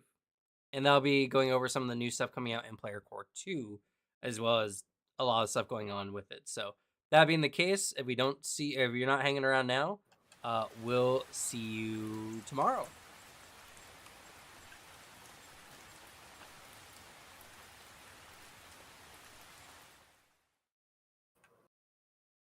I think we'll stick around for God's Reign a little bit. The year is 324 AG, and Dimelco is at war with it. The Colossi took everything from us. They commercial razed our break. cities and trampled our world. Starfinder's looking good. I'm kind of excited. I'm sad that the stream didn't really offer a ton, sadly. The survivors fled under I got some notes though. hide like the prey they were. We got a great quote out of They it. learned to fight back. Pray to your God We to built make it war stop. machines from the wreckage of our shattered past. We called them Valkos. The brave souls who piloted them were the Huskars. They fought for a new home in this broken world at great cost. That was 200 years ago. The Now art we for still Starfinder defend looks Devoured amazing. against the Colossi that would destroy it. Some say we're winning. Our tech is getting better. New allies from across the galaxy. Plus, we got some information, a little bit of Witchwarper stuff, a little bit of Solarian stuff, which is kind of cool. I really don't know a lot about Starfinder. I really need to, like, brush up. Call sign Raptor. I've been fighting this war for a long time. But we'll have to see. That's why the new Valor it's going to be fun, to regardless. suit up and fight back against the Colossi. I won't lie to you. And I feel like it's important to kind of reserve myself to not be, like, quite an expert on Starfinder, so that when I make content on it, I can talk from the position of someone who's just getting into it like many people will be. Together we can take Dimelco back from the monsters. For us, it's the rebirth of our home world. For them, it's Mechagon. Man, Mechagon looks so good. I'm sad it's first edition. But I'm happy for the first edition people to get it, so. Wow, they're still releasing first edition stuff while making second edition. Well, it's ending with Mechagon. So. That's fair.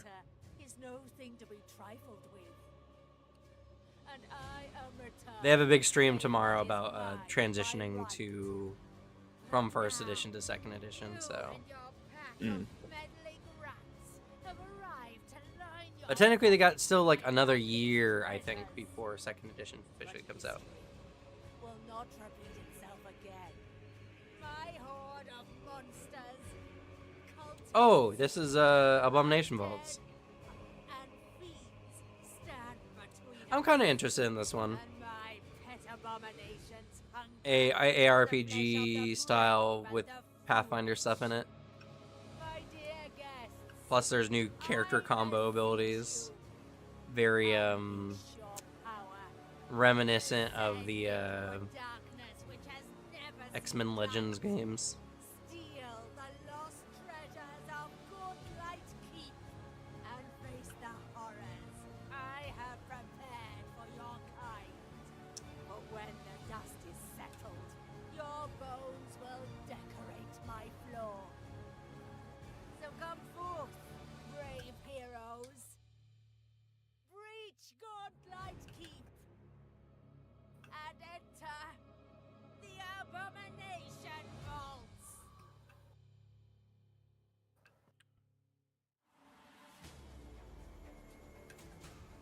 I like the voice acting for that. Whoever did that, good job. Yeah. I'm a lot more excited for it than I was for Gallows Spire. These coins look pretty sick. That's true. I think these are the coins you can you can get with the Pathfinder Quest board game if you go with the backer kit. You got a board game coming out? Yeah, they announced it. That's cool.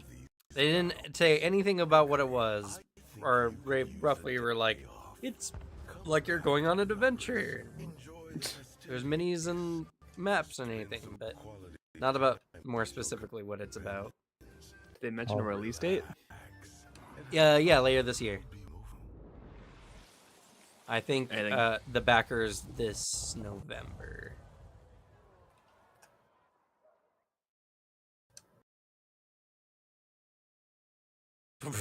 Nice sizing on that advertisement. Sure, Roll20 is happy with that. There you go. Also, we got a cool new adventure module that has 0 fighting in it. Potentially, There's not a single fight. Oh, so don't even try it. Got it. Sir, yes, sir. Yeah, Curtain Call. They say it's an adventure path that it's honestly awesome. Can get through a majority of it potentially with no combat. They said potentially you could get through all of it without rolling initiative a single time. He didn't say all of it. He said most of it. He said all of it, potentially. He didn't say all of it. He just seemed not sure about it.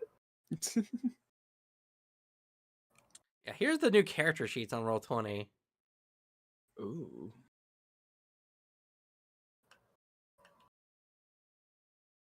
I'm hyped about that one. I want to play that module. Curtain Call. Yeah. It's also interesting because it takes place before and after Pray for Death, and Pray for Death is the adventure path that the God's Reign happens inside of. Yeah. Gorham dies in Pray for Death. Mm-hmm. Is that a new one coming out, or? Yes. Yeah. That's coming out July, I believe. Oh, sick.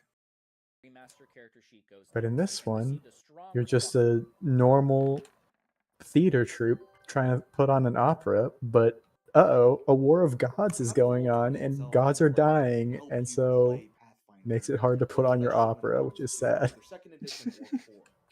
Damn, no respect. I know. And when we play it, I am going to play a complete pacifist. I hope all of you know. As you should. I respect it.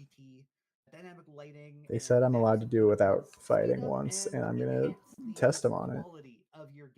We've got tons of Paizo map packs ready for you to just drag into any game and explore these beautifully illustrated illustrations. Check out Roll20 characters. We've got these free basic rules that have all of the game rules that you need to play and a expansive list of options. I gotta say, while I am happy that they're doing more stuff with the Roll20 stuff, this all looks very kind of mid. The cleric, fighter, rogue, and wizard. You can make like I don't know why they're showing us like this super stretched character sheet. From the book. Roll20 characters now lets you make characters outside. Seems like a weird decision for sure. To any Pathfinder game, the free basic rules kind of lets you kind of dive into the different crunchy mechanics that you were talking about. Wait, like jumping into a full-blown campaign. Were they just saying that you could just make your characters like on Roll20 and then port it into a game? To shape where the Pathfinder 2nd Edition Remaster character sheet goes next. What? And see, here's the remaster character sheet, which I think looks actually a lot better. We've had the opportunity to collect, review, and analyze your feedback, and we're proud to share our roadmap. We're focusing on traits and spells, as well as custom skills and lore in spring. Then we're looking at the NPC sheet and drag and drop functionality. So this fully launches sometime Finally, fall, we're winter. prioritizing an improved character builder and mobile-friendly design so that we're ready for full launch in the fall. Your feedback will continue to shape the future features and priorities of the sheet, and our team is excited to rise to the challenge and create an even more enjoyable and accessible Pathfinder experience.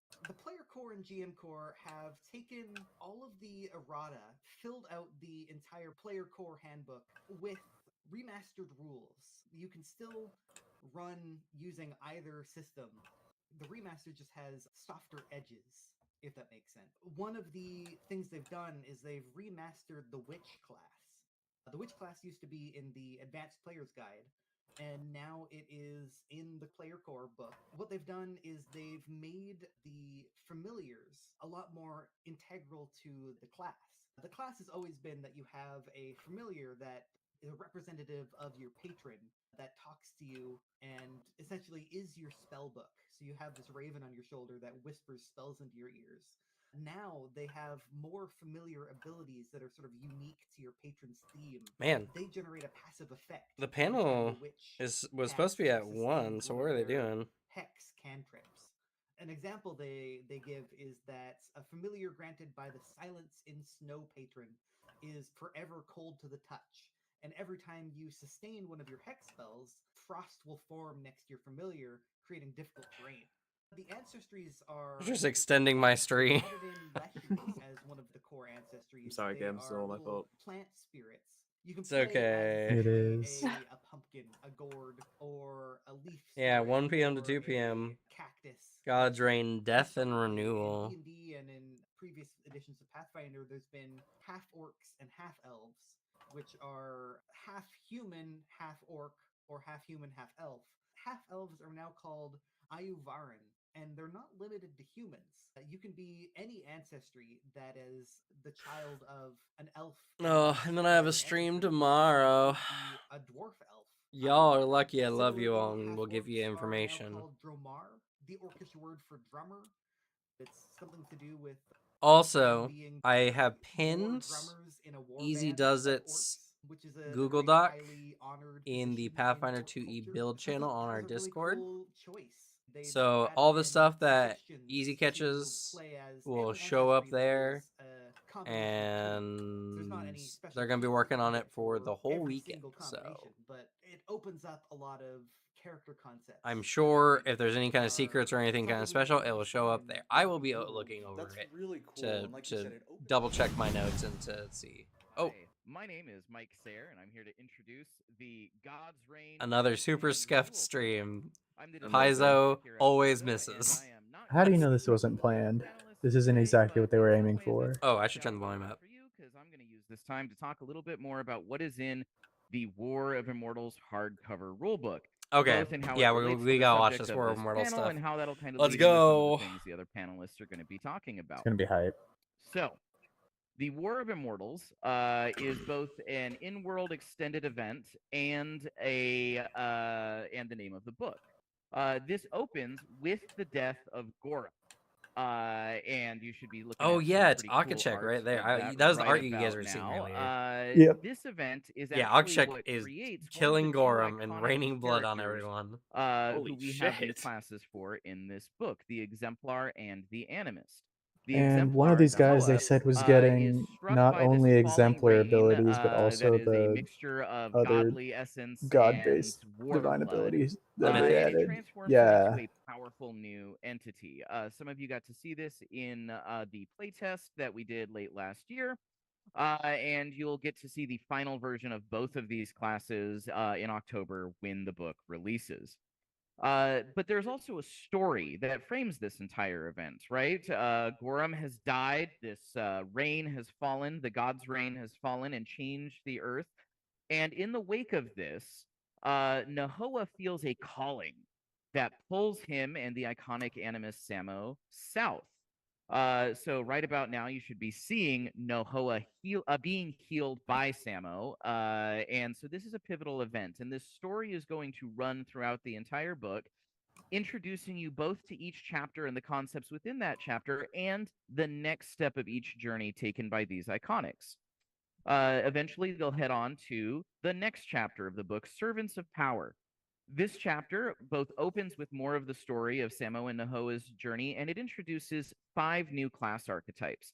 These class archetypes are the Avenger, the Blood Rager, the Senestal, the Vindicator, and the Warrior of Legend. Now, you've probably heard a couple of these already, and you've had some guesses about what the Avenger might be, and I'm going to tell you, all of you have been wrong so far. The iconic Avenger is actually a familiar face who you might recognize, Zadim, who was the iconic Avenger Vindicator Slayer Seneschal. In Pathfinder First Edition. Now, Zadim actually had a very strong religious I know theme someone to caught it. What him was the other and one? his purpose, and we have brought him back here I don't in the form of this remember. Avenger class archetype, which is for the Rogue class. I'm just going to read a little blurb, a quote from Zadim in World here to give you an idea of what this class archetype is about. For many years, I killed without hesitation at the behest of a cult who claimed to serve the Dawnflower. My people are good. My goddess is good. Surely any actions I take on their behalf, no matter how grim, must also be good, no? Such was I thinking until I met Kyra, and she revealed the hypocrisy in my thoughts and in the actions of those who trained me and pointed me at my targets. I see now that the shadow I walked in was not cast by my goddess, but by her flawed mortal servants. I will be a blade for a goddess, but I will not kill for the whims of men. What then am I to do? What life is there for a man trained since birth to bring death, whose heart belongs to a goddess who demands that we offer redemption?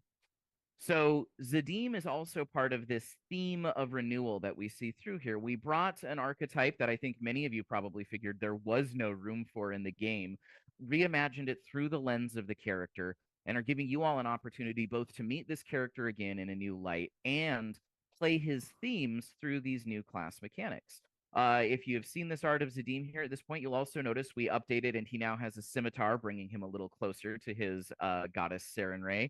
And embodying her a little bit better. So each of these class archetypes speaks to the broader themes of the War of the Immortals, the classes and types of characters who are going to participate in this event, and gives you new ways to express classes that might be familiar in ways that maybe are not.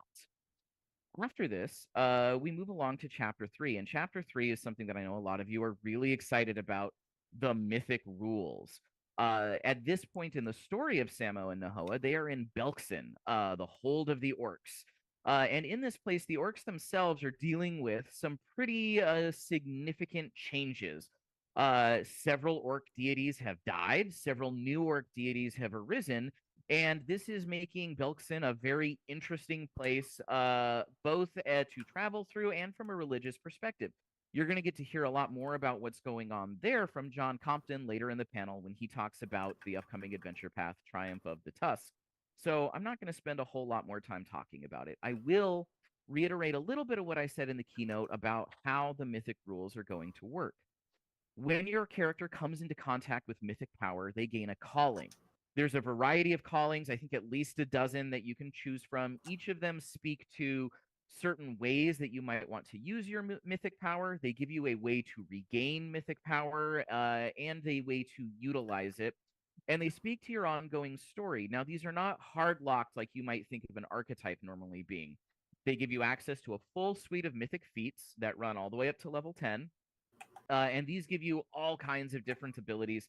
Eyes that see eternity, arms that cut the waves are some of the names of abilities that you might find in here. And you will kind of just piece together what the mythic story of your character is and what their mythic theme is as you put these pieces together. You'll also get some generic mythic abilities. Mythic characters are very hard to kill. When their dying counter caps out, they don't die. Instead, they gain the doomed condition and their dying counter resets. So it is incredibly hard to keep a mythic character down for long. They've really got to be knocked down over and over again and really ground into the dirt before their story ends. You'll notice I said that the mythic feats end at level 10, and you're going, hey, there's a whole nother 10 levels of this game. What gives, Mike? Well, that brings us into Chapter 4 of War of Immortals, the Mythic Destinies chapter. And these cover the remaining levels. This mythic system works a lot like the free archetype system, spanning the entire breadth of the game from 1 to 20. And once you hit the second half of the game, you choose a mythic destiny. And this is a lot more thematically specific than the mythic options you've had so far. For example, 2 of these mythic destinies, one of them we've already talked about, the Apocalypse Rider, and right about now you should be seeing an image of Thumbus, who has achieved the mythic destiny of Apocalypse Rider and is on his fearsome Thumb is steed, the Apocalypse leading the Rider. way into this excellent set of mechanics for you. I love We had and cool you'll art of also them see earlier when you Feo were with him, who gone. has the Oh. Archfiend mythic It was destiny. the 2 new classes So not all people of these fighting mythic in that destinies are quite as grim person. and Looked pretty frightening as metal. these particular two might be leading you to believe. Oh, they the cover a whole Apocalypse Art. Yeah, I swath think of that's the art different for the War of Mortals characters and book. concepts, and they allow you to really pick a very strong theme that will lead you into a type of immortality for your characters. Some of these types of immortality are very specific. You live forever. Your character can no longer truly die. Some of them are more conceptual in nature. Every time you die, someone else will come and they will take up your mantle. And for all intents and purposes, they will become you. The type of character you are, the type of mythic destiny you achieve, these are all choices that you get to make as you play with these rules and tell these stories. So, after chapter 4, the book moves on into chapter 5, and this is the Mythic Vault. This is all of the tools that your mythic characters are going to want and need. Now, this starts with some new weapons and armor, including base weapons and armor. Types of equipment that mythic characters typically use that we didn't quite have in the game yet. So this helps round that out and gives you those kind of options. But it also includes a whole lot of very mythically specific stuff. We have mythic artifacts, and some of these artifacts are things that your characters will use. Some of them are things that your characters might interact with and that serve as major story points as you go through the game. We have mythic spells, and these are spells that mythic spellcasters can learn and utilize using a combination of their normal spell slots and their mythic power. Mythic One of these is spells. going to be the final fate of the Locust Host. So those of you who are familiar with Wrath of the Righteous might have an idea what Oh, this you could be incarnate the spell Locust does. Host? That's insane. It's really cool. It's really exciting, and is one of the many kind of fun toys you're going to get to play with here. We also have mythic rituals, and these are bigger story-moving events. Some of them will involve literally changing huge swaths of the world if you complete the rituals. Some of them are tools that you might use to accomplish mythic stories, like literally bringing the ocean to life so that you can question it and ask it for assistance in completing your quests. So a huge swath and array of tools here that carry you God into your damn, that stories. sounds cool as shit. Then finally, we're going to move into chapter 6. Chapter 6, the story that has been flowing through here with Samo and Nahoa, this is the culmination of their story, the completion of their journey. This is going to, by this point, you're going to have kind of an idea of what it is going to be like to tell a mythic story and play a mythic game by having watched as Samo and Nahoa have had their own mythic journey up to this point. To help you have your own mythic stories and games, this chapter includes a broad array of mythic monsters. Right out of the gate, we give you half a dozen mythic templates. These are for all kinds of different monsters, whether they're strikers or brutes or spellcasters. And you can apply these to any kind of monster or NPC mythic to templates. transform That's them gonna be a into lot a of mythic fun. threat and an appropriate challenge for a mythic party. Time to fight a We legendary also squirrel. introduce a bunch of very specific monsters who form a particular spot of the game world that stories can revolve around. If you're familiar with our book, Monsters of Myth, these follow a fairly similar template. It tells you how they might be used in a campaign across all tiers of play, from ways that they might influence a very low-level party to ways that they might form perhaps the end boss or the key function of a high-level campaign, as well as full stat blocks for the monsters themselves and all of the ways that you might want to interact with them, the items that they carry that you might want to use, the things they might teach you, the challenges you might need to surpass to reach them. All of these various components come in play. So one of my favorite monsters in here is the Immortal Trickster. You should be seeing a picture of him bamboozling Valeros right about now, snatching away Valeros's sword as Valeros is dealing with some other lesser challenges. The Mythic Trickster is not an inherently evil entity. None of these monsters are inherently evil in the way that you might think of, though some of them are certainly a lot more frightening and terrifying than others. The Trickster might actually serve as a guide for characters who encounter him. and may push them along through their own mythic story, or he may be a threat that they themselves face. He's a very old, very clever being. He's not as powerful as he once was, and that's a little bit about what we talk about in his entry. If he is going to be the capstone villain of a campaign, then him regaining his power might be intrinsically tied into the story of your mythic characters. Or he might help them prepare to fight an even greater threat. And we like having this nuance and this structure because it speaks a lot to how you are going to want to run a mythic game, play a mythic game, and be a mythic character. So all of these various tools have been assembled here for you. You're going to have a really great story written by Leanne Merciel to help kind of guide you through what it means to be mythic and what it is. And it's also going to hit these themes that this panel is talking about, death and renewal. We open with the death of Gorum almost immediately. We see that lead into a deep change in both the world of Galarian and this very specific character in the Exemplar. This interacts with the Animist, and the Animist is a being who talks to the spirits of the world, both the spirits of the natural world and the spirits of the civilized world.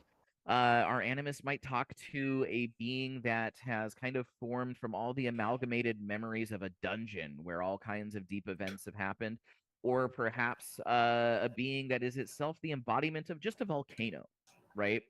The world itself is changing and reacting to all of these events as you go through. There's a Mythic Gazetteer that you're going to run into in the What is Mythic chapter that will show you how a lot of this has changed in the world.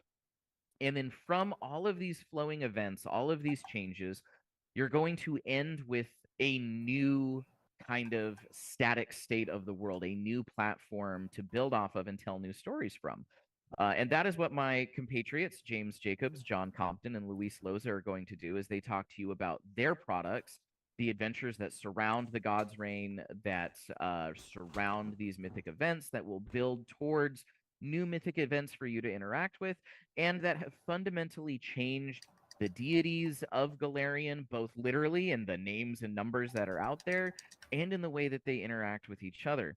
So I'm hoping that all of you enjoy the rest of this panel. I know the other panelists have a lot of really great, exciting stuff to introduce to you and tell you about as we continue to tell this story about the changing world of Galarian and all of the many, many ways that your characters can experience those changes and be part of those changes themselves. Thank you very much. Hello, PaizoCon.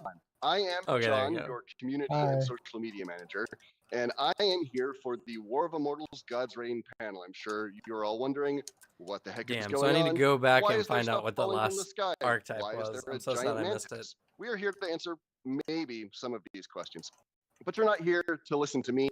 You're here to listen to my esteemed panel. So, I'm John. That's Steve in the background. Let's let the panel introduce themselves and tell you all about the War of Immortals. Hey, I'm James Jacobs. I'm the narrative creative director for Pathfinder. Hi, I'm Luis Loza. I'm creative director on the rules and lore side of things for Pathfinder. And I'm Mark Moreland. I'm not a creative director, but I am director of brand strategy, which does take some creativity. Yeah, that's who we are. Cool. So we're running a bit behind, as people know, so we're going to go a little bit on rush mode here. First of all, welcome to PaizoCon. As Michael was saying, we are going to be telling a lot of stories about the God's Reign and War of Immortals in our adventure Damn, path the bad and audio's standalone back. adventure lines and in org play. Dang. And this is not going to be something we're just going to do one adventure or one adventure path with. This is going to be something that continues to inform the setting from this point forward, in the same way that revealing the Rune Lords were in the ancient past to something that didn't just stick with Rise of the Rune Lords. So we're starting out. Let's take a look at the cover for Pray for Death. That is one of the basically the first adventure that we're doing with the new storyline. In Pray for Death, as we've mentioned before, your characters are going to be playing agents of the Red Mantis Assassins, and during this adventure, you are going to be involved in this storyline that at first tangentially, but then full on right there on screen, you are going to be witnessing and be to a certain extent involved in the death of Gorum. It's going to happen on screen. Yeah, this art is so sick. It is indeed a Chayek who is the one that does the death blow. I can confirm that. That is not us being coy in the artwork. That is full on it. How it happens, why it happens, what's going on, whether or not your player characters get to figure this out kind of depends on them getting all the way through the adventure and how much your GM lets you see behind the scenes and all of that. But this is not something we're going to be quiet about. The whole plot and the behind the scene juicy details is spelled out in Pray for Death. In fact, it's like on page 2 or 3, right at the start of the adventure. It explains everything. So you'll definitely want to check that out if you can. I'm not going to spoil it here. I'm not going to tell you where or how or when this event happens, because it is an adventure, and I'm trying to preserve some of this stuff for your player characters to uncover as you play through this campaign or this adventure. But yeah, so that's Pray for Death. Then over on the Adventure Pass side, we're going to continue telling stories about the events going on with God's Reign and War of Immortals and all that, starting with a Curtain Call, which is well, let's throw up the cover actually for the second adventure. We've right in background, I've got here the illustration from the first cover, so the second one should be coming up pretty soon. There we go. Who doesn't like a adventure path where you're fighting a clockwork dragon in a steel cage match? Curtain Call is the adventure path where your characters are putting on an opera based on the adventure you went on when you were first to 10th level. This is a 3-part high-level adventure path. It is not mythic. We do have plans later on, not this year, but later on, to do mythic-themed adventures and stuff like that. But at this point, we're mostly focusing on content that is narratively connected to God's Reign and the War of Immortals. In Curtain Call, since you are putting on opera, there's a lot of whimsical stuff going on. There's like some party shenanigans. I think we got some art of some of that stuff out here too. Things that your characters can get up to during this campaign, where it's more fun and it's more not everything has to be grimdark and for example, like combat's not your only option. There's a picture here of something. You don't have to actually fight dragons in order to get experience points for interacting with them. Sometimes you can like bargain with them or get them to work on your side or something like that. You're still going to have the option to roll initiative. Never fear about that. But what's going on in Curtain Call is at some point during this 3-part adventure path where you go from 11th level again all the way up to 20th level, there is going to be the God's Reign and all of that stuff happens again, impacting the storyline and how your characters interact with that, and how several of the gods in the campaign setting itself react to it is going to play a key role in how this whole thing ends up. Beyond this, we're going to be going on with another one later in the year called Triumph the Tusk, which also explores some of the impacts on the Orc Pantheon. We will have a lot more to talk about adventures and adventure paths tomorrow at 10 o'clock Pacific time, where we talk about the adventure path retrospective. So if you want to hear more about that, feel free to tune in at that point. We'll be answering questions also after on Discord on this. But let me kick it over to Mark to talk real quick about a novel that we've got coming out. Ooh. Yeah, so last summer, just not too long actually before we started playtesting the 2 new classes that are coming in War of Immortals, Jim Butler, the company president, went to Eric Mona, our publisher and chief creative officer, and said, "Eric, I want you to put a novel on the schedule for 2024." And Eric said, "Hey, Mark, I want you to put a novel on the schedule for 2024." And given that we had this big event coming that was already in process, I sort of knew that if we were going to do a relaunch of our fiction line, which we haven't had for about 7 years now, that we needed to go big or go home. And I didn't particularly want to go home with fiction because I like fiction. And so I said, well, then we've got to have it tie in with the War of Immortals somehow. And so what we came up with was a novel featuring our iconic characters. It's got Kyra, the cleric, Mauricio, the rogue, Ezrin the wizard, and Amiri the barbarian, and they are they find themselves embroiled in a plot that seems like just another normal adventure, that soon, when they witness a god die and one of them is hit with a god spark as part of the God's Reign, they soon find themselves both capable of and really the only ones able to stop a major disaster in the world that has multiversal impact. I guess people have guessed it. I sort of hinted at it a little bit earlier, but basically the God's Reign sets a number of little dominoes falling that could result in Robogug escaping. And given that the gods, having just witnessed one of their own fall,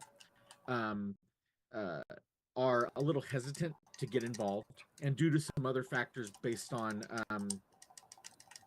just some details of how his prison works, aren't really the ones who are able to stop him from escaping.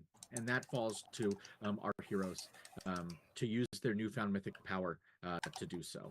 So we went to one of our fan favorite authors from the Pathfinder Tales days, Leanne Merciel, and said, "Hey, Leanne, you wrote on War of Immortals, right? And you wrote a bunch of fiction sort of telling the story of these iconics going through the inner sea region, sort of dealing with their new mythic power and stopping or attempting to stop a large threat who may or may not be on the image behind me.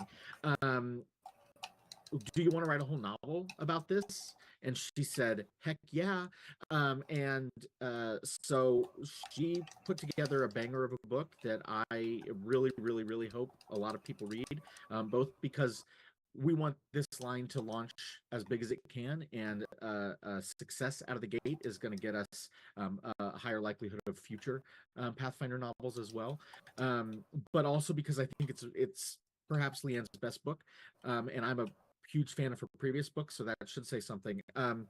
That I just want people to read because it's awesome. So I'm really excited about that. The book is called God's Reign, a Pathfinder novel. It comes out at the end of November, and should be available just about everywhere. We're going to have it in hardcover, with this image as a wraparound dust jacket instead of just the front cover. We're going to have it in audiobook, and the details of who the narrator is for that are still something we're going to hold for later. And then we'll have ebook as well. And to support this, we're going to have we're going to have 2 ebook exclusives. One will be a short fiction collection called Before the God's Reign. That's going to feature some of the short fiction that has appeared on the Paizo blog over the last few years, featuring Amiri and Ezra and Kyra Mauricio.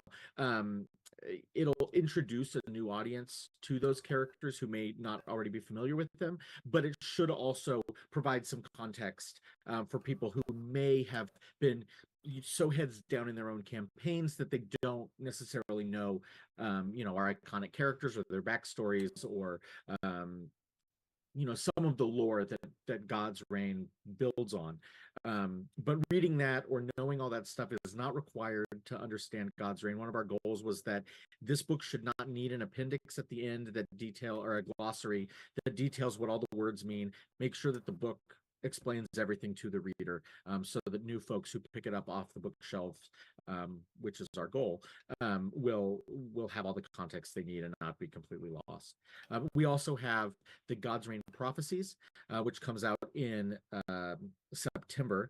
That many of you probably remember from our blog earlier this year. We got a lot of buzz around people guessing which god was going to die by doing sort of a what if series of the psychopomp Yavali looking into this prophecy that came across her desk and being like, what is this?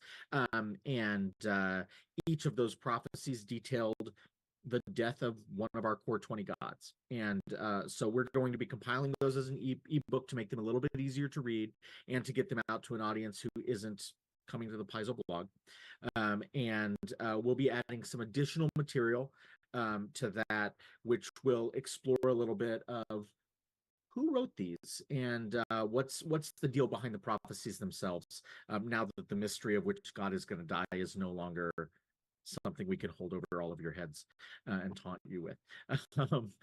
But yeah, so that's what we've got in terms of fiction this year. And as I said before, I've got a 5-year plan for what I'd love to see for fiction going forward. I think that we have to show that it's a viable business, and that's part of why we haven't done fiction in 7 years, is that fiction is hard to sell and to make profitable. And so we want to make sure that if we're doing it, that we're doing it right. And so if you want to see more fiction, not to beg, but pre-ordering this at your, on Paizo.com or at your local bookstore, the book's been solicited. They should be able to pre-order it from their distributors now.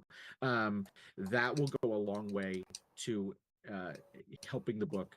Pre-orders are incredibly important because they show us and they show book buyers who are going to put it on shelves that this is something worth carrying and worth doing. And so so that's how all of you finders can do an aid action to help God's Reign be as successful as possible. So we're really looking forward to that, and we're going to have a lot more info about that probably around Gen Con time, just so that we have a few months of ramp up to it.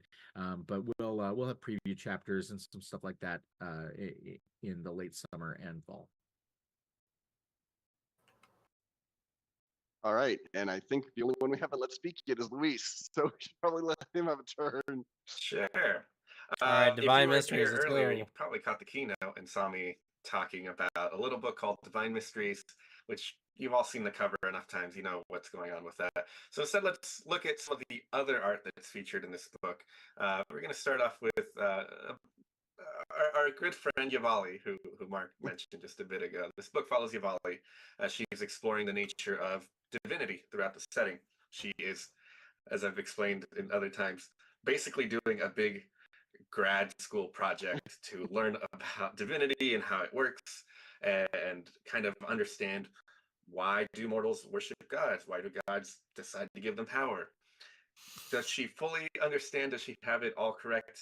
Maybe, maybe not, but there's at least someone who's trying to do the work to try to explain it to, I guess, to us, the dear reader, about it. But in doing so, she's also collected a lot of information about existing gods. Our core 20 deities show up: Saren Ray and Orasni and Robogag and all the likes get listed in here, and they get expanded entries compared to what we had in the past in Lost Omens, Gods and Magic. But also, as we'll see in this next bit of art, we include several brand new gods. These are gods that are brand new to this book. There's 4 of them here. We have Atrogony, who's the god of curiosity, manifestation, familiars, and witches. We have Genzeri, who's all about battlefields, modernization, negotiation, and tactics. We also have Izuyaku, who's about balance, strength, health, and hot springs. And one of my newer favorites is Ematim Galardaria, who is the halfling god of community defense, familial bonds, found family, repayment, and of course, whose favorite weapon is the frying pan. So divine weapon frying pan. For anyone to worship. But based as hell. As we're exploring all these divinities, there's also just so many other gods that aren't individuals. Some of these are part of groups. You know, we've had pantheons and all these other groupings in the past. So we're getting a chance to expand existing groups of gods, like our demon lords, our imperial lords, and monitor demigods. So this next bit of art shows off 3 of these. One of these is Talasmar, who is one of the first arbitrators. It's one of the monitor gods, one of the Aeon gods, who's all about fish, gravity, orbits, and planets, and maintaining all of those, making sure they all gravity, work. planet, orbits. We also have here the Imperial Lord Lassie, who's that about makes rainbows, sense. relaxation, pretty self-worth, awesome and one. shade. And these are some wild ones. Vulat is scary as who's fuck. the demon lord of disguises, lies, and stolen identities, who might be showing up a bit more as time goes on. I think you'll be learning a little bit more about Vulat in I'm the down to coming make months. a And Jerishal his involvement in cleric. things, well, I'll keep quiet about that. But yeah, we're taking the familiar there, expanding on those.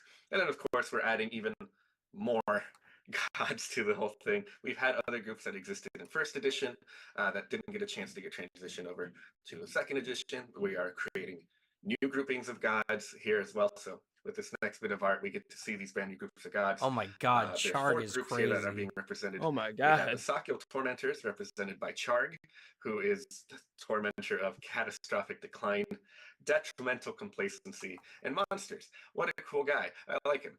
We also have the Daemon Harbinger, Livataniel, who is all about anxiety, coddling, smothering, and parental love. So, very nice lady. We have here Pati Kuatl among the Kuatl Tribunal, who's all about retribution, investigation, and rehabilitation, going out and defeating malevolence and evil where you can find it. And also we have Yermidar, who's representing the giant gods, and Yermidar is the god of camaraderie, shipbuilders, and the hunt. So we have lots of gods, as you can see here. Lots of groupings that we get to show off here. There's an enormous chart in the back of the book that gives you details on all of these gods. There's just not enough space to like fit every stat block right next to them. We had to like make a huge thing. If you looked at Lost Omens Gods and Magic, we had that same chart. Now it's bigger. It's got a lot in there. But we decided that's not enough. We need to do more. We need to do even more groupings. In the past, we featured pantheons, which collected individual gods and gave them kind of a thematic cohesion. And we are continuing that tradition. So this next bit of art includes for the first time the religious symbols for some of these pantheons. Pantheons didn't used to have them in the past. Going forward, we're going to try to make sure those Cosmic Caravan, as well as an individual god having one, just so you have a representation. You can say, hey, this is what my holy symbol looks like. And we have a couple of ones here. And the Talons of the these are God brand new, Claw, like the Children of Night. We're all about vampires and things like that. And we have some familiar ones like the Cosmic Caravan, who you've seen before. Now they get a bit of art to represent them, to show someone who's kind of used to that. If you were playing Abomination Vaults, for example, they were part of the player's guide, and now you get a little bit more information on them. We also have names for pantheons that have existed but didn't have a proper name. In the past, we had our Dwarven Pantheon, which we referred to as the Dwarven Pantheon. Fine enough, but we decided to give it a name. Now that's the Stone's Blood Pantheon, which is all of those Dwarven gods together. And then we also have some changes to existing pantheons, like Talons of the Godclaw is our updated version of the Godclaw Pantheon, who, if you remember, was Abadar, Asmodeus, Iomedae, Ori, and Torag. But one of those is missing. Torag is not showing up for meetings anymore and has sent someone in his place, which I'll leave for you to find out who that is later. But the Talons of the Godclaw still exist, just without Torag, and interesting developments there, I think. But if you caught the keynote, I also mentioned there's another type of divine groupings called covenants, which are brand new to this book. They're very similar to pantheons, but covenants draw power and grant power in a more unique way, rather than have a handful of gods, 4 or 5 gods come together and grant powers. There are sometimes entities that exist throughout existence, throughout our setting, that have a little bit of that divine, but able to get that power the good out neighbors. some way, usually by working with others people. So in this new bit of art here, that one. we have covenants. They have symbols just like our pantheons do. And covenants might include the likes of the Breath of the Endless Sky, which is all about air, and they're drawing the sources of these power include air elementals, Jathums, spirits of air, and the plane of air itself at times. All of these figures and beings come together, and by combining their power and potential, are able to grant power the way a god does. They're not quite a god, but you kind of worship the entire thing all at once, the entire covenant all at once. We also have here the good neighbors, who are all about community service and solidarity, helping people out. Covenants can include deities as well. So this includes Cain Kalian, Aristil, Sarenrae, Torag, but it also includes household spirits. So they're all working together. Torag's lame. Common goal. Left the God Claw and community joined the service. good neighbors. He's We have become some more old. interesting ones like the Pandemonia. It's all about chaos, What a nerd. confusion, and I pranksters. respect it. And they draw power from mischievous fae, protean shapers, and shape-changing spirits. And finally, we have kind of some of the more malevolent ones, more evil in intent, like the Shadow Cabinet, who's all about secret agendas Whoa. and Evil shadow doesn't governments and exist. spies. And that includes the likes of the Mirror and powerful shadows. And rumors say maybe Norgorber is involved. Who's to say? I don't know. I do know. I won't say. But there's there's a lot of interesting potential here. We've been running into times when it's like we would talk about the likes of the god callers in Sarkoris, and there would be lots of gods and spirits and eidolons. Should each of those have their own individual stat block? Maybe, yes, no, but it also means that we can't represent someone worshiping a bunch of spirits and groupings together. And now that we have covenants, we have that available for you. So lots of fun options there for anyone who wants to worship things. And I think I'm going to also talk about one player option here. We have mentioned a bunch of different archetypes here, and one of these archetypes is the Mortal Herald. I'm going to show off a bit of art. The of Mortal three different Herald Heralds here for you. archetype. The Mortal Herald is the big archetype in this book that represents someone being granted divine power and being chosen by their god. He looks to sick, by represent the them. way. It's a higher level archetype. You don't get into it until about 12th level. And 12th level archetype. represents someone No. that's just kind of really important to a particular god. You don't have to be a cleric or a champion to be a Mortal Herald. You just have to be someone of significance to earn the title of a Mortal Herald. And with it comes a lot of great power and potential. You gain access to domain powers and spells if you want. Depending on your feat choices, you can also do things like imbue your weapon with spirit energy. You can gain a fly speed. I think we saw the name Mortal Herald Add before. damage to smite your foes on get a behalf fly of your speed god. through this You can archetype? do things like Oh my heal God, an that's ally sick. for 100 hit points and get rid of reduce their enfeebled and clumsy conditions. Just kind of real quick, once per hour, or even eventually cast the avatar spell to transform into the avatar of your god. Whether or not you have the potential to cast magic, you can still do this transformation. And another fun thing about how this archetype works is it's also a mythic destiny. War of Immortals has 9 mythic destinies. Why not have more? Who says that they get to have all the fun? This archetype has the potential to give you additional mythic feats that tie into the mythic destiny rules and give you even more ridiculous abilities, like the one that lets you teleport up to a mile away to where an ally is, and when you arrive, any enemies that are there suddenly potentially get stunned at the sight of you arriving. Or the Flash of Omniscience that lets you instantly learn the resistances and weaknesses of a foe, or even the ability to eventually become immortal. When you die, your god will just pluck you, rebuild you, and let you back out into the world again. So lots of really interesting stuff in War of Immortals. If you're interested to see who made it, who's still alive, who might have died or gone missing in this whole thing, there's information on that. There's also updates to just kind of the relationship to the gods and some of the stuff that's going on. A lot of cool stuff going on here.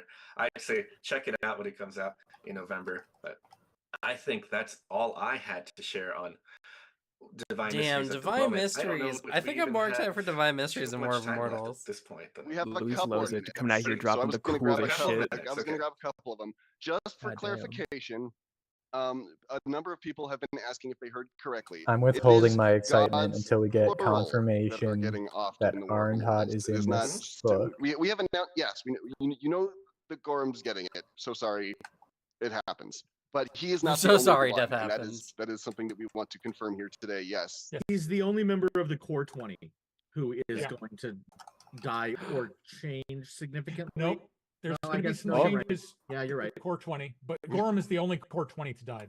I mean, we like mentioned Varix is going away too as one of the orc gods. They will show up in the course of adventures, but at this moment we're kind of focusing on Gorham because that's the big deal. Now, as the last one, I figure we got time for one more. I am perfectly okay if you say that you don't want to answer this because I think it leads to more of a fun tease.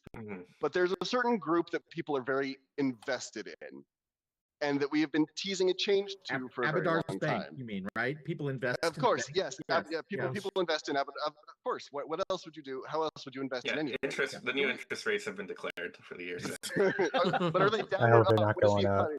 You can't kill gods in this economy. Luis. That's not how we don't have. There's not enough time. We want to say anything about that particular group, or are we just going to smile snidely and then? Are you talking about a group that might involve Desna and Saren, Ray, and Shellin? That might be the group that I'm talking about. I like smiling. I think I'm just gonna smile and nod and Okay, I that smile when I people think are of all I three of get them. it. They're all very nice ladies. Yes, they're We're very happy for them. fantastic to hang around. I They think have a lot of creative director protection from big events too. So yeah, I will say this, because I do like to be a tease, and I want to hype the blog.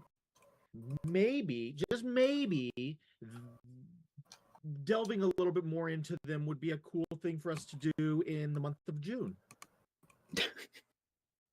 that's a good idea, Mark. Whoa. Who'd have thought? That's next month, isn't it?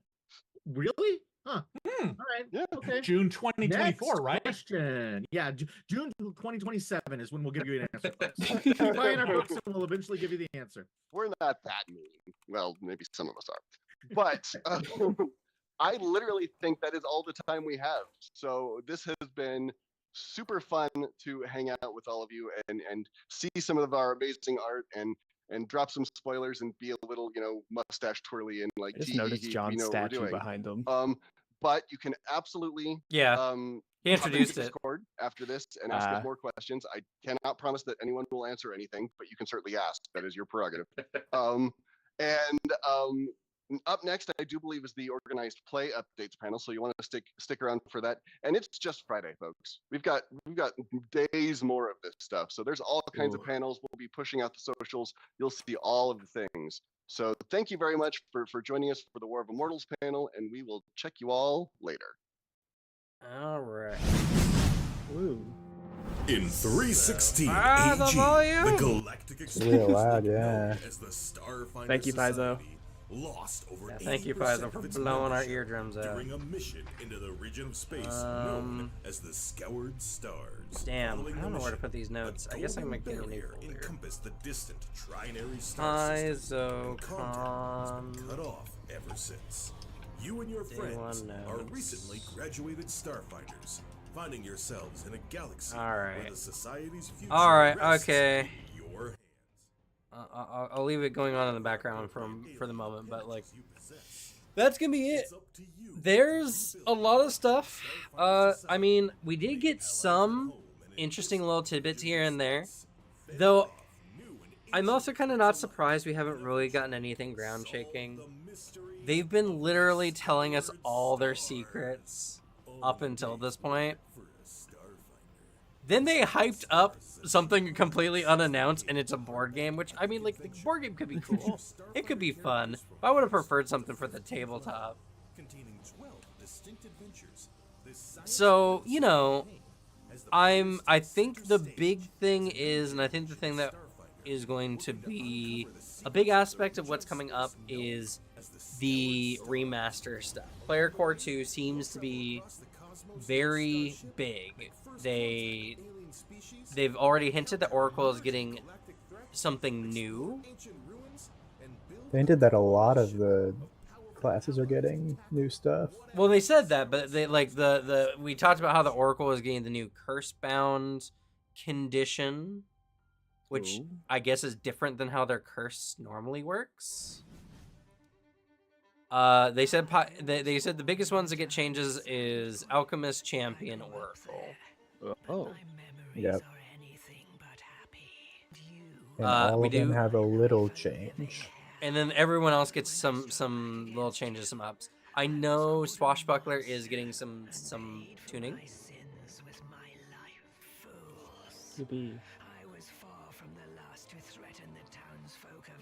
Hope they make them faster for no reason.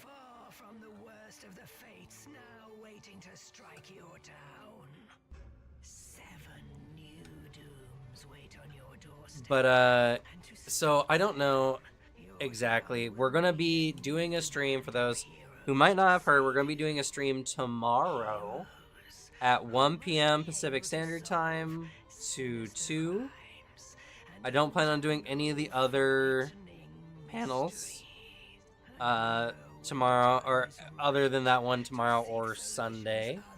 Though we'll see what comes up. If you have not done so already, join our Discord linked in the description below or below on Twitch. there is a link you can go to. One of our community members, Easy Does It, is currently going through and writing a big Google Doc down that has been pinned in the Pathfinder 2e build section of the channel. That should have everything. I know they're going to be listening to a grand majority of the stuff that's going on over the weekend, so if I do miss anything, it'll be there. And as well, I will be making videos next week. I think I'll be making... I might make... I don't know if it's going to be 1 or 2 videos. I haven't decided yet. We'll see. I can't make a decision at the moment, but man, that cover art looks good. But I'll be making some videos to kind of group everything up, get all the information, and let you all know. So stay tuned, subscribe, follow, do whatever on all the platforms. This has been a 4-hour stream. I got our hour tomorrow. You're lucky I love you. Not enough. You shut up. True. Stream more Paizo, please. You just play Ghost of Tsushima the whole time. No. Yes. We heard your button mashing. I want you to know. We've heard your button mashing. Those are completely unrelated. All right. Don't mind that you're streaming this as well. Yeah. That's completely unrelated. Completely unrelated. And we got some really crazy art, which I'm very happy about. Oh shit, are they talking about Torag here? Wait, what's up? Sky King. You thought we were done. Oh no, this is the Sky King's tomb. I did. Well, there is stuff going on with Torag, and I got glow. Torag was almost the god who died. Oh. Almost. I was almost right. But he only went away. Well, he might be kind of going away. Well, no, he's retiring. He left the God Clan, and now he's in the Good Neighbors Club. Damn. He's an old man who just worries about mowing his lawn every day now. I respect that. I have to, because I'm also someone who has to worry about mowing the lawn.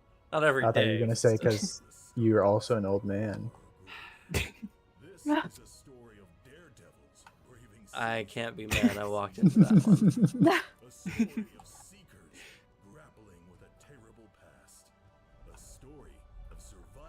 But yeah, so that's gonna be it for me and my friends who've joined in, just so I had, you know, some other people here, so I didn't have to be the only one talking. And I guess we'll see you all tomorrow. Have a good one, everyone. Goodbye. Good night, everyone. Bye.